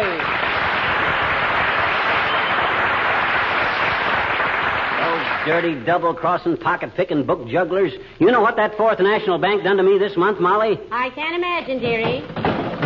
They figured my balance exactly the same as I figured it. Now I don't know where I am. I got nothing to go on. I have a notion to... Hey, can't you do that a little quieter, Molly? I'm sorry, dearie. I'm trying very hard to concentrate on this statement, and that noise is very distracting. Very. Well, if your figures agree with the banks, what is there to concentrate on? Aha, that's just the point. Anytime they agree with me, they gotta be wrong. They know darn well that I... Hey, what are you doing with my wood-burning outfit? Is that what this is? Why, certainly that's what this is. Don't you remember that spool rack I made for you with all the design I burned onto it with that? You said that was the prettiest spool rack with that particular design onto it you ever saw. Oh, yes, of course. Mm-hmm. Well, as long as I was cleaning out the hall closet, I merely thought I'd put things away. I'll be very careful with stuff like my wood-burning outfit. One of these days that fat will come back and... You're what? I'm cleaning out the hall closet. Ooh. Mrs. Carstairs is coming for tea this afternoon. I don't want her to wind up under an avalanche of moose heads, mandolins, and fish poles. Hey, now, wait a minute, kiddo. If anybody's going to clean out that closet, it'll be me. I got a lot of valuable stuff in there. By the way, what'd you do with my stamp collection? Heavenly days, did you have a stamp collection in there? Did I have a stamp collection in there, she said. She said that. Didn't you see a little celluloid envelope with a 3-cent stamp in it that the cancellation was upside down onto it? You had a collection of 1 3-cent stamp? Well, it was the nucleum of a collection. Guy's got to start someplace. You better let me clean out that closet, Molly. Well, frankly, I don't think Carstairs coming to tea is a very good reason for it. Do you want her to think you married a bad housekeeper? What that old gooseberry thinks is frantically unimportant to me, Mommy. Well, I don't want her to think now that... Hello, Mrs. McGee. Hello, Mr. McGee. Hello, Alice. Hi, kid. Now, don't get in the way here now. Creepers, are you cleaning out that closet? May I watch? Sure, but don't touch things, Alice. I got a lot of personal valuables in there. I don't want them all around. Like this stuff here. McGee, if that's what's been making this closet smell like a cider mill, throw it out. What? Throw out my old chemistry set? I went clear through high school with this stuff. Gee, did you really, Mr. McGee? Yeah. Yes, and I remember the day he did it, Alice.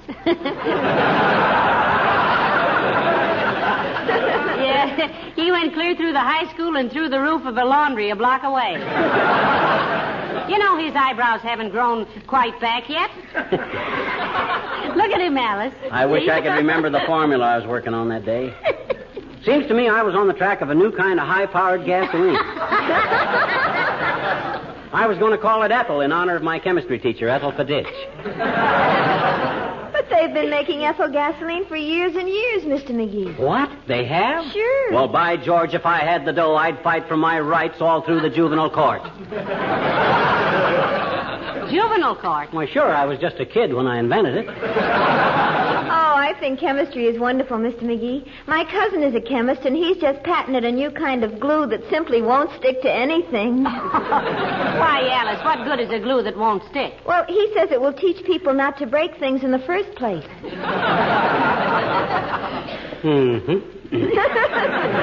Well, it's simple stuff like that makes fortunes for some people. I stumbled onto a freezing compound one day that kept a bottle of water cold for 2 days. What'd you call it, dearie? Ice. Creepers. I've been using it for years, and I never knew who thought it up. Yeah, and you know he never got a nickel from Sonia Henny for it either? Well, I got an idea I'm going to work on one of these days that'll put us all on Easy Street. And I'm not going to breathe it to a soul, except a few close friends. What is it, Mr. McGee? Well, Shut the door, Molly. Okay. Thanks. After what happened with that ethyl gasoline deal, I'm kind of suspicious. You know what they feed silkworms on to make them make silk? Certainly. Mulberry leaves. Ever think what might happen if you fed them on leaves from a rubber plant? Jeepers, girdles. Exactly. Now, Now, not a word of this to anybody, see? The nylon people would shoot me down like a dog if it ever got out. But that's for the future. Right now, I got to straighten out this closet. One second.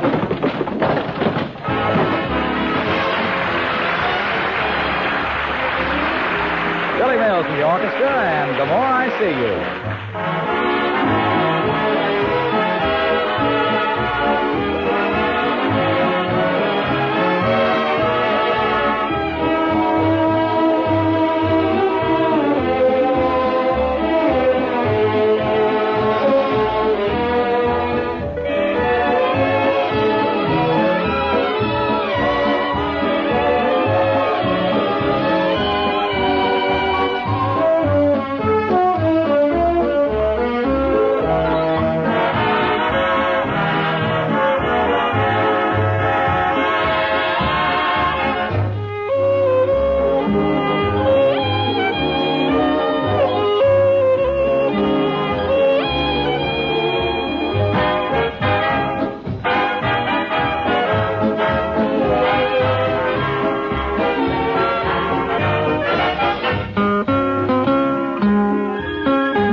I think when you get that hall closet cleaned out, dearie, the house will look very nice. You know, it's a lot of wasted effort just to make an impression on old Mrs. Carstairs.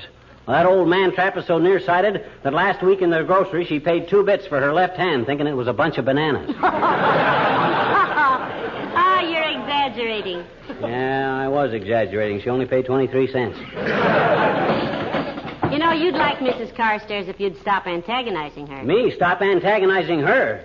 You got the slipcover on the wrong love seat, Snooky. She antagonizes me. Why, she looks at me like I was something unpleasant she just found in her club sandwich. Well, my goodness, I don't think she's so. Come in. Oh, it's Dr. Gamble. Yeah, I recognize him. Hello, Doctor. Hello, Molly. Hello there, Rumpelstiltskin. Rumple what skin? Rumpelstiltskin. A legendary character, like you. Oh, thanks. Excuse the looks of the place, Doctor. McGee is cleaning out the hall closet. Voluntarily, or did you get a court order? As the trout says when he snapped at the fly, I'm doing this on my own hook. Don't get in my way, Fatso. I'm busy. Well, interesting evidence of a misspent life you have there, Chubby. Where'd you get the school bells? Christmas present from Mr. Chips? Those are Swiss bells, Doctor. He used those when he was in vaudeville. Play something for the doctor, dearie. He wouldn't appreciate it, or I would. That guy's got less music in him than a wet drum. As usual, beanbag, you are speaking from the depths of your abysmal ignorance. I was seriously considering an operatic career at one time. My goodness, were you really, Doctor? Mm-hmm. Tenor or baritone? You sang second base with the Brooklyn Dodgers, didn't you, Doc? I refuse to be drawn into a musical controversy with you, you illiterate little pack rat. You're the kind who'd sit through a movie 3 times to hear the Hoosier Hotshots play the Hawaiian war chant on a washboard and auto horn. You're darn well right, I would, big boy. That's real music. See what I mean, Molly? Every time he mentions a sextet from Lucia, he asks if you'll pardon the expression. Remind me to sing for you sometime, my dear. Oh, that I will, Doctor. I will indeed. Sing her something from Ada, Doc. She loves Ada. From what? Ada. That's the opera, Ada. Are you by any chance referring to the opera Aida by Verdi? Oh, yes. First presented in Cairo, Egypt, December 24th, 1871? I think that's what he means, Doctor. I think so, too. And if you'll excuse me, I'll get out of here before I lose what little respect I have for the little music lover. No, I was just kidding, Doc. I know my music. I didn't study the mandolin 25 years for nothing, you know. That's one man's opinion. Well, he really knows more music than you think, Doctor. If he knows any music, it's more than I think.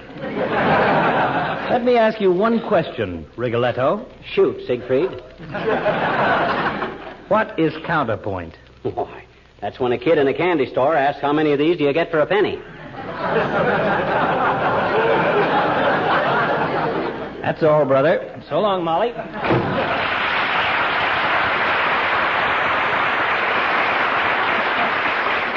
Oh, for goodness sakes, McGee, I don't know why you have to tease people like that.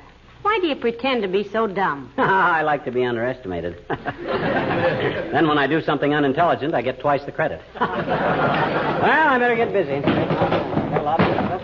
McGee, I wish you'd get rid of that old moose head. Oh, I will after she has her tea. Wouldn't be polite to give her the bum's rush the minute she gets here, you know. I can't. Oh, I was not referring to Mrs. Carstairs. I meant that one in the closet there. Oh, that. Well, I still think that'd look swell over the fireplace. I think it would look better in the fireplace. It's such a...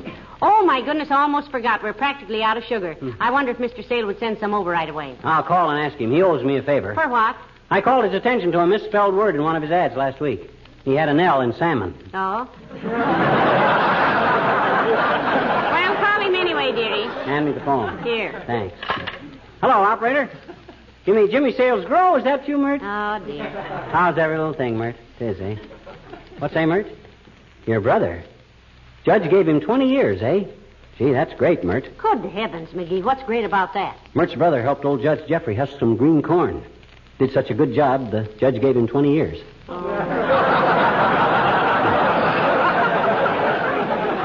What's that, Mert? Yeah. Okay, I'll call later.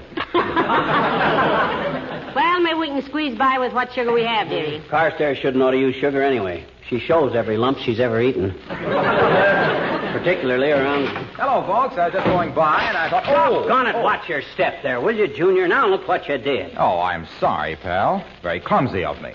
What did I step on? Just an old cigar box, Mr. Wilcox. Think nothing of it. What do you mean, just an old cigar box? You know what I was saving that for? No, what were you saving it for? Well, I was...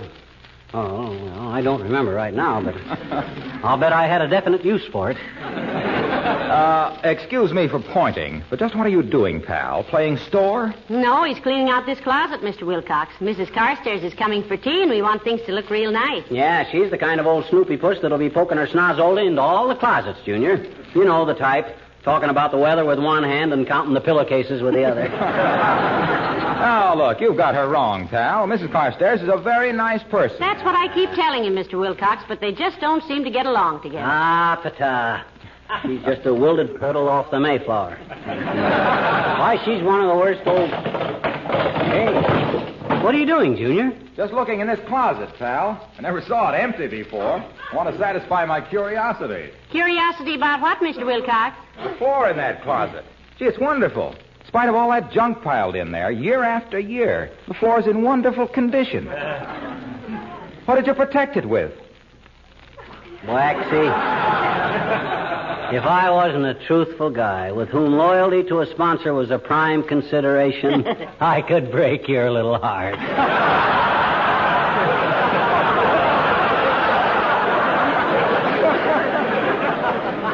But we have to tell the truth, Mr. Wilcox. Johnson's wax it is. I knew it. Gee, I'd like to have a photograph of that closet floor. You throw moose heads in there, you toss in horseshoes and ice skates, you bang it with golf clubs and wet snow shovels, you heave in a lot of fishing tackle, shotguns, and mandolins, and look at it. Hardly a scratch. What a perfect example of how Johnson's wax protects and preserves a wood surface. Look at his eyes flash, Molly. I'll bet Balboa looked just like that when he discovered the Panama Canal. Ah, what a beautiful, beautiful floor. What luster. What a tactile delight to rub one's digits over such a luminescent patina. Shaw. What on earth is the man talking about? Is the guest room made up? Maybe he better lie down a little while. You feel okay, Junior? Oh, I feel marvelous, pal. Magnificent. What a day in my life to have everything I've ever said about Johnson's wax so completely justified, so marvelously exemplified. Its qualities of beautification, preservation, protection. Oh, I've got to write to Racine about this. See you later, folks.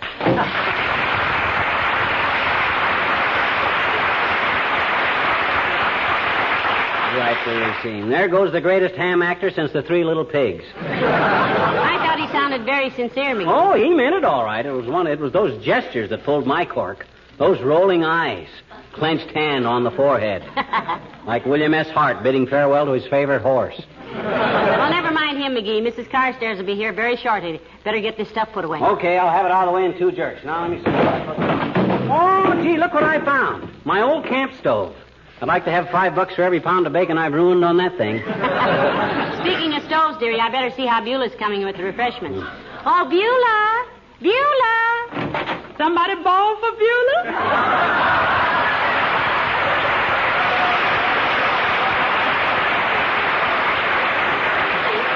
Yeah, Mrs. McGee was just wondering if you were all set for the tea clutch, Beulah. Yes, everything is fixed to and even, sir. Best china laid out, cake all frosted, silverware polished, and a napkin start like Mr. Hoover's collar. Well, we want to kind of spread it on for Mrs. Carstairs, Beulah. Send the lady fingers out for a manicure if necessary. And see that the seams are all straight on the tea bags. Oh, you just leave everything to Beulah, folks. Everything going to be done with finesse, eclair, and savoir-faire. Je ne sais pas? Je ne sais pas? Je ne sais pas, ma'am. That's a French expression meaning, you think I'm kidding? You speak French, Beulah? Well, just enough to get by with folks that don't speak it at all, sir. I tried to learn it once by phonograph records, but there was a bad rattle in the speaker, so I never know if my accent is wrong vocally or mechanically. Mr. McGee tried to learn Spanish that way once, Beulah. You have any luck with it, sir? Nope, I took 5 lessons, then tried to order dinner in a Spanish restaurant. The hat check girl slapped me, the waiter gave me an apron, and the cashier handed over all her dough and called the cops. I guess I'm strictly a Latin from Peoria. Get his face laughing away to him. A Latin from Peoria.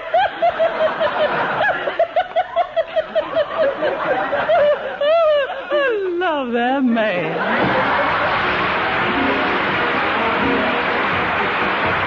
The King's Man and the Fireman's Bride. Fireman Joe McGee, who married in June, wants to be free. He bought a handsome love nest, but his hard-lying spouse likes a firehouse. She wears a crimson skirt, a fireman's hat, a red flannel shirt. Whee! Clang goes the bell and she's off, boys, in a cloud of confusion and dirt. Wait a minute, boys. I gotta run in the hole. Well, hurry up.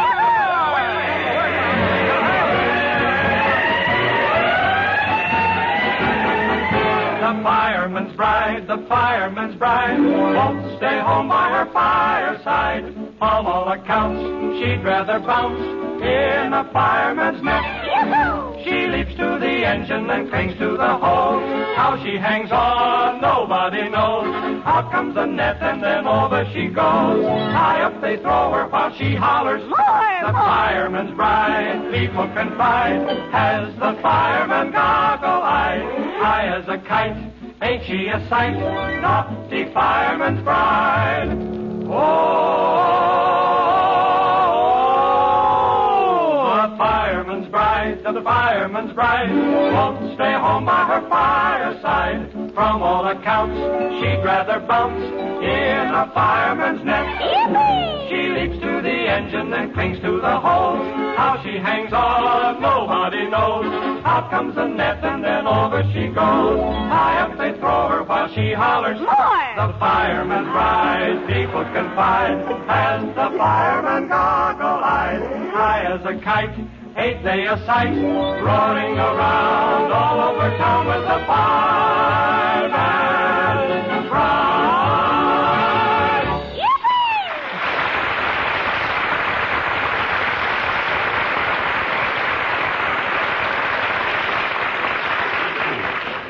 McGee, I just looked into the hall closet, and I want to congratulate you. I think it looks wonderful. Oh, it's nothing that any red-blooded American boy couldn't have done. His wife kept hollering at him about it.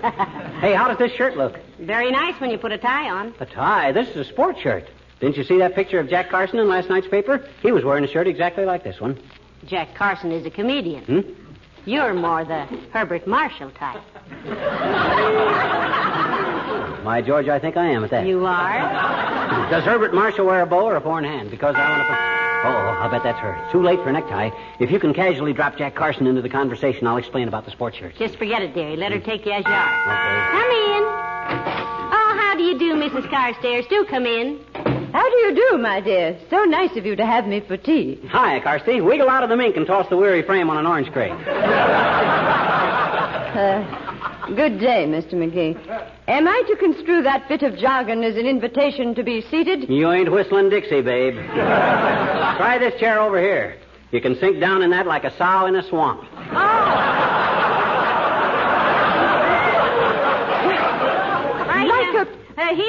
Let me take your coat, Mrs. Carstairs. I'll hang it right here in the hall closet. Hey, look out. Don't open that. That's so... Oh, yeah, I forgot. That's okay. My gosh, I'm not used to this yet. Go ahead, open it. Yeah, he's joking, Mrs. Carstairs. Yeah. He's always kidding me about this hall closet being too full of everything. I'm sure it looks very neat, my dear. You are evidently an excellent housekeeper. Oh, I sometimes think I'm almost too fussy. I sometimes think so, too, myself.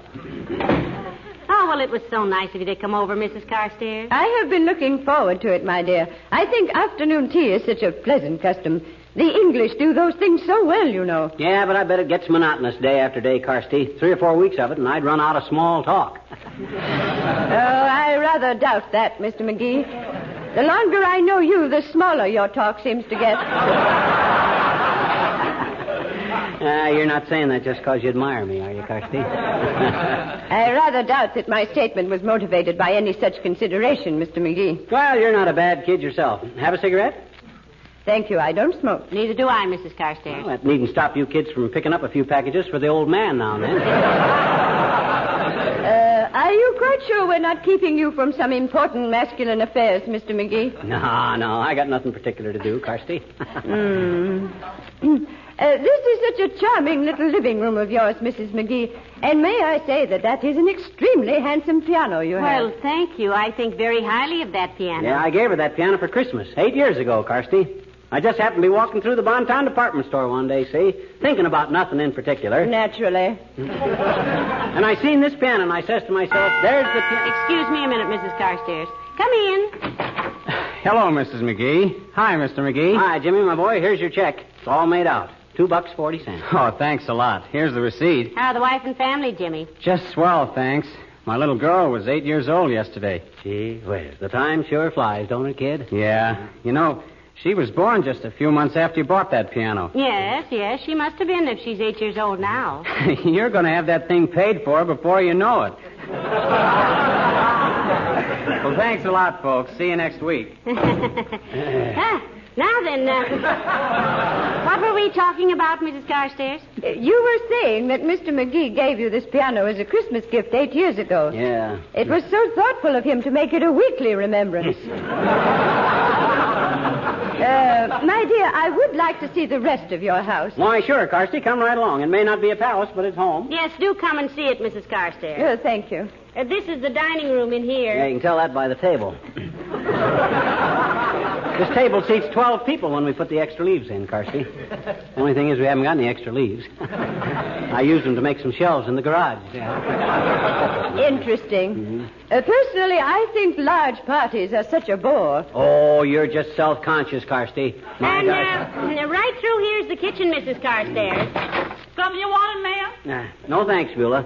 Just giving Carsty the 40-cent tour. Good afternoon, Beulah. Oh, good afternoon, Miss Carstairs. You can take the tea things in any time, Beulah. Coming right up, ma'am. What a cozy little kitchen, Mrs. McGee. So convenient. No, it's a pip for a small family like us, Carsty. You can build yourself a 5-decker salami sandwich and open a bottle of beer in here without walking 5 acres. Really? And that, I suppose, is the service porch through that door, Mrs. McGee. This door? No, this is just the back stairs, Mrs. Carstairs. You see... Hey, don't open that. That's where I put all the...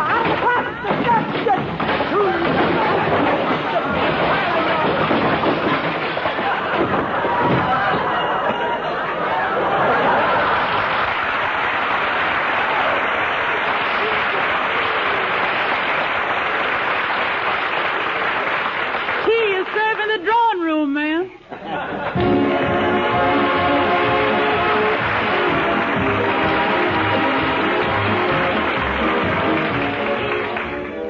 Why is it that some homes seem to have so much more charm than others? Is it because of more expensive furnishings? Well, not as a rule. It's a matter of good taste and good housekeeping, in which richly polished floors and other surfaces play a very important part. Floors that are regularly waxed with Johnson's wax become more and more beautiful. They set off your furnishings to best advantage. There are many other uses for Johnson's wax in a well-groomed home. Picture frames, ornaments, windowsills, even the fireplace and the andirons. And, of course, you know that the tough film of wax protects all of these surfaces from wear, dirt, and moisture. Also, that it saves you hours of housekeeping work, because waxed surfaces are so easy to keep clean.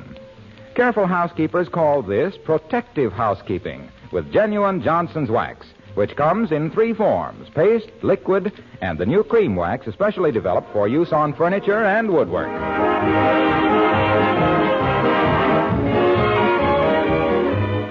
How long did Carstairs stay after I left, Molly? Oh, about 3 cups and 6 crumpets. But what made you leave in such a hurry? Look, Mommy, when a woman like Carsty takes my own mandolin back in the living room and starts playing Tea for Two on it, I can take a hint. I don't have to be hit with a brick bat. No, although I'll admit the idea crossed my mind. Huh?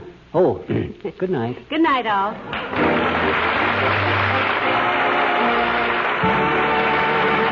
This is Harlow Wilcox speaking for the makers of Johnson Wax Finishes for Home and Industry, inviting you all to be with us again next Tuesday night. Good night. This is the National Broadcasting Company.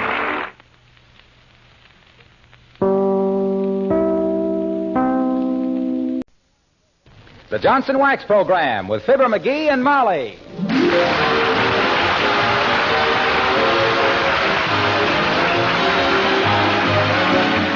The makers of Johnson Wax products for home and industry present Fibber, McGee, and Molly, written by Don Quinn and Phil Leslie, with music by the King's Men and Billy Mills Orchestra.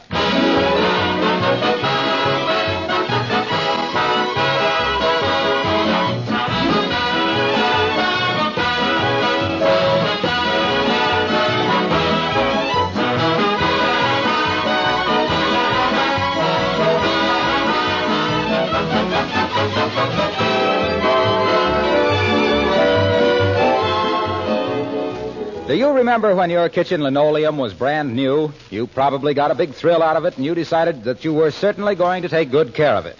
Well, have you? Does it still look almost new? It would if you'd begun right away to protect it with Johnson's Self-Polishing Glow Coat.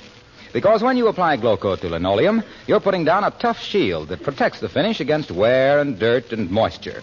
The thin, invisible film of Glow Coat itself takes the wear, and the surface underneath is safe. That's why the regular use of Glow Coat makes linoleum last much longer, besides keeping it sparkling and beautiful.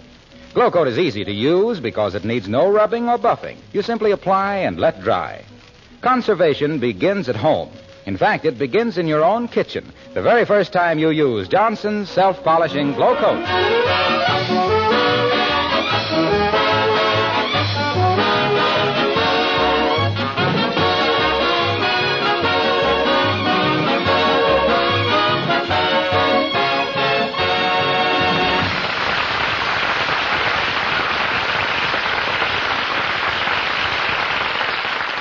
Whoever said the hand is quicker than the eye never saw the squire of 79 Wistful Vista practicing sleight of hand. Get a load of the old Butterfingers right now. With a book of magic, a deck of cards, and 10 thumbs. As we meet, Fibber, McGee, and Molly.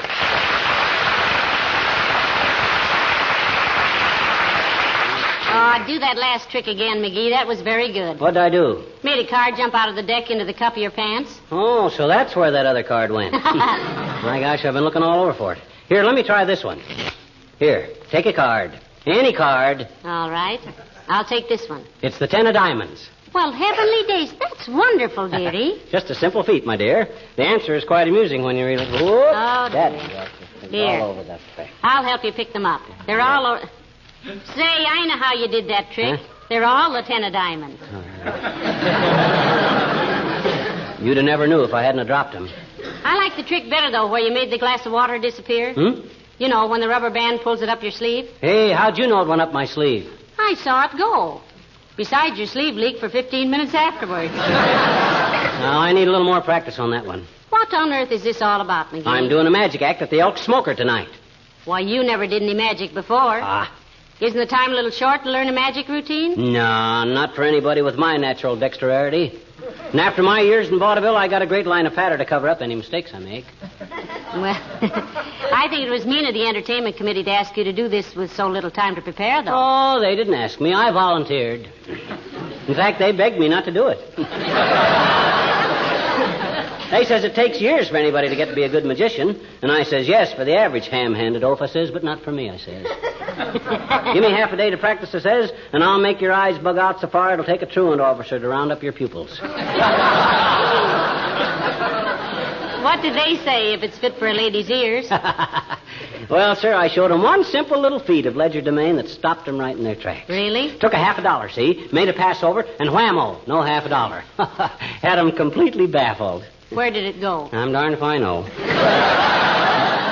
I've been looking for it ever since I got home.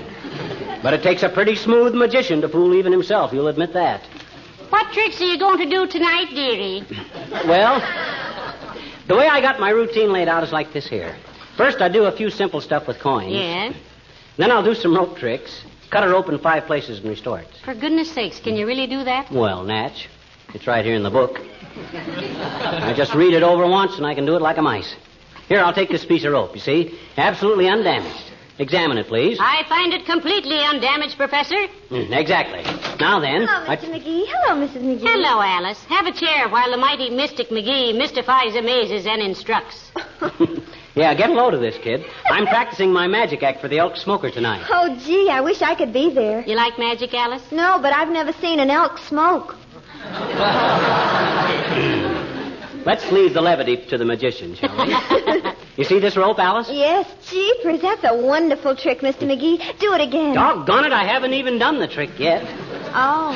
He cuts the rope in 5 places, Alice, and then makes it all into one piece again, you see? It's an amazing illusion. Yeah. Most people think the magician has an extra piece of rope hid under his coat or up his sleeve. Has he? Why, certainly not. Anyway, I don't think so. Hand me the book there, Alice. Page 26. Nope, no rope up the sleeve. Wouldn't it be safer tonight, dear, if you just took the book along and read him the tricks? Oh, I can do them. Now, I'll take this piece of rope, see? I take it in the middle like this here and cut it. Whoops. Okay. I now have 2 pieces of rope, of which both pieces are of equal size and length. Jeepers, this is simply wonderful. He hasn't done the trick yet, Alice. Oh. Now then, your attention, please, ladies and gentlemen.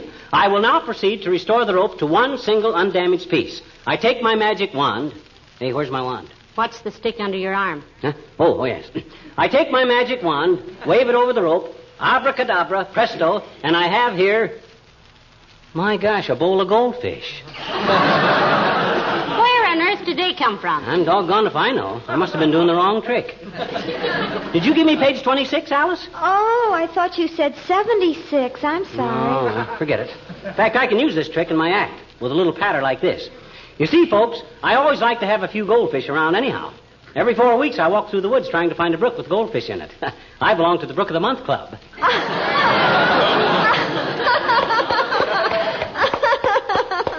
Thank you. Now for my famous illusion, sawing a woman in half. Would one of you ladies kindly step up on the stage? Not me, McGee. I've got to go make the bed. Oh, I've got to go to work. Goodbye now. Cowards. I'll have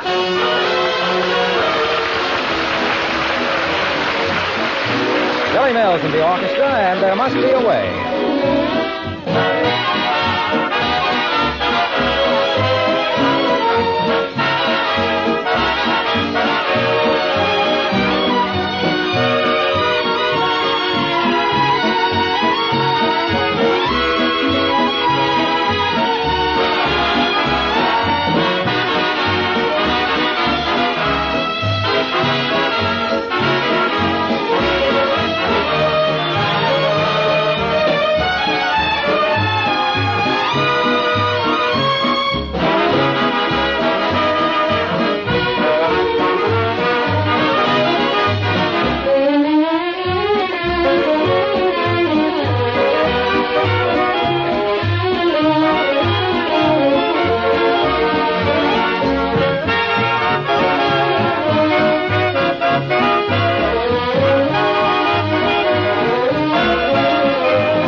on with your magic, dearie? Oh, wonderful. I'm working on the trick now where I borrow a watch from somebody, smash it with a hammer, and then shoot it out of a pistol. Good as new.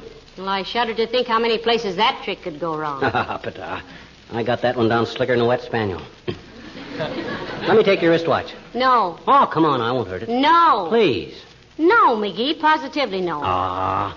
You gave me this watch as an anniversary present. I'll not have it hammered to pieces nor shot out of pistols. It's just a trick. I'm pretty sure I can do it. But, dearie, this watch is worth a great deal of money, aside from its sentimental value. Yeah. But the better the watch, the more impressive the trick is, see? Nobody cares if you bang up a $1 turnip. But when you see a gold and diamond creation being battered to pieces... Oh, no. McGee, it wouldn't be right to... Who's that? Mrs. Carstairs. Oh, hot dog. She's got a wristwatch that's worth $3,000. Platinum and emeralds. Come in. Hello there, Mrs. Carstairs. Do come in. How do you do, my dear? Hi, Carsty. I'm glad to see you.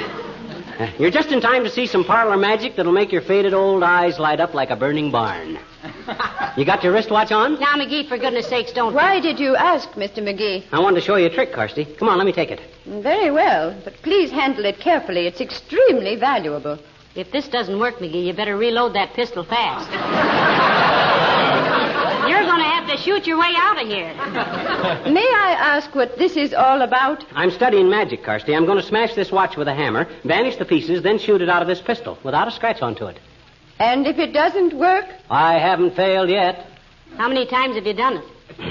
Well, this will be the first time. Well, here we go, laughing and scratching, girls. Now, first, I place the watch on this little anvil. Then I take the hammer. This is going to be wonderful, Mrs. Carstairs. He can do this with my eyes shut. Please be careful, Mr. McGee. It would be very annoying if you hit your thumb with that hammer. Now, don't worry, kiddo. Now, watch this. Oh, dear. Then, with a simple twist of the wrist, watch me closely, folks. Presto, the watch has disappeared. Time flies, don't it? That's a crack I put in there. May I suggest that you proceed with your feats of magic without the humorous comment, Mr. McGee? I second that emotion, too. Okay. Now, watch this. I load the pistol, fire it into the air. Oh. And now... Wait a minute till I look in the book. I forgot what comes next. The police would be my guess. I don't mind the loss of the watch so much, my dear, but it had a lock of my husband's late hair in it.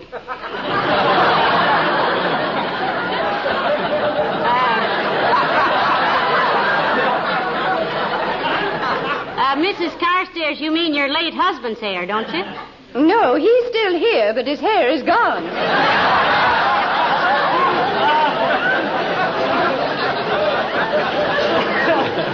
Hey, kids, I got it. Just feel in your left sleeve there, Carsty, and tell me what you find. Oh, my watch. Well, that was very skillfully performed, Mr. Are you sure McGee. it isn't damaged, Mrs. Carstairs? No, it seems to be perfectly all right, Mrs. McGee. Even the lock of hair... Good gracious. What's the matter? The hair has turned completely white. Oh. Well, I simply must go tell Mr. Carstairs about this. Good day, Mrs. McGee. Goodbye, Mrs. Carstairs.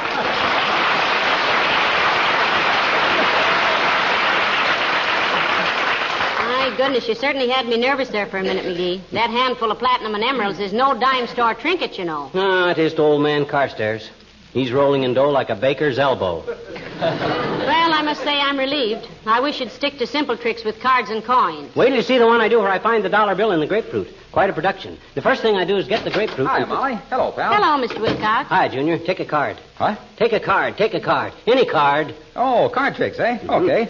Well, I picked a card, pal. Now what? What card was it? 5 of spades. Correct. Now watch me do a trick where I take the... Hey, wait a minute. Watch me do a trick. You got an egg? I have some in the kitchen, Mr. Wilcox. Shall I get one? Well, I might need more than one. Let's all go out in the kitchen. Something tells me I'm going to regret this, but come on.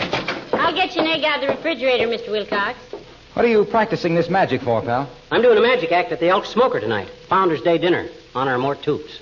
You mean to tell me Mort Toops founded the Elks Club? No, but he hauled in a bushel of clams one day in 1936, and we had a clam bake. We all ate clams till we almost foundered, so we celebrate Founders Day every year. Now, here's the egg, Mr. Wilcox. Thanks. Who's got a quarter? Here. Okay. Now then, I take the egg in my left hand, and with a slight movement of... Oh, dear, and that was my last egg, too. You're about as graceful as a moose on snowshoes, Junior. Gee, I'm sorry, Molly. Give me a damp cloth and I'll wipe it right up. Here, may I use this cloth? Sure, go ahead. Well, I'm surprised to see you can really kneel down like that, Junior. You got such a crease in them pants, I thought they were made of aluminum tweed. There we are. Now, let's see the trick, Junior. All right, come on back in the living room. Well, go ahead, Mr. Wilcox. Hey? Go ahead. You're going to show us some magic. I did. You did? Why, sure. Wasn't it magical the way that egg came off that Johnson glow-coated linoleum? That's just an example of how easily spots, stains, and smudges are removed when you use Johnson's self-polishing glow coat on your linoleum. Isn't my kitchen magic as good as your parlor magic? You mean you wasted our last egg just for that? Yes. But you'll admit I showed considerable restraint. I didn't say a word about how glow coat protects and preserves the beauty and color of linoleum, or how it makes it wear 6 to 10 times longer, or how it shines as it dries in 20 minutes or less, and how... Yeah, but what was the quarter for? What quarter, Molly? The quarter you borrowed from me. Oh, that. That had nothing to do with the trick. I have to take a bus downtown, and I had nothing smaller than a $5 bill. I'll pay you back next week, pal. Thanks a lot. So long, Molly.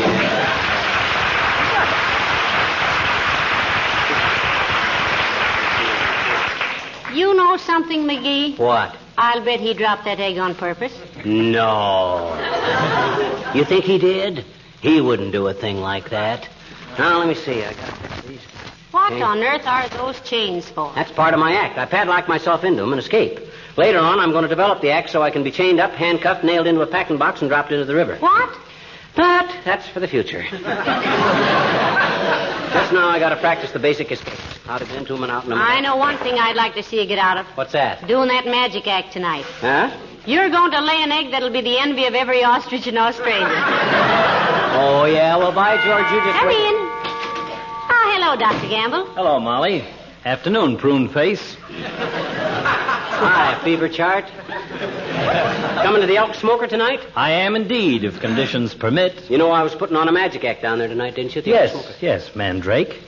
I heard how you bowled your way onto the bill, and as an amateur magician myself, I'd like to know what tricks you're going to present. The miser's dream, guillotine, the disappearing birdcage, the levitation of Princess Mahula. Heavenly days, I never heard of any of those. Me either, Doc. Naturally, they are the classics of illusion. Mahula? Yeah. And I wouldn't expect a tent show Thurston like you to know anything more involved than pulling a bunch of paper flowers out from under your vest. Mm-hmm. You're using those chains for an escape trick? Yep. Well, you better be sure whoever puts them on knows what he's doing. That's a very good thought, Doctor. Mm-hmm. I'd hate to go through the rest of my married life with a non-skid husband. Panucci, I've studied this trick and I know what I'm doing. There's nobody in the world that could tie me up in these chains so I couldn't escape in 2 minutes. Would you care to risk a small wager on that dreamboat? You're doggone right I would, wise guy. Put your money where your mouth is. And make it easy on yourself. $2. 2 bits it is. No. $2. Okay, $2. Just a minute, McGee. Hadn't you better be sure? Sure, I'm sure, all right. This guy's got more bluff than the Hudson River. Who are you going to get to chain me, smart boy? Going to do it myself. Sit in that chair. Okay. Oh, this I love. Now, let's see. Around and under the... Under My the shoulders. goodness, now. I don't know how anybody could get out of those things, Doctor. You wait, baby. I'll slip out of these like a butterfly out of a raccoon. You mean cocoon, dearie. Oh, no, I don't. A cocoon is a small lake. That's a lagoon, you illiterate little jackdaw. I thought a lagoon was a white chicken. No, that's a leghorn. Go on, leghorns are a kind of puttees. Everybody knows that. You're thinking of leggings and hold still. Well, then what's a raccoon? It's a small animal like a badger. Why, certainly. And when I think how I badgered Doc into betting $2 on this thing, I... Oh, you through, Doc? Yes, I'm through. And so are you for the afternoon. Can you get loose, dearie? Can I get loose, she says. She said that. Now, you watch this. Oh, dear. Well, I've got to be running along, Molly. I'll leave a few aspirin tablets for him. He'll have quite a headache in an hour or so. Hey, wait a minute, Doc. I want you to see me win that bet. Well, just call me up when you get free, Merlin. I'll be at my office till 7:30. Good day, Molly. Goodbye, Doctor. Now, listen, he isn't in any danger, is he? Only of losing $2, my dear. Goodbye now.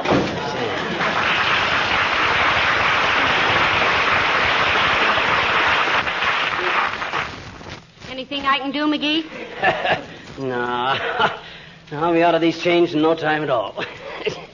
Just give me time. Give me time. Just give me time.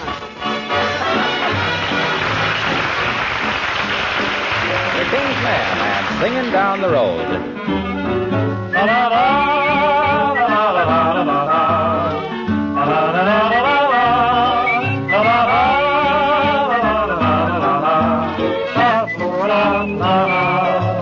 There's nothing like the morning feeling fresh as a dew when you're going where there's taters to behold. The cows are in the meadow and they give me the moo as I go singing down the road. My little dog is tagging right along at my heels. He's so happy that he's hopping like a toad. His little tail is wagging 'cause he knows how I feel as I go singing down the road. The sun is grand, my face is tanned, I'm so carefree and gay. And as I hike, I feel just like a school kid for a day. And when the day is over, there's a girl I'm to meet. You see, but that's another episode. My heart and I are stacking up, my dreams kind of neat as I go singing down the road. La la la la la la la la la la la la.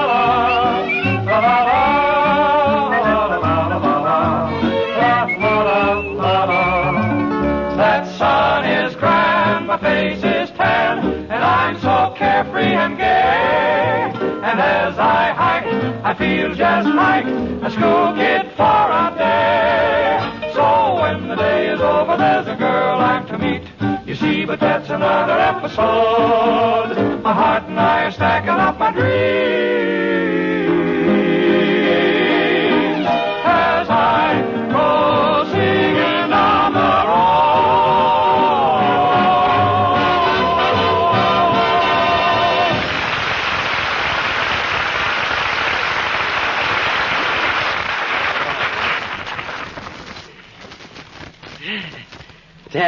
Dead rat. Hey, Molly, I give up. I can't get out of these chains. Call Doc. I've been calling him every 15 minutes for the last 2 hours, dearie. There's no answer. I sure talked myself into this, didn't I? Well, what was the trick? How are you supposed to get out of him? Oh, I had a little key in my mouth. All I had to do was twist around so as I could drop the key in my hand, and boom, out. Well? Well, I dropped the key in my hand, okay, but it don't fit the padlock. That dratted magic store must have sold me the wrong lock or something. Doggone. Oh, dear. You know, this could be serious, McGee. I'll ask Beulah if she has any little keys that might fit it. No, that's too embarrassing. Oh, Beulah. No. Beulah. Somebody bawl for Beulah?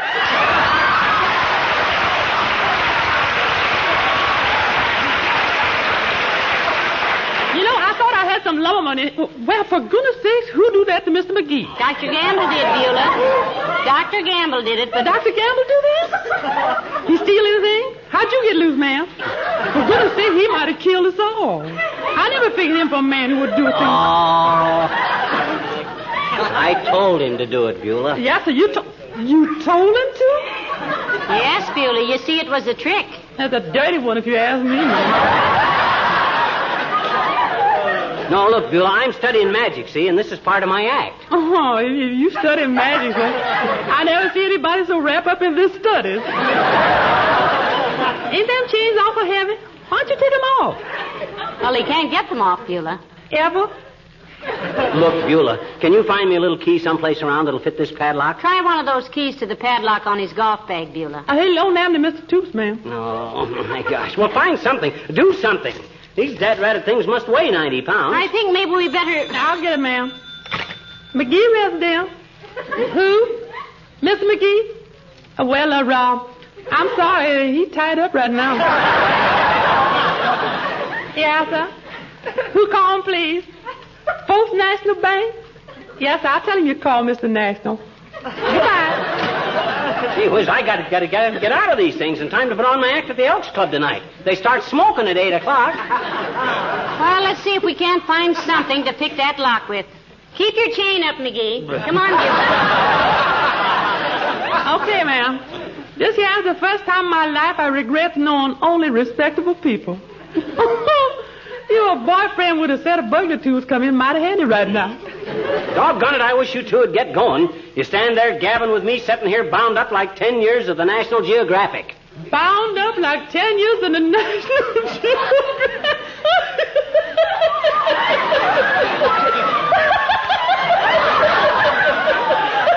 I love that man.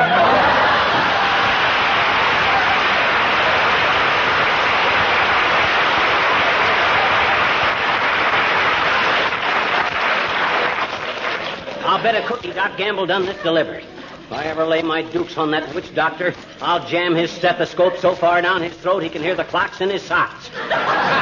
Double-crossing, underhanded. Come in and bring a hacksaw. Hi, mister. Oh, my gosh. Here I sit hoping for a Pinkerton Dick or a Northwest Mounted Cop or the Man Called X, and what do I get? You. Oh, boy, are you ever tied up. He said I'd probably find you squirming around like a can of live bait. Who said that? I said, who said that? Who said what? Who said I'd be squirming around like a can of live bait? Dr. Gamble, I bet you. Huh. Mm-hmm. He said he took your padlock and put his own on you. That dirty lowdown. He did he? I says he did he? Did what? He substituted padlocks on me. No wonder my key wouldn't work. He gave me the right key, though, mister. You see? Here it is. Oh, thank goodness. Hand it here, sis. Come on, sis. Come on. Unlock me. No. What? No. Dr. Gamble said not to unlock you till 8:30. Oh, he did he? Well, what time is it now? 1:30. 1:30 what? I don't know. There's only one hand on my Mickey Mouse witch watch.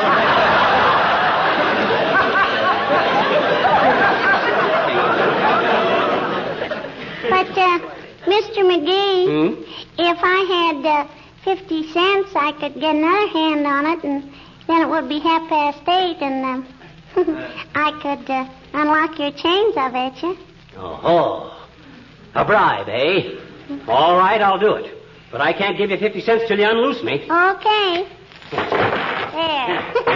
Now, thanks, sis. And here's your 50 cents. Now, hand me that phone. Give me the phone. Hello. Operator, give me the Elks Club on, huh? No, Mert, I got no time for that now. Give me the Elks. Hello, Elks Club. This is Fibber McGee speaking. I just wanted to tell you I'll be a little late, but... Huh? What? Doc Gamble has taken over the Magic Act. What? He's on now? Why, that snake in the grass. That lowlife. I'll come down there and tear him limp.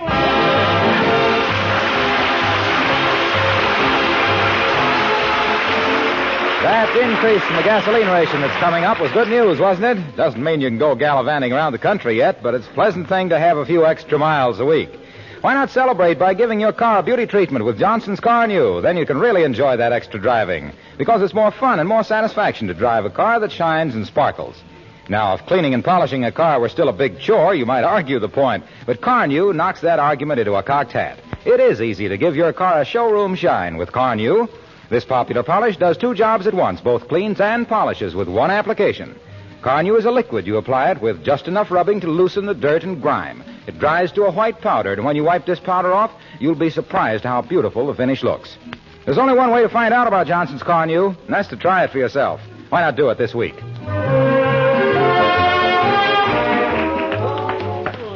Oh, I had a little cat, and I named her Ben-Hur, 'cause I sold all her kittens for $1 per.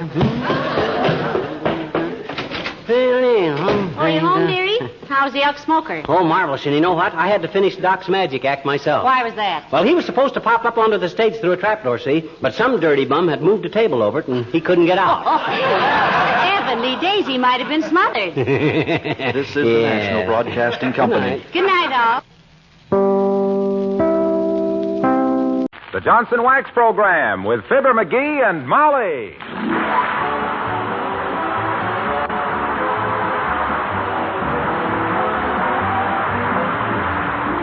The makers of Johnson's Wax products for home and industry present Fibber McGee and Molly, written by Don Quinn and Phil Leslie, with music by the King's Men and Billy Mills Orchestra.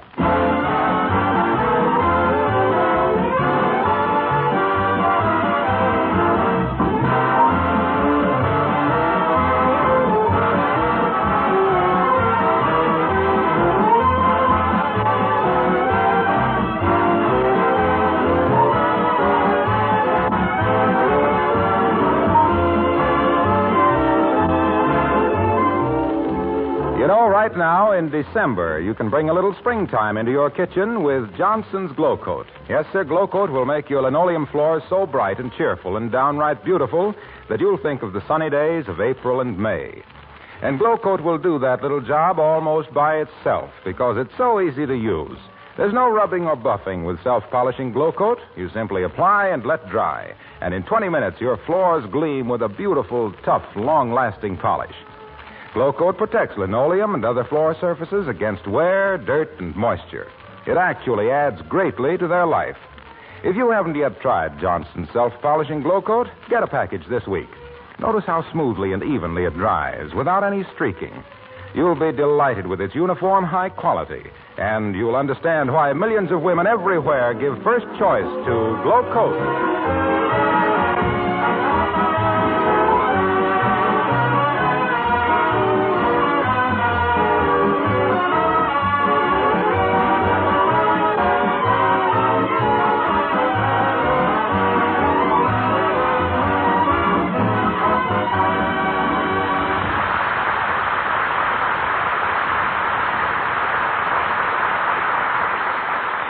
When it comes to politics, and almost everybody does, the real power is swung by mysterious little men with big fat cigars who talk out of the corners of their hotel rooms.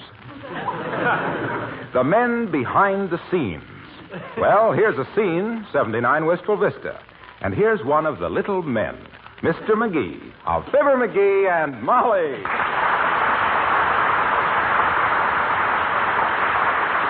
Yes, sir, it's just like I says, Molly. When I throw my political savvy behind a candidate, he's as good as elected. Now, you take the last election they had here in the state. The gubernatorial election? No, the one for governor. Oh, that. Yeah, they consulted me on tactics all through the campaign. How to get the veterans' vote, up to what age can a candidate kiss a baby without getting his puss slapped. And what happened? He was elected. Who was? The governor. Well, naturally, but which candidate? Well, mine, of course. Which one was that? Why, the one that won. You don't think I'd go to work and throw my weight behind a loser, do you? Well, what was his name? I should know it, I suppose, but now, wait a minute.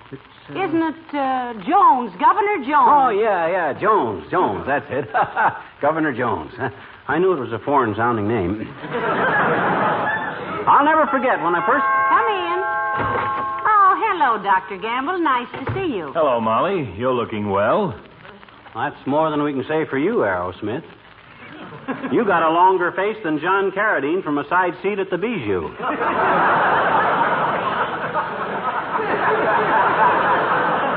What's the matter, Doctor? One of your patients get well before you could operate? No, Super Mouse.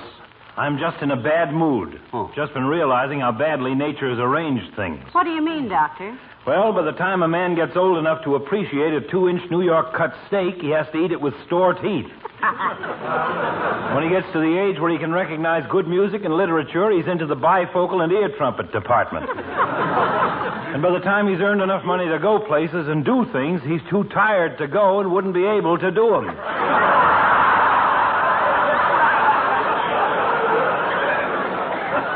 I think people ought to be born at the age of 75 and live backwards.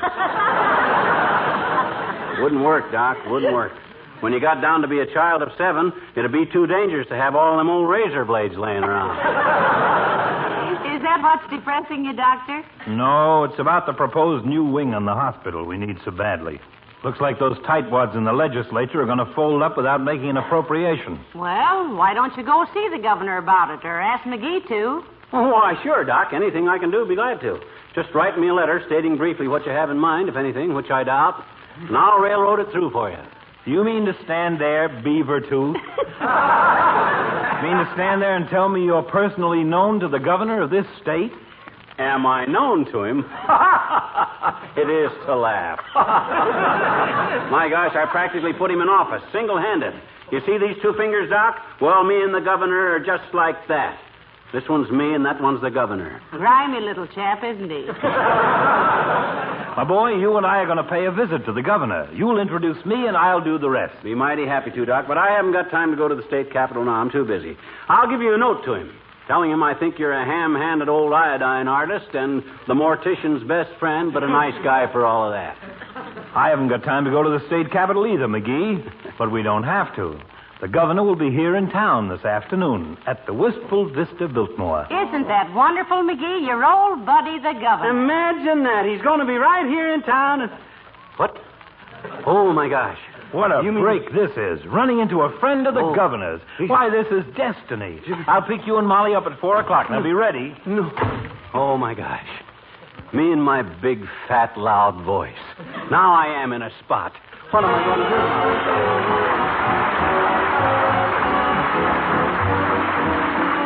Billy Mills in the orchestra, and It's Only a Paper Moon.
My gosh, Molly, I'm in an awful spot, you know it? I got introduced, Doc, to the governor, and I don't know the governor from John's other wife. Well, dearie, when you claim to be the governor's right hand, you mustn't be surprised if everybody wants to shake you. Yeah, but what'll I do? My gosh, I can't... Mrs. McGee. Mr. McGee, creepers, are you ever the talk of the town? Yeah? I am? Everybody's talking about how you and the governor are going to have a private consultation about appropriating enough money to build a wing on the hospital this afternoon in his hotel room. I think a hospital wing in a hotel room would be rather unique. Imagine a house detective peeking over the transom at your fever chart. So, that Doc Gamble's been blabbing his head off, has he? That guy's got a bad habit of turning on his voice and leaving it running. Jeepers, I didn't know you were a big shot in politics, Mr. McGee. Wait till I tell the kids at the store that I've got a room at a boyhood friend of the governor's house. Yeah, well... As long as you are such a big politician, Mr. McGee, I wish you'd do something about that stoplight at 14th and Oak Streets. It turned red again this morning just as I drove through it. And I almost hit a policeman. Again? That's the third time that's done that to you, isn't it, Alice? Fourth, Mr. McGee. Oh. Well, I always say you can't trust a stoplight or a salad with radishes in it. I'll speak to the governor about that light, Alice. What this town needs is more red lights that stay green. Well... If they'd only fix that one light so it wouldn't turn green when I wasn't looking, I'd be satisfied. Mm-hmm. It isn't that I want to butt into somebody who is more important than I am's business. Hand me the phone, Alice. I'll fix this. Here it is, dearie. Mention my name and get a cell with 2 windows. Hello, operator. Give me the 4th Precinct Police. Stay right where you are, Mert. I know you. How's every little thing, Myrtle? Tis, eh? What's say, Mert? Your grandmother got pinched in the Bonton department store. Heavenly days for shoplifting, McGee? No. She didn't go through the revolving door fast enough. What say, Mert? Okay, I'll call later. Police department's line's busy, Alice. Well, thank you anyway, Mr. Oh, McGee. he'll keep after them, Alice. Yeah, I'll speak to the governor the first chance I get, Alice. Oh, gee, thanks very much, Mr. McGee. Tell him I appreciate it, and any time he wants to be impeached, I'll be the first to vote for him. I don't think Alice quite knows what impeached means, does she? I'm not worried about what Alice don't know. I'm worried about what I don't know, and I don't know the governor. That's what I don't know. Look, I've got an idea. Well, what is it? What is it? Don't just do there. Stand something. What about this now? Huh? Go down to the hotel right now and make an excuse to get acquainted with the governor. Yeah? And then when you go back with Dr. Gamble, you won't be a stranger to him. You Say, that's a wonderful... No, that wouldn't work. My gosh, the governor's got more bodyguards around him than the Shah of Persia. It isn't the Shah of Persia, it's the Shah. That's where you're wrong, baby. Shah, he's the guy who makes absorbers for automobiles. Absorbers? Yeah. Sure, you've heard of shock absorbers. Hello, folks. Am I intruding? Oh, you're just in time. You were never welcome, kid. How are you, Mr. Wilcox? In the pink, Molly, in the pink. Hey, have you seen the early afternoon paper? Huh? Got a big story about Fibber and the governor. Look, here it is. Someplace here. They spell my name right? Let me see it. For goodness sake. That news about McGee's being a pal of the governor certainly spread like a cowboy's knees, didn't it? Let's see it, Mr. Wilcox. Yeah, now let me see. What page is that on? Oh, come on. I know it was near our Johnson's Wax advertisement. Incidentally, did you see our new ad? No, I didn't, Junior, and I'm not the slightest bit interested in... Careful, dearie. Little Wisconsins have big racines, you know. Well, what I mean is I'm more interested in seeing that story about me they're running. Hurry up, Junior. Hurry up. Well, it's right here someplace. But hey, don't miss this Johnson Wax ad. Look at the gleam on that furniture. Look at the cleanliness of that living room. And get a load of the happy look on that housewife's face. Isn't she the most delighted-looking woman you ever saw? Please, Mr. Wilcox, get to the story. I see. Well, that beats me, kids. I could have sworn that story was in this edition. Because when I turned the page with the Johnson Wax ad on it, hey, did you notice the headline on this ad? It says, "Is your living room really living? Do your windowsills, lampshades, floors, furniture, and woodwork sparkle with that Johnson Wax beauty treatment?" And then it goes on to say that Johnson's Wax is such a labor-saving product. Look, Waxy. Hey? You must realize that there's very little you can tell us about Johnson's Wax. But there's a lot you can tell us about what it says about me in that paper, and why don't you do it? Yes, I'm all a Twitter myself. Well, can you beat that? I can't find it. Oh, it must be in a later edition. I'll tell you what, as soon as it comes out, if that story's in it, I'll give you a buzz. So long now. Imagine him taking all that trouble, McGee. Isn't he nice? Nice? He was ribbing us. How could he have read a story in an edition that ain't out yet? Heavenly days, I never thought of that. Well, I've thought of that. He's heard about me claiming to be a pal of the governor's, and it's his little way of needling me. And that's just a sample of what I'm going to get if I can't wiggle my way out of this date with Doc. Gee, can't you think of something, Molly? No, dearie. You've bragged yourself into this mess. Oh, well. And you've got less chance of backing out than a lobster that's already on the menu. Me and my big fat mouth. Why can't I ever learn to... I'll get it. I'll get it. Come in. Oh, my goodness, Mrs. Carstairs. Do come in, Mrs. Carstairs. How do you do, my dear? Oh, I'm so glad to find Mr. McGee at home. You are? Oh, what's on your mind, Carsty? Besides that hat, which looks like 4 bits worth of material and $90 worth of sales promotion. I think that's a lovely hat, McGee. Who made it for you, Millicent? It was not made for me, my dear. It was an accident, you might say. I might, and I do.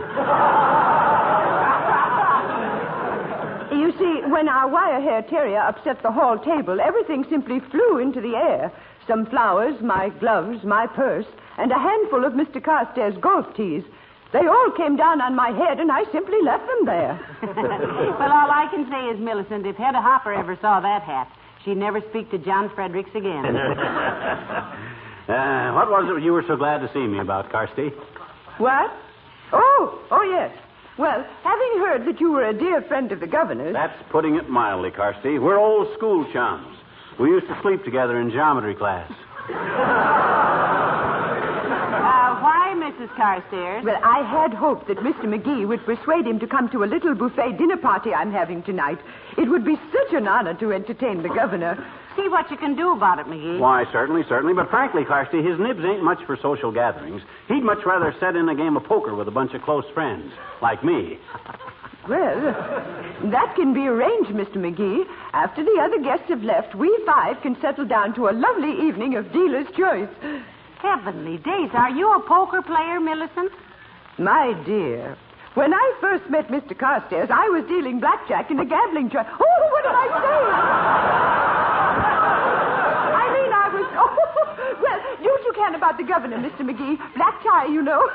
7:30. Hey, don't go out that door, Carson. That's the hall clock.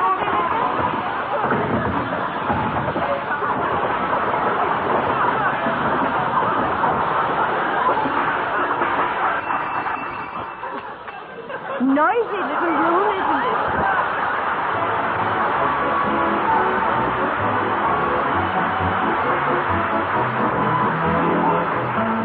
The King's Men sing Chicory Chick. Once there lived some chickens, some feathery, feathery chickens, who cackle loud and cackle long and cackled every day. But this is all they ever had to say.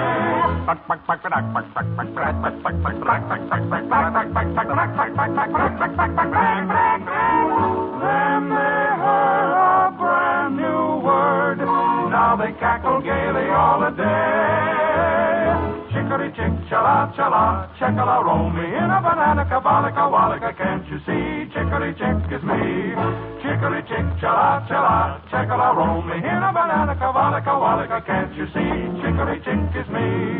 Every time you're sick and tired of just the same old thing, saying just the same old words each day. Be just like us chickens who found something new to sing. Open up your mouth and start to say, oh, chicory chick, chala, chala, checkala, roll me in a banana, kabalika, walika, can't you see? Chicory chick is me, oh, chicory chick is me. Chick, chick, chick, chick, chick, chick, chick, chick, chick, chick, chick, chick, chick, chick, chick, chick, chicory chick, chala, chala, checkala, roll me in a banana, kabalika, walika, can't you see? Chicory chick is me. Chicory chick, chala, chala, checkala, roll me in a banana, kabalika, walika, can't you see? Chicory chick is me. Stretch your neck and flap your wing, open up and sing. Chicory chick, chala, chala, checkala, roll me in a banana, kabalika, walika, can't you see? Chicory, chicory, chicory, chicory, chicory chick is me. Chicory, chicory chick is me.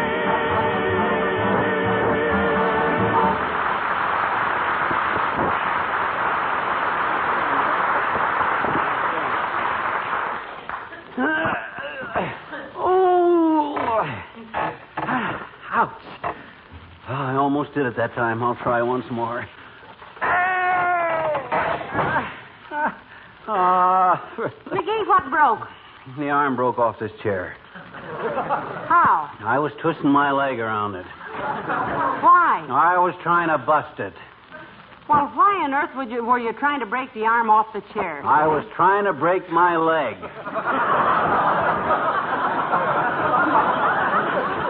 No go, though. It hurts too much. I got to think of something else.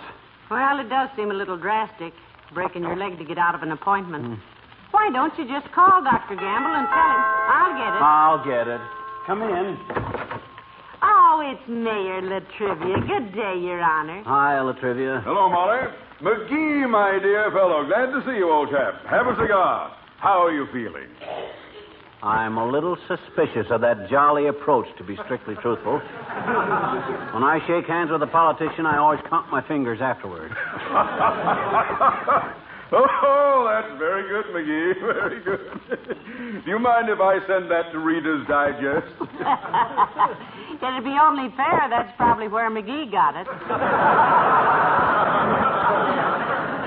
What's on your mind, Latrivia? And don't tell me this is purely a social call. There's a gleam in your eye that I haven't seen since election time. My dear lad, I assure you I have no ulterior motive. That is, unless you consider a request for a small favor ulterior. Well, considering that he doesn't know what ulterior means, Your Honor, you may proceed with whatever you have in mind. Yeah, open up, kid. What's the small favor? City treasurer get caught with his budget down? You want me to go to prison for him for a few years, or what? It's just this, McGee. As it happens, Governor Jones and I are on opposite sides of the political fence. But that does not keep me from admiring him for his integrity and decent administration. Why, since those hallowed days when our pioneer ancestors first set foot on the shores of this great country, with intolerance behind them and the wild elements, Pardon me, surrounded on all sides by fierce savages and... Did you speak to me, Mrs. McGee? She's trying to hand you your hat, Latrivia. You dropped it on the floor, Mr. Mayor. Oh, thank you. I guess that's what started me off. I always make a speech at the drop of a hat. I'm sorry. Look, McGee, just ask the governor one thing for me, will you? Ask him if the new racing commissioner... I'm sorry, Latrivia. You better ask him that stuff yourself. But I can't get an appointment with him. I've been trying all day. Then when I heard you were one of his bosom friends... Throw out your chest, dearie, and show his honor what a bosom friend looks like. Look, Latriv, once I got the governor elected, he was on his own, see? I didn't tell him how to run the state. When he comes to me for advice, that's different. But I never butt in. You better write him a letter. Very well. That's to be your attitude, McGee. But don't come to the city hall asking for favors, because you strike me as being... He didn't strike you at all, Mr. Mayor. I never lifted a finger at you, you big baby. I didn't say you did. I merely said you struck me as being... I was watching you both every second, and he didn't touch you. You're just whipping up a case of false arrest for assault and battery, Latrivia. I'm onto your tactics just because I won't go to bat with the governor for you. I am not whipping up a case of anything. That's perfectly all right, Your Honor. If we want a case of anything, we'll buy it ourselves. Just because root beer is hard to get. I was not referring to a case of beverages of any kind. I was just saying... Why don't you want to refer to beverages, Latrivia? What are you trying to hush up? You working in with the liquor interest? No, I am not. I am not, and you know it. I'm a teetotaler myself. How much tea do you total in a year? I don't teetotal. Total tea. I mean that I'm not... Don't get so excited. Take the tea. I'm not excited. It's merely that you impressed me. Oh, so now he impresses you. Flattery will get you nowhere. I may impress you, but I didn't intend to flatter you. I merely stated that I struck you. You struck me as the salt and bath. You said you had some ulterior motive. That is what I was... The governor! He did... It's not...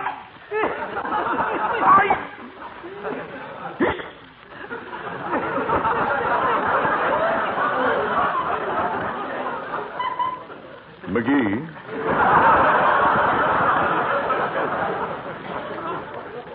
Yes? Come to see me at the City Hall tomorrow. Come up in my private elevator. I thought your private elevator was out of order. Safety control busted or something. Oh. I didn't know you knew that.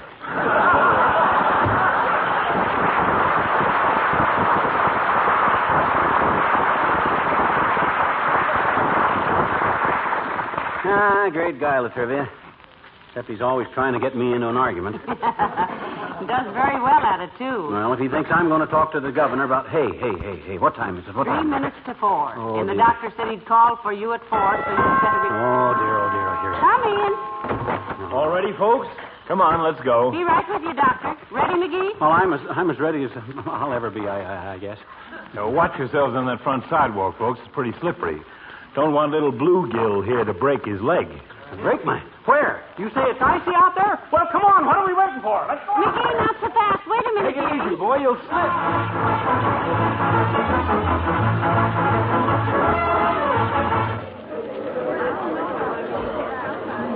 Look, Doctor, hadn't we better call the governor's suite and be sure he's much too busy to see anybody? Yeah. We just can't go busting up there without being expected, Doc. I've taken care of that. I just called his room and told him his old pal, Fibber McGee, was coming up to see him. Oh, well, what did he say to that? Well, I didn't actually speak to the governor himself. A state trooper answered the phone.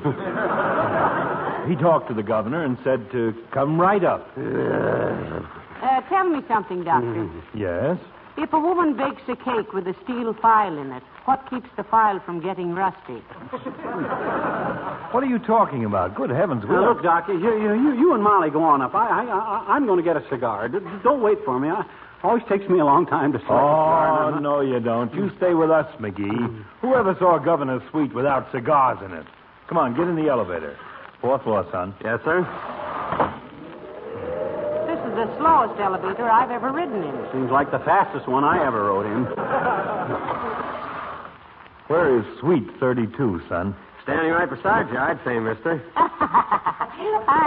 You're very nice to say so, young man, but... But he meant Governor Jones' suite. Oh, 4 doors to the left, madam. Oh, thank you. Come on, McGee. McGee, come on, we're here. Huh? Okay. This way, folks. And stop leaning on me, McGee. Can't you walk by yourself? What's the matter with you? Well, it's just in the prospect of seeing an old friend again. I'm all drippy. Shall I knock, Doctor? Go ahead. Good day, Governor. Here's an old friend of yours. Well, if it isn't old monkey-faced McGee. How are you, boy? Why, Chicken Wire Jones from Peoria. What are you doing here? What do you suppose he's doing here, dearie? He's the governor. And little Molly Bristol. What a wonderful surprise. Molly, I thought you'd married Otis Cadwallader and $1 million. No, Chicken Wire. I married McGee and $1 million rats. By the way, Governor Jones, this is an old friend of ours, Dr. Gamble. He wants to talk to you. Hello, Governor. I'm glad to know you, Doctor. Any friend of Monkey-Faced McGee's is a friend of mine. Have a chair. My goodness. But it's been a long time, McGee, hasn't it? Yes. Remember the time that we played hooky and went to see Uncle Tom's Cabin? Yeah. And remember how you let the cat loose on the stage when the bloodhounds came on?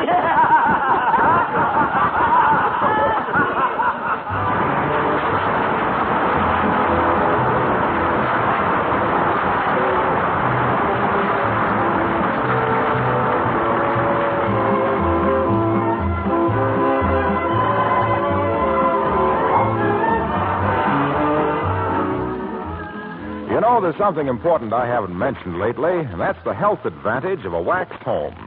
Besides beauty and protection for your things, your home is cleaner, more sanitary if you keep your floors, furniture, and woodwork regularly polished with Johnson's Wax. The wax seals the pores of the wood, guards against dirt and moisture. Johnson waxed surfaces are easier to keep clean because dust and dirt do not cling to them so readily.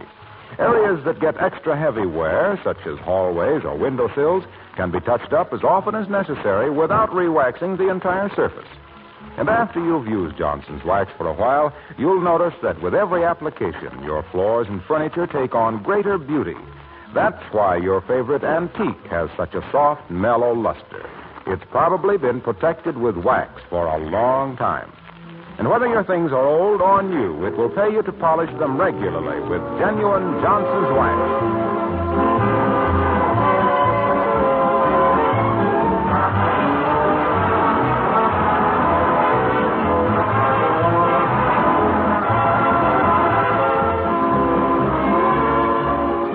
My gosh, Molly. Imagine the governor turning out to be old Chicken Wire Jones. It was a better break than you deserved, dearie.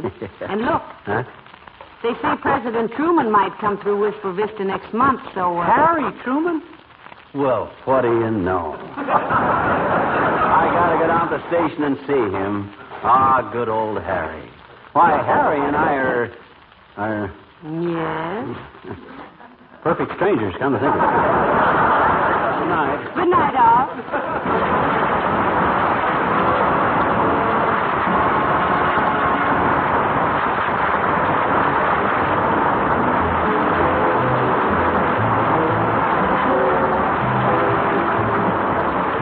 is Harlow Wilcox speaking for the makers of Johnson's Wax products for home and industry, inviting you to be with us again next Tuesday night. Good night. This is the National Broadcasting Company.